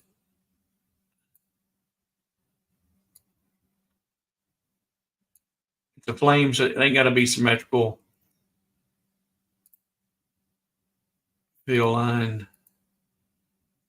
That looks funky right there. Oh, undo. Node editing.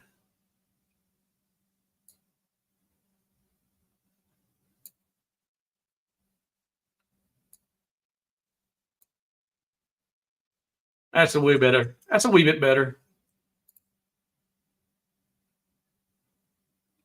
So now what I'll do is I will put that back in line mode. Grab those two, group them, Control D, duplicate them, move them over here, flip it, and tell it to go to the center of this one. Then select the flat ones and delete, and those are fixed. All right, guys, what do you think about that?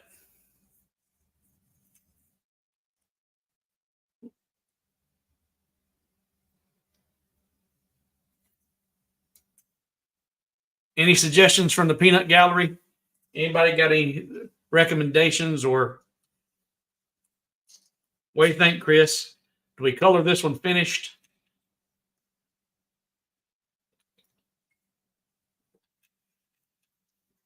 And you guys know I had no intention of doing this. My belly should be full of steak and rice right now. Good enough, but that is one gripe I have had about offset tool and light burn. I wish they would correct that. Talking about sometimes giving it points and sometimes not giving it points. I had it on corner modes, and it did do points on part of it, but not all of it. Put some line in the boards. If you wanted to create like wood grain look to it, I tell you what, Victor, it's not a bad idea, but keep in mind at this scale, it's not that noticeable, and you're going to have actual wood grain in your piece anyway. So the natural wood grain is going to look like boards. You're just defining the boards.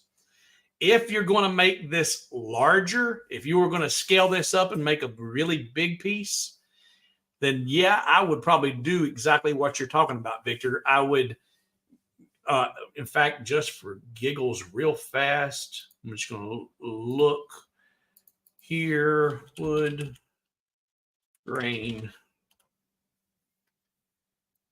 Ding dong, ding dong, ding dong, ding. Nope, that ain't giving me no wood grains. Do I have in my art library, and I know you guys can't see right now. Yeah, I do. Let's show you this. If I was going to do it larger, I've got wood grain patterns in my art library, and I would use those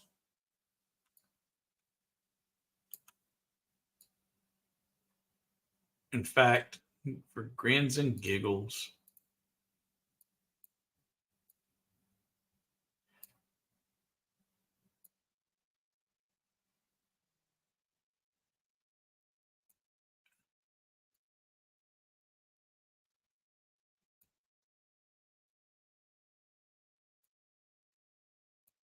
Because on this 4-inch piece, you're never going to see this. You got, but hey, like I said, it's about the technique, right? We're still here, and we're still learning. And so if that was put, but I wonder how it's going to look. See, then if problem with that is you're gonna you lose your definition of the boards, the straight lines, and it's not. And because I didn't do it in the array and shrink it, I'm going to show you this, but I'm not going to do all that in this right here. If you had a wood grain pattern,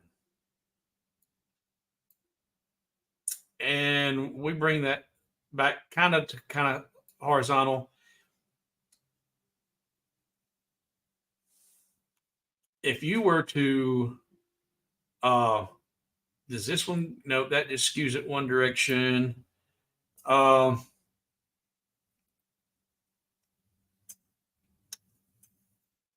thought the skew would let you skew it just not there, but just pinch it, because that's what you need to do. You need to pinch it, and I think there's a way to do it. I think there's a way to just pinch the top of that log and squeeze in that. But my brain is shut off, and I'm not going to dive in it because we are at 4:45. By the time I get this done and ready and available with you to have a link to download, we are going to be 5 hours, and I ain't going to do it. I ain't going to do it.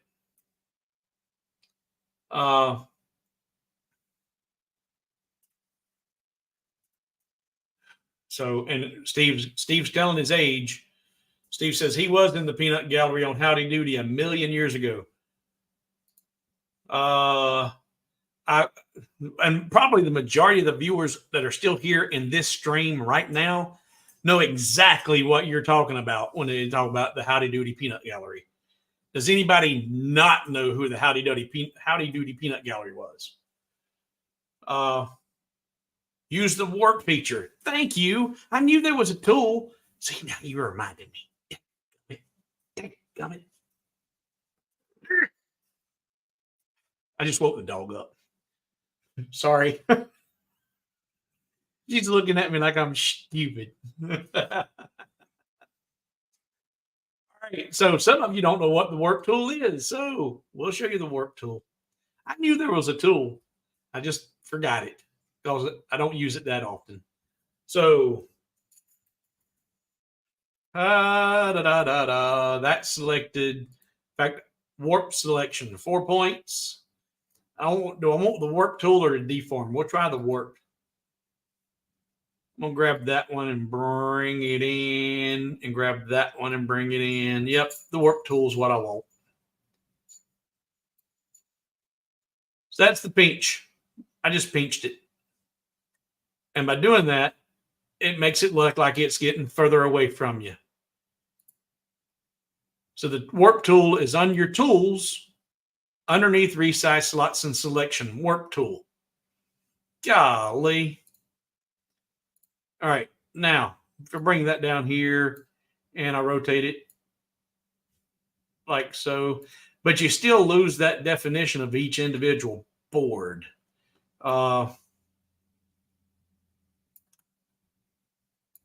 Unless it's just, and actually, you know what? Okay. Dagnabbit.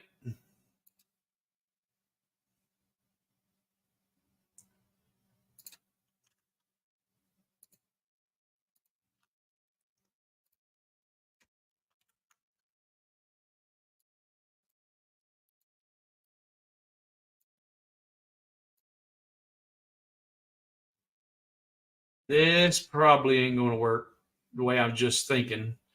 But let's put this back upright-ish. And I'm just going to try something. I don't know if this will work or not. We're going to try doing the circular array. That and that. Center them up. Center them up. Now that and circular array.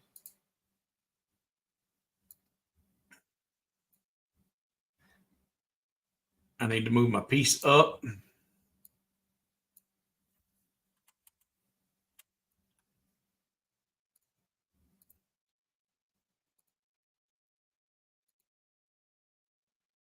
I need to make the board bigger. I don't need to move the circle.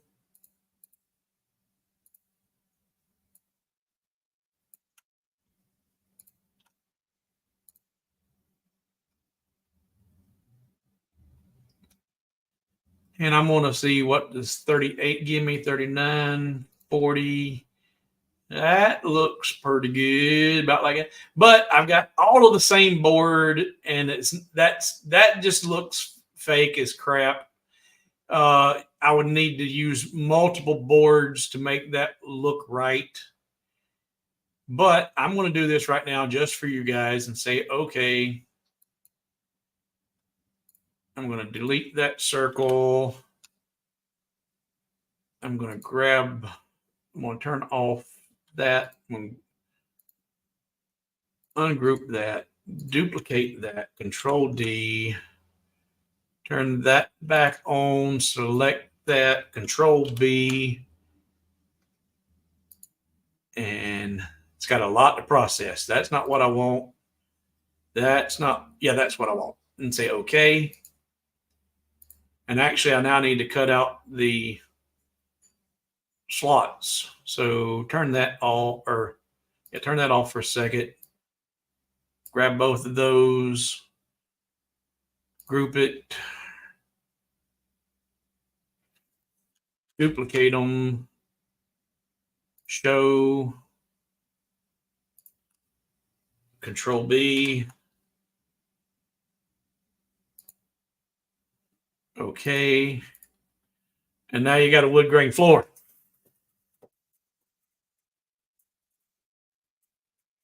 Oh, I'm going to leave both of them in there. But see how that just all gets blurred together. I don't know. I'll leave them both in there. I'll leave that, and you can play with whatever you want to do with. In fact, what you could do here, I'm going to keep going and I'm going to need to go get breakfast when I get done with this stream. Offset, enter,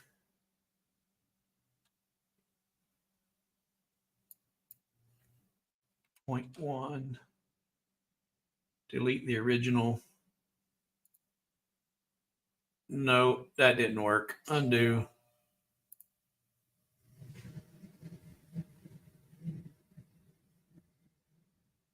Offset. Don't delete the original.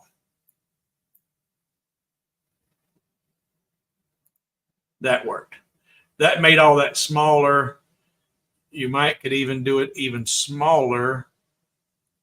Offset. No.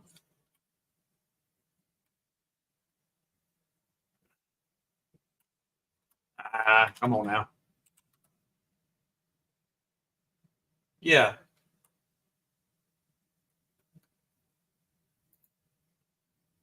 And that makes it not quite so busy. All right, I'm done. I'm done. I'm calling this one finished. Coloring it finished, painting it finished, painting it. What did Bob say when he's done? Because Bob would do like this too. All right, I'm coloring this finished. Coloring it done. All right, now I just need to organize this. See, when you get out, that just looks so black. I don't know how well that's untested. Untested. Use this at your own risk. Untested.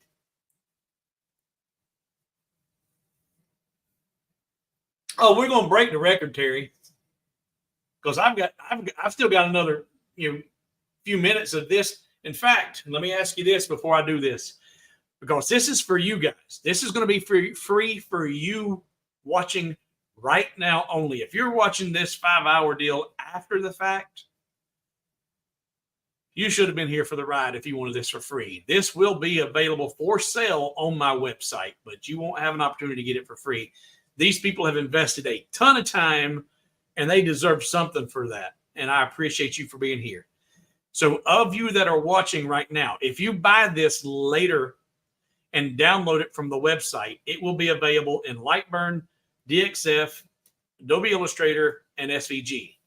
Do any one of you in the live stream at this time need it in any other format besides Lightburn? Is the Lightburn file only going to be suitable for everybody watching? And while you're replying to that, and I'll mark my spot. In fact, I need to go back up my other spot and see if there were any questions I missed in the meantime. I don't see my mark. I don't see any questions. All right, I don't see any questions. All right, for those that are commenting, that's fine. If anybody needs it in something else, put exclamation point, exclamation point, exclamation point, and DXF, and I'll know, or whatever you need it in, and I can do that. Yeah, I'm gonna leave. Oh no, you want me to leave? Where do you go? There he is. Louis wants me to leave the extra artwork of he wants my wood grain. And since he asked, I'm going to leave my wood grain planks on there too. And that's something that every one of you should save in your art library, because those are really useful. I use them a whole lot. I like the look of my natural pieces, but when you're doing large pieces, sometimes you want to have the engraved wood grain in there. So I'm going to leave the extra wood grain panels on there. I'll have both panels. In fact, just as you see it, I'll have both of the horizontal panels on there. I'll leave the wood grain planks on there that are just artwork. And then Daniel, as you see it, I'll upload it. I'm going to organize it, clean it up a little bit. But I'm going to leave all of this on there as you see it. And I'm going to go back up here to find my comments again. All right. Looking for exclamation points. And all right, there's one going for a new route. That ship sailed. No, where did that ship sail? Good Lord of mercy. Exclamation points. Does anybody need it in a different format? And no, I don't. Well, what kind of hobo with wood if you didn't have the wood grain? All right. Well, Dale, you're back in time to be able to catch this. I'm getting ready to organize all of this and then get it ready for you guys to download. All right, so I'm just going to, and everything I'm getting ready to do is just, I got to fix it. Yeah, I can't have this over here. I got to fix this.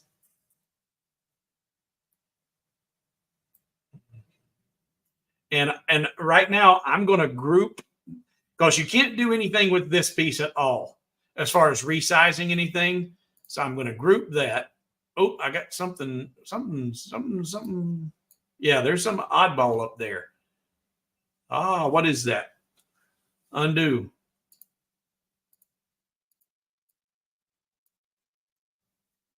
Delete. There we go. Now group. Again, you cannot modify, or there's nothing you can do. You'd have to physically go in and change those slots, not even slots, those whatever they are, it will not be recognized in the resize slots and shapes tool. This I need to check it, and I'm going to set when I save this for you guys to download, the slots and tabs will be set to 3 millimeters. So if you need to resize your slots and tabs, know the originals are 3 millimeters. And I'm doing that because I need to test them anyway. So if I grab, in fact, if I go to my ruler, measure that's 3 millimeters and that's 3 millimeters. No, it's not. It's 2.99. So that's off just a little bit, not a big deal. So I'm going to Tools, Resize Slots and Selection. There's group shapes in here, but that's okay as long as I see my tab height. And original is 3. And yes, I can see my tab height. So all those group shapes are irrelevant because this is all I need to move. And I'm going to move it to 3 millimeters and say okay. And now when I check my ruler, 3 and 3, so that's uniforms, okay. And now I'm going to group this right now. Just know that if you have to resize it, you're going to need to ungroup it. That's cleaned up, and that's 3 millimeters. This, in fact, this is currently set up with 2 different sizes, and I'm going to put all of these at 3 millimeters. Right now, I have 4.5 and 3, 3, 3, and 3. So all I got to do is just change the 4.5. So I'm going to ungroup, Tools, Resize Slots and Selection, change the 4.5 to 3, slot width. I remember I got those extra nodes in there. I got to clean that up. See, had I not done this and just let you guys have it for free, it wouldn't have worked because these are problems. And this is why I hate doing stuff that I have not made. I haven't tested it. This is an untested file. So cancel that, go back to node editing. I need to get rid of that node, hit the D for delete, D for delete. Go over here, D for delete. These nodes up here are on that black layer. So if I turn that black layer off, you won't see them. Now I need to delete that. Hit D for delete. All right, now turn the back layer back on.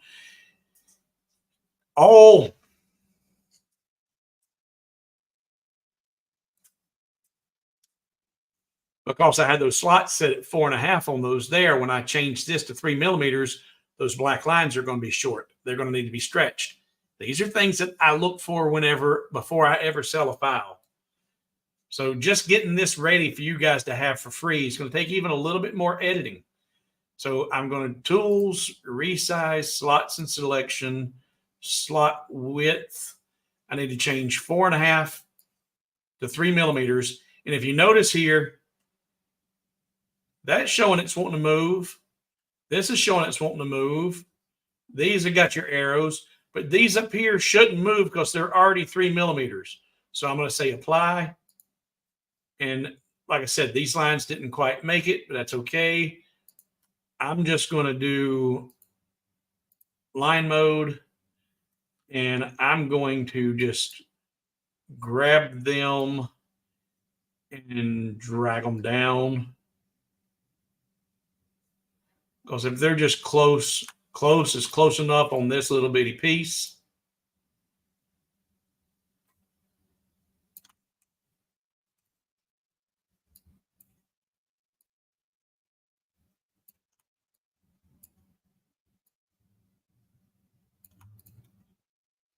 All right, so now,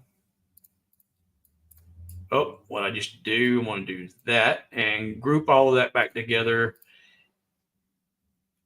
And actually, to save a little bit of time, I'm not going to edit the other one. Those wood planks are going to be screwed up too. But I'm just going to stretch them out. I ain't going to worry about it. But instead of editing the other slots, I'm just going to copy the one I just edited, move it over there, and then stretch my planks. ain't going to save much, but it'll save a little bit. So ungroup that again. Grab that one, Control D, duplicate it, move it over here, group that all back together. Oh, I didn't get the inner pieces. Way to go, stupid. Golly.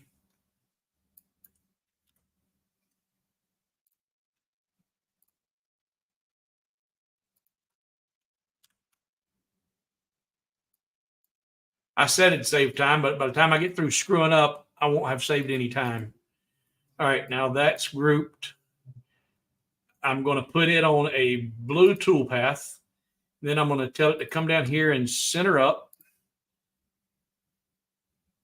I didn't have it grouped, so everything moved. No, dummy, undo, not ungroup. All right, group that so everything stays in place. Now center it up. Now come down here, grab the red toolpath, delete it, put that on the red toolpath. Now, just for grins and giggles, see how tough this is going to be. I don't know if it's going to be that big of a deal. I'll just go there. We'll go here. In fact, I'll turn off the red layer temporarily. Select all of this. Ungroup it. Node editing. It's a lot of nodes, but it ain't going to matter because we're just going to get them close. I'm going to grab these right here, and I'm going to arrow them down and then over a little bit.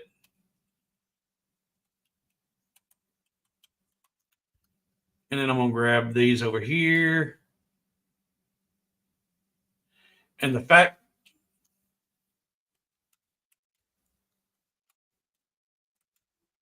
stretching these out is going to make them a little, little different from one side to the other. Turn that back on, and does that overlap both sides? Got it good down there, but I didn't quite make it up top. So I'll do it again.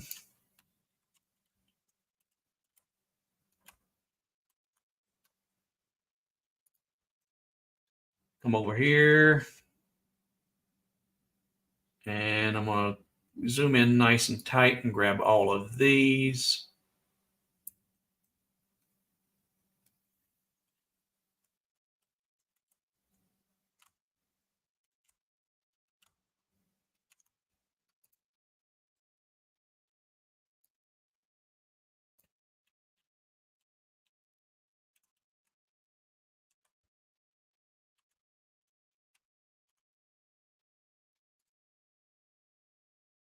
Okay, now turn off my node editing.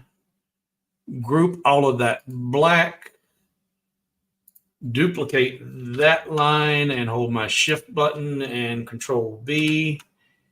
And do I want that? Yep. Okay. Now that's fixed. Everything's at 3 millimeters. And if you change it and you need to edit that, now you see how to do it. Group all of that together. Group all of that together. Align it. That's good. Get Daniel. Let's bring Daniel over here. We'll put Daniel. And that right there is a good, the fact that I moved Daniel over there into the center of that cutout, you can do that if you're making it out of the same material. If you're going to make Daniel out of the same material thickness that you're cutting your ring out of, you can put Daniel in the middle of that cutout and cut him out of what would be waste in that center part of your ornament and not wait. And that, so now you're not wasting all of that. And I'll bring that over here so you'll have it. And we'll put it on the black toolpath. Now you've got some wood grain planks. All right. Looking. All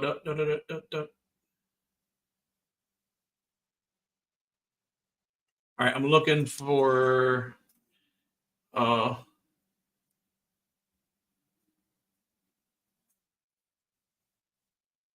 see your question, Ed, but at this point, I'm not sure what you're referring to.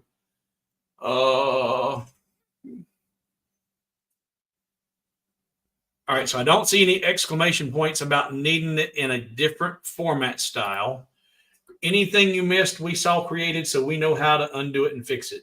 Boy, I wouldn't want to go back through too many undos to fix stuff, but now hopefully you can fix it. We have broke the record. We are 5 hours, 5 minutes. Jeez Louise. Weren't we just talking about the challenge of the creation being half the fun? Yes. Yeah. Actually, the grain you didn't need to clear. Actually, the grain you didn't need to clear as they will be just on. Yeah, right. You'd be cutting it off and it'd be going away. I like my files clean. They're going to be very neat. No. Neat. Okay. So I'm going to save this as Daniel Praying version 2. And then I'm going to upload it to my website, create a special page that I'll give you guys special permission to that will allow you to go in and download this what? This untested file. Untested. So if you are watching this in a replay and the free version for you to download is no longer there, before I put this out there for sale, I will have cut it out and tested it. So if you are looking at this and you see there is a file for download that you can purchase, I will have photographs of an end result showing that it did work. If you go to my website, hobowithwood.com, which is scrolling right there across the bottom, and you don't see this for download for sale, that means I haven't tested it, and I don't know if it'll work yet, and it might make it, it might not. Because if I test it and it don't work and it's too much for me to straighten out, I just won't sell it. Okay. Oh, the wood planks. What was? Okay, now I see what you're talking about, Ed. But what was your question?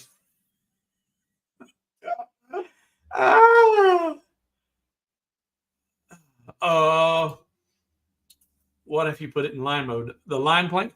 Yeah, that would have accomplished some similar.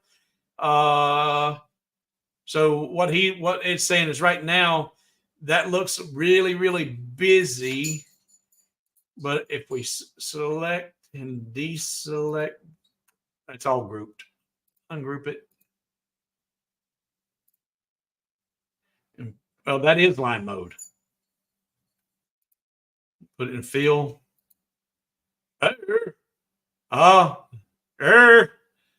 See, now that's a problem. Something I did whenever I did what I did messed it up. So for you guys watching, know that wood grain on that horizontal plank does not need to be on the black layer. I'm getting ready to put it on the blue layer. Well, I say I am. Select it, put it on the blue layer, and leave that in line mode. When you go to cut this out and engrave it, the wood grain needs to be in line mode, and that little piece right there needs to be stretched out.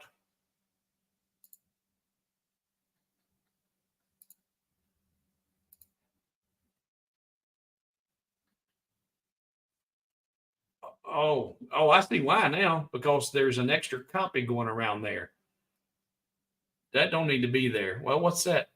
Well, I don't know. I don't know what that is. Well, we're going to stretch this out and fill that void up.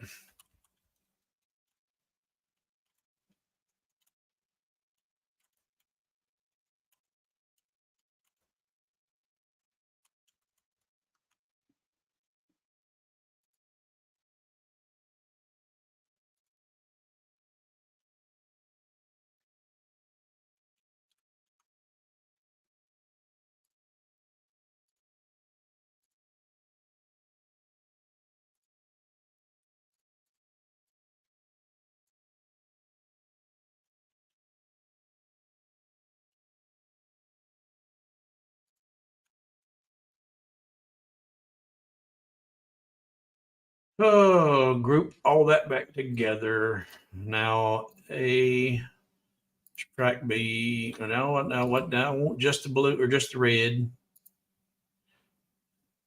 No, it's not just the red. All right.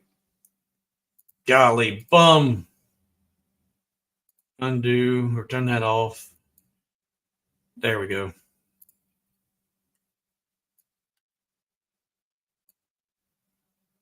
Group that.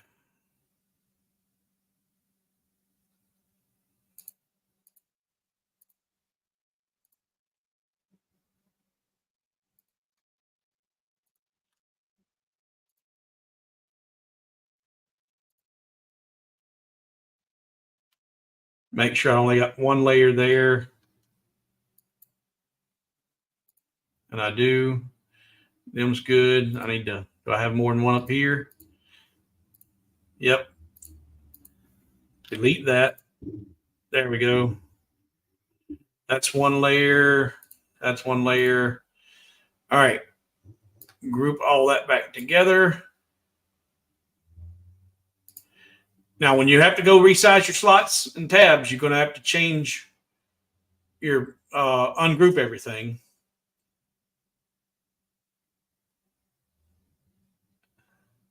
And if I put that in fill, did that change anything? Yeah, that fixed whatever that problem was, it fixed it. So there it is in fill mode. So now you have a choice. You can do it in fill or do it in line. And the line mode is not as filled. Line's not filled.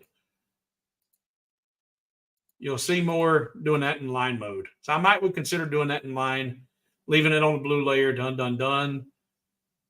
And so you can see the difference here on these planks. There that is in the black layer and fill, blue, unfilled.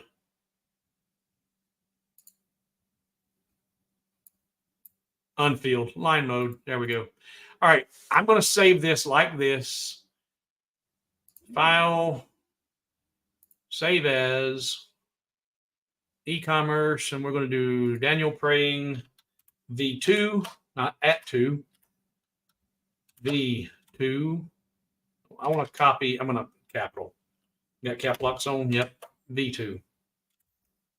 Lightburn. Save. All right. Now that I've got that saved, I need to go in here and put it on my website. You can hang around here as long as you want to. I'm going to do this and now while I'm doing it sitting here, or else it won't get done. But what I've got remaining to do now is I've saved it. I need to upload it to my website, create a product page for you to go to and download it, set it for free, and set it for a short period of time so you guys can download it. And just so you know exactly when it'll be uploaded, if you want to hang around and know, I'll say, okay, done. It's available. Or you can just periodically check and refresh your hobowithwood.com. And it is, it'll be 8:30 by the time I get this done. What the heck? I'll make it free until midnight. So if you don't hang around, just know that it'll be free for you to download sometime between the next 15 minutes for probably 3.5 hours or so. 65 of you still here. Now you know that magic. And I see I'm going to get this done. And if, I don't know, maybe you'll find this entertaining to watch what all I have to do to get this ready for you. Let's see here. I've got that saved. Where did I save it at? File. Save as. I saved it in my e-commerce. Okay. All right. Make sure I don't have anything going off the rails here. Go back. No. Okay. All right. Looks like just a bunch of the free other ones are being downloaded. All right. So I need to save that in somewhere. I need to put that in a different spot. Dummy. Golly. All right. So first thing I got to do is I got to fix my mess up. So let's close that. Let's go to my e-commerce file. Ding dong, ding dong, ding dong, ding, ding dong, ding dong, ding dong. That's my middle name, Ding Dong. Free annual ornament V2. Delete that because it don't need to be there. I need to save as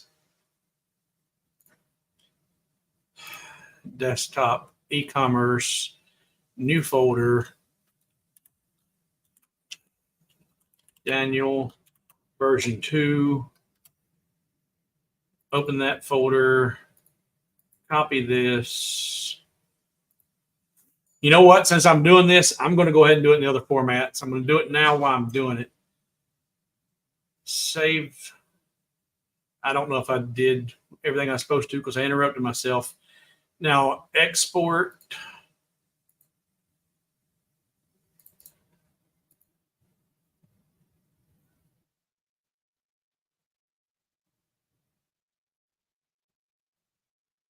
And Adobe Illustrator file. Export.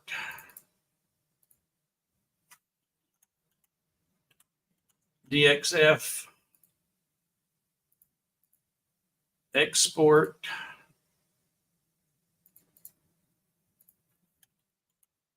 SVG. Explorer. Desktop. Desktop. E-commerce.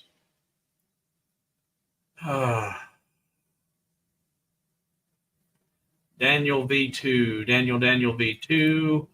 Compress.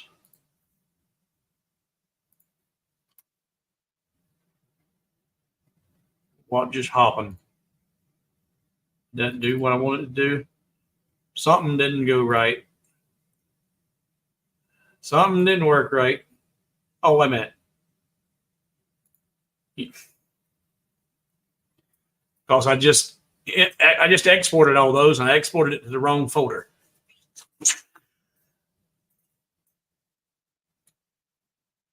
All right. So I'm going to go up here. I bet did I export it to the free folder? Let's look. Free. Yep, they're in there. There's Daniel praying V2, V2, V2. So now I just need to select, cut.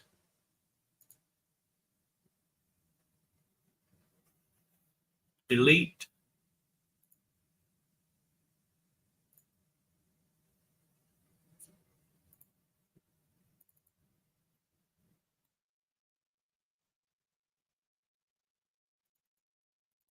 Paste. Oh, couldn't do it because I deleted my. All right, fine. I did screwed it up anyway, so I didn't even. I'll just export them again, dummy. All right, file, export to. I forgot I had to change that destination.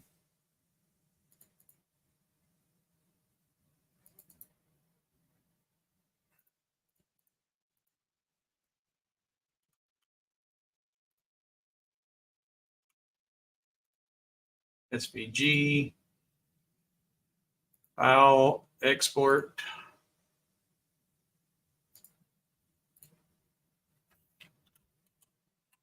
AI. Now DXF.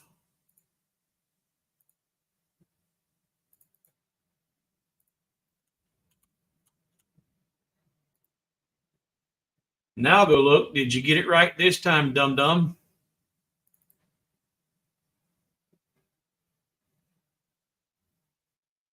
Daniel V2. Yes, they're all there. So now I can just go back up. Now compress that.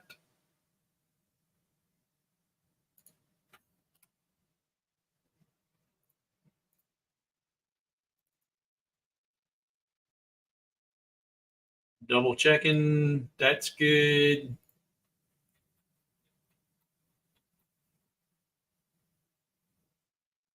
And I got two versions here. Don't know which one I done right because I did it wrong the first time. V2 is probably the one I want, but I'm going to delete that one. I'm going to delete that one because I don't want to guess. And now I will go back.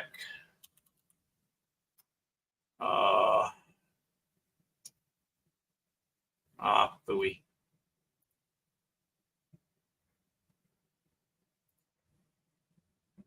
Come on now.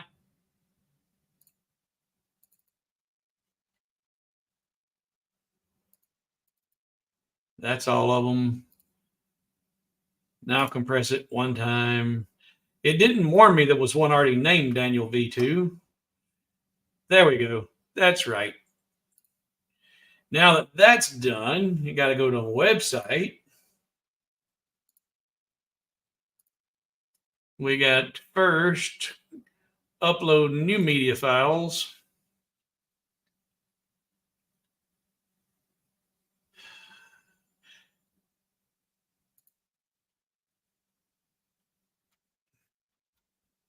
File name Daniel. Open. All right, that's done. I've got the digital in there. Now I need to create a new product for you to go download. Add new. This is going to be a temp. I got cap locks on. Temporary free file. And I don't know how much this is going to require, but I'm just going to put it in here just in case. Free. Because I've never done it like this. Free file. There's no image to upload. It is a virtual piece. It's downloadable. The price is $0. The price is free. Add to file. Click here. Choose file. It is the Daniel V2. Insert. Save draft. Make sure I got all my ducks in a row before I publish it. Done, done, done, done, done. It's $0 cost. That's done. That's done. That's done. All right. Now publish. Oh, I got to put a time limit on there. Schedule. I knew I was forgetting something. Good golly molly. Free until, what is today's date? Today is 10/5, so it's free until 10/6. See. All right. Publish.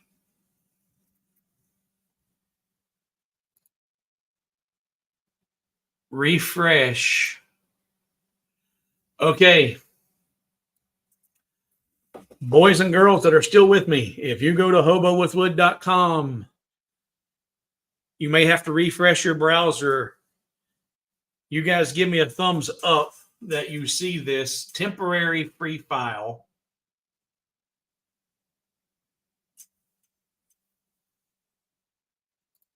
Chris says, actually, the grain you didn't need to. Oh, yeah, we already talked about that.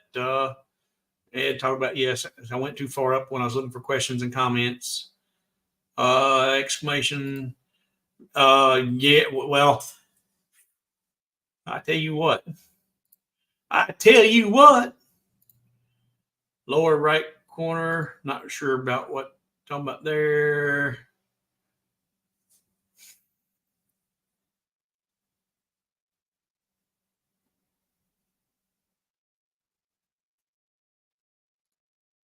Stacy says she's been doing hands-on with the stream, enhances her abilities. Yep. Work along with it. Dun, dun, dun, dun, dun, dun, dun. 5.5 hours. What are you talking about? Spam. No. No, no, no. And okay, yep. Chris says yes, it's there. All right, so good. You guys are saying you're seeing it and you're getting it. Good, good, good, good. Now I'm going to check something just for grins and absolute giggles, for your entertainment purposes only, and for my information. Ding dong, ding dong, ding dong, ding. No, stupid golly. Home.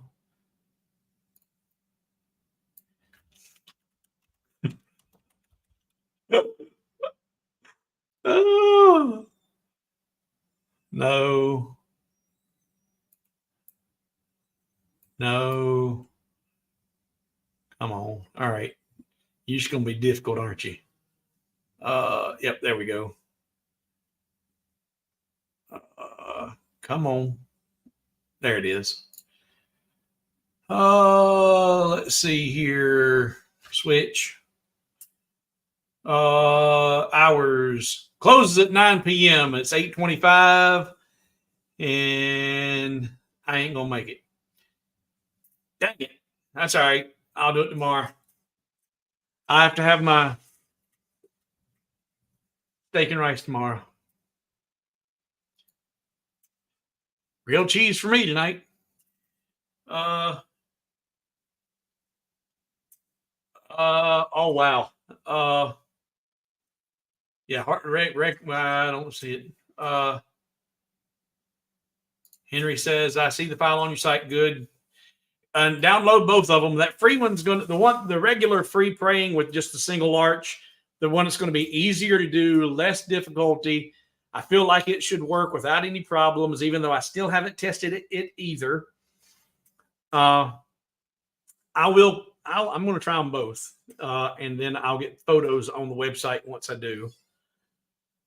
And Scott says they've opened it and opened just fine and light burn good. Stacy, that's a sore point for me. I might have it in my assets here, but I did that. I don't know if the others are still doing it or not, but I did that, and then somebody wanted to be funny, and they end up doing 4, 5, 6 of them just because, and they used artificial intelligence, I'm sure, to generate a bunch of them. Daniel saying, don't see Daniel 2. F5. Either close your browser. You might even try doing both. Open with. In fact, I'll get over here and show you. There's my hobo with wood. If I hit F5, then you should get a warning, and it's not on the screen you can see because it showed up on my other screen. It says reload site. Changes you made not be saved. And then just tell it to.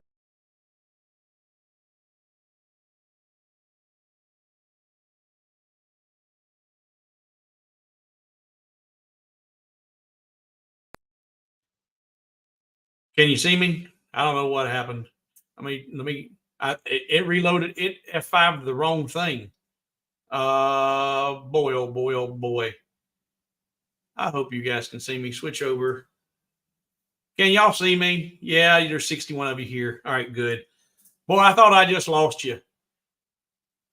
But on yours, I ain't gonna try that again. Go to your tab that you don't see, Kevin, if you don't see it, hit F5, and that is the command to refresh your browser. I just did it, and it kicked me out of my stream. So I ain't going to do that again. But if that don't work, close your browser completely, open your browser back up, and go back into the website, hobowithwood.com, because what's happening, and I see this a lot,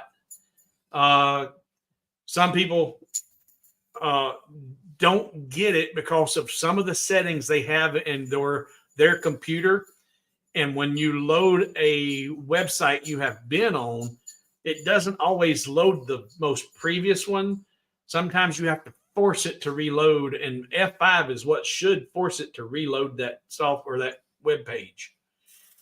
So Kevin was the one that said, yeah, Kevin's one says I don't see it. So I'm waiting for Kevin to tell me yes. I know everybody else is seeing it, but Kevin, hit that F5 and refresh your browser and see if that don't work. And if you do, give me a thumbs up. Say, hey, I got it. All right. But I was talking about that song. I don't know where that song's at. I'll look real briefly. How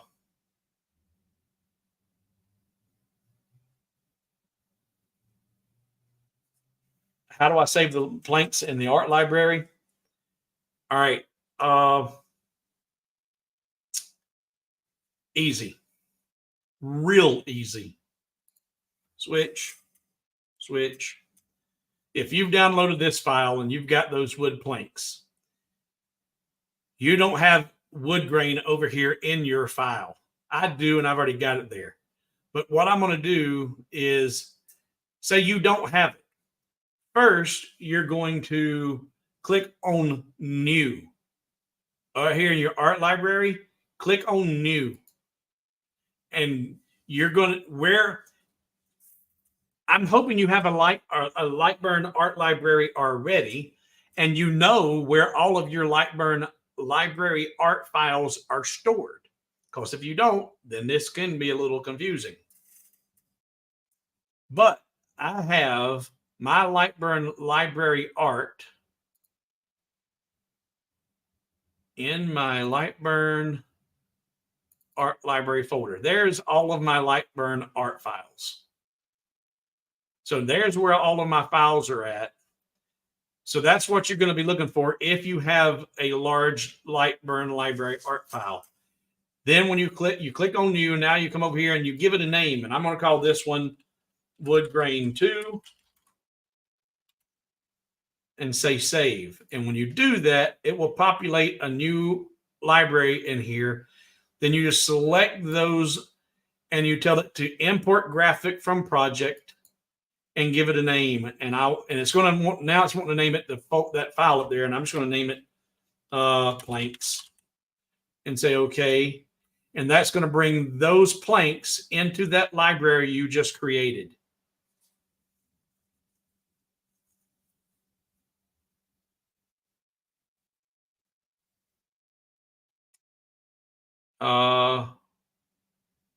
So hopefully that answered that for you, Scott.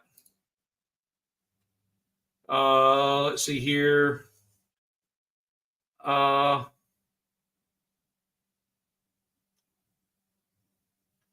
right, apparently there was some issue there. I tried downloading again. This time I got the correct file. So, okay.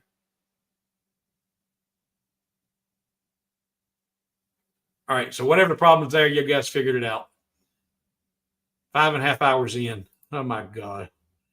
All right, now, if you find yourself, I don't need these two duplicates, if you find, and you don't want that in your library up there anymore, then you just select that, highlight it, and tell it to unload.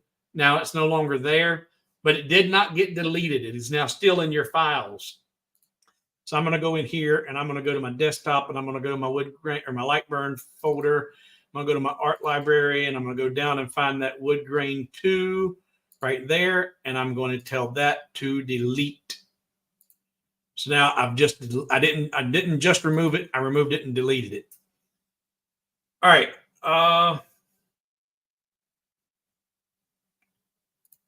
Well, Kevin, and this has happened before. I don't know if it's happened with you before, but it's happened with other viewers. Kevin, are you a patron? Do I have your email? Scratch that. Whether you're a patron, because if you're a patron, I have your email. That's the only reason I ask. Whether I got your email or not, email me at hobowithwood@gmail.com. Do that right now. Go over, send me an email, need file, and I will send it to you in a reply, and you won't have to go find it and download it. But there is something about your computer's settings, because you see everyone else that's in here's got it. They've downloaded. It's there. I showed you in the stream. It's there. Your computer settings, something about the way it loads the websites from cache and not from a fresh download. Are you on Apple? I don't know anything about Macs, so it might even be an Apple setting, but F5 in a Windows usually forces it to bring in a fresh download and not loading anything from cache. But something about your computer is not letting it doing it. Because Crafting with Gene says, yep, got the file, opened it with no problem. Several people have gotten it. It's not been a problem for them. And I ain't fussing or complaining. I'm just saying the issue is something about the settings. And it may be a security settings in your software, something to do with your McAfee or whatever you're using as some type of protection. Your own Windows, that's good. But something, a Windows setting is not letting you download and refresh that website, that window, but it's it can be a version of the browser, not just the browser. Yeah, what browser are you using? Are you using the Internet Explorer browser, or are you using Firefox, or are you using, regardless, go over to your email, send me an email right now to hobowithwood@gmail.com, subject line need file, and I'll send it to you in a link. You'll have it, Johnny on the spot. All right.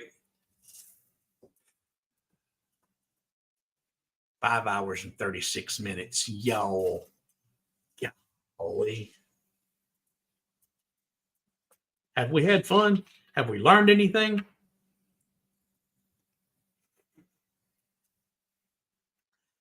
Carl, I don't know if you're going to get to this point in this video. You are a regular viewer and a regular supporter. I don't think you're in the stream right now. So I don't know if you're ever going to see this. But Carl points out to me the number of ads that are in my replays. I have no control over that whatsoever. But the typical video in a YouTube is 10, 15 minutes. Most of the live streams you'll see run maybe 90 minutes. And in a 10-minute video, you'll have a beginning, middle, and an end commercial. Well, when we got 5 hours and 45 minutes, they won't do beginning, middle, and end. They're going to do something probably every, 15, 20 minutes or so. I have no control over that whatsoever. But that is how I get paid. I do not get paid per commercial. If they put in 3 commercials or 10 commercials, it doesn't really matter. It's how many eyeballs see the commercial, how many people watch it. And if they skip through it, or if they are paying for YouTube with no commercials, I don't get nothing. If somebody's watching this on YouTube Premium without ads, they watch it all. I don't get a dime from them, from their viewing any ads on there. It's because they didn't see any ads. In fact, if every one of you joined up and got YouTube Premium and watched it ad-free, I don't know I'd make a penny from doing this. All right. Stacy says ads equals intermission, LOL. All right. And did you send me that email? I've got a whole bunch of emails. And that's why I told you I needed to see in the subject line, need file. I don't see it in my inbox. I would love it if you sent me that email before I leave out of here, because I got to go make a grilled cheese instead of having my rice and steak. All right. Any last minute questions? Any last minute feedback? I've got that up. You guys have got both files downloaded. Everybody but Kevin. And no, I'm not going 20 more minutes. Thank you to all of my patrons who are still here. Thank you for all the patrons who watch this in the replay. You are what supports this channel. You are getting ready to start seeing some videos with progress on my remodel. I haven't got anything done up to the point of doing the rough end of the plumbing because I bought the flooring that was on sale. I bought the furniture that was on sale. Now I've just gotten another deposit from last month. So now I can go buy some wiring and some drywall. And I'm going to be making, I don't know what I'm doing. I have done it. I've done it before. It ain't my first time, but I am not a professional drywaller. I'm not a professional hanger. I'm not a professional electrician, but I'm going to be doing some videos showing the progress and showing what I'm doing, because I was fortunate enough to have one of the and I've told you this, I've got a manufacturer sending me tools to do all the finish work of the drywall, and I'm going to feature all those and do all those in the video and put links up to that for his in appreciation for him sending me the free tools. So you're going to see some of that, and you're going to be going, this ain't got nothing to do with lasers, but got to do what I got to do. And I appreciate all y'all hanging out.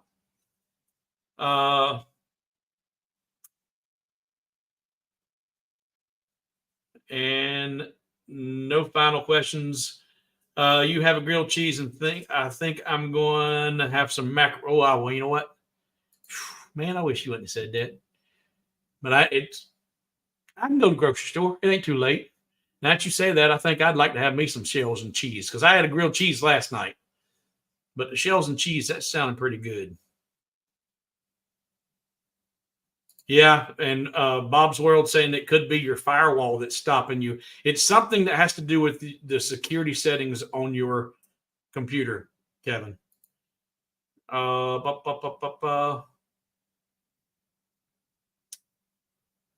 Okay. Ding, ding, ding.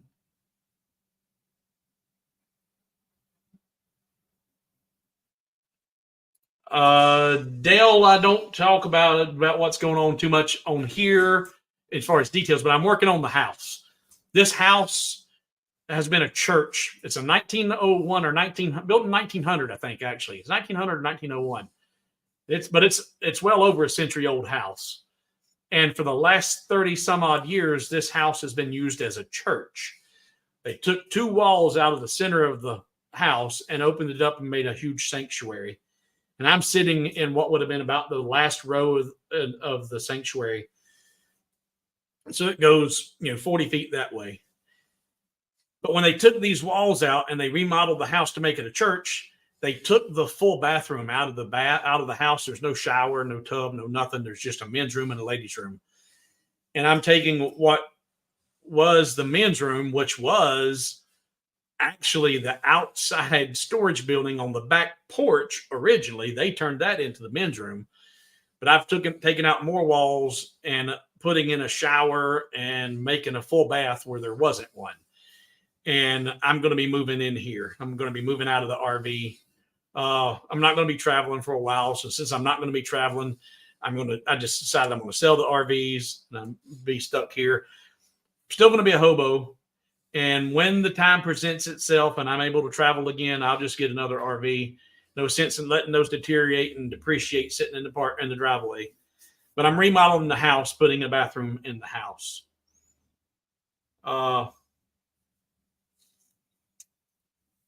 John saying disregard my chat. I got them. Okay, I didn't see you was having a problem, but I'm glad you got them. I missed your comment that you didn't get them.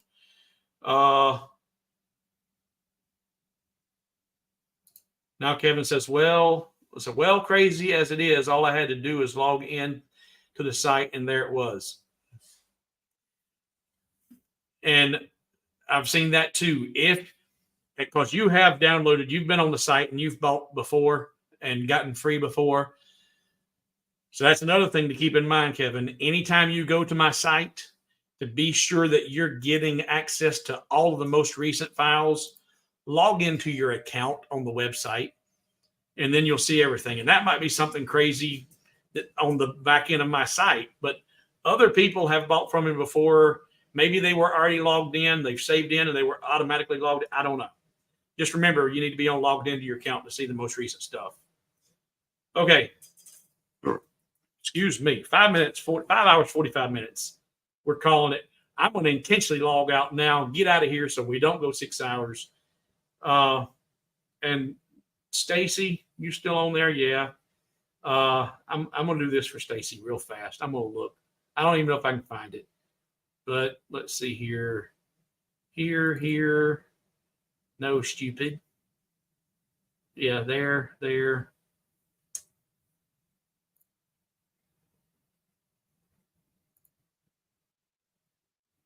Yeah. All right. I don't even remember if I know how to do this. Let's see. Share. oh, you know what? I know what I need to do.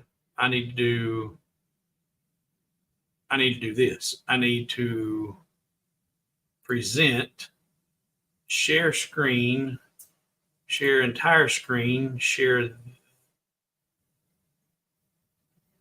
audio, and share and share. Now,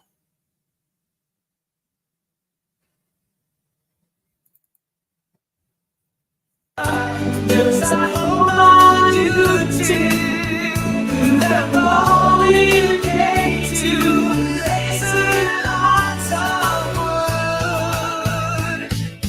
He's got a glint in his eye and a smile on his face as he burns his designs with his oil lace. Oh, forgot it held out that low. Oh, with wood and his golden laser, light up the night with great flavors. It's a funky show, you gotta see it to believe it.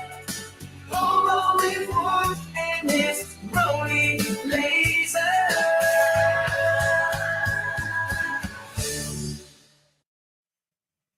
All right, did y'all hear that? I hope it came through. I think I did that right. Stop sharing. Go away. Did y'all hear that? Or did you just see me acting like an idiot?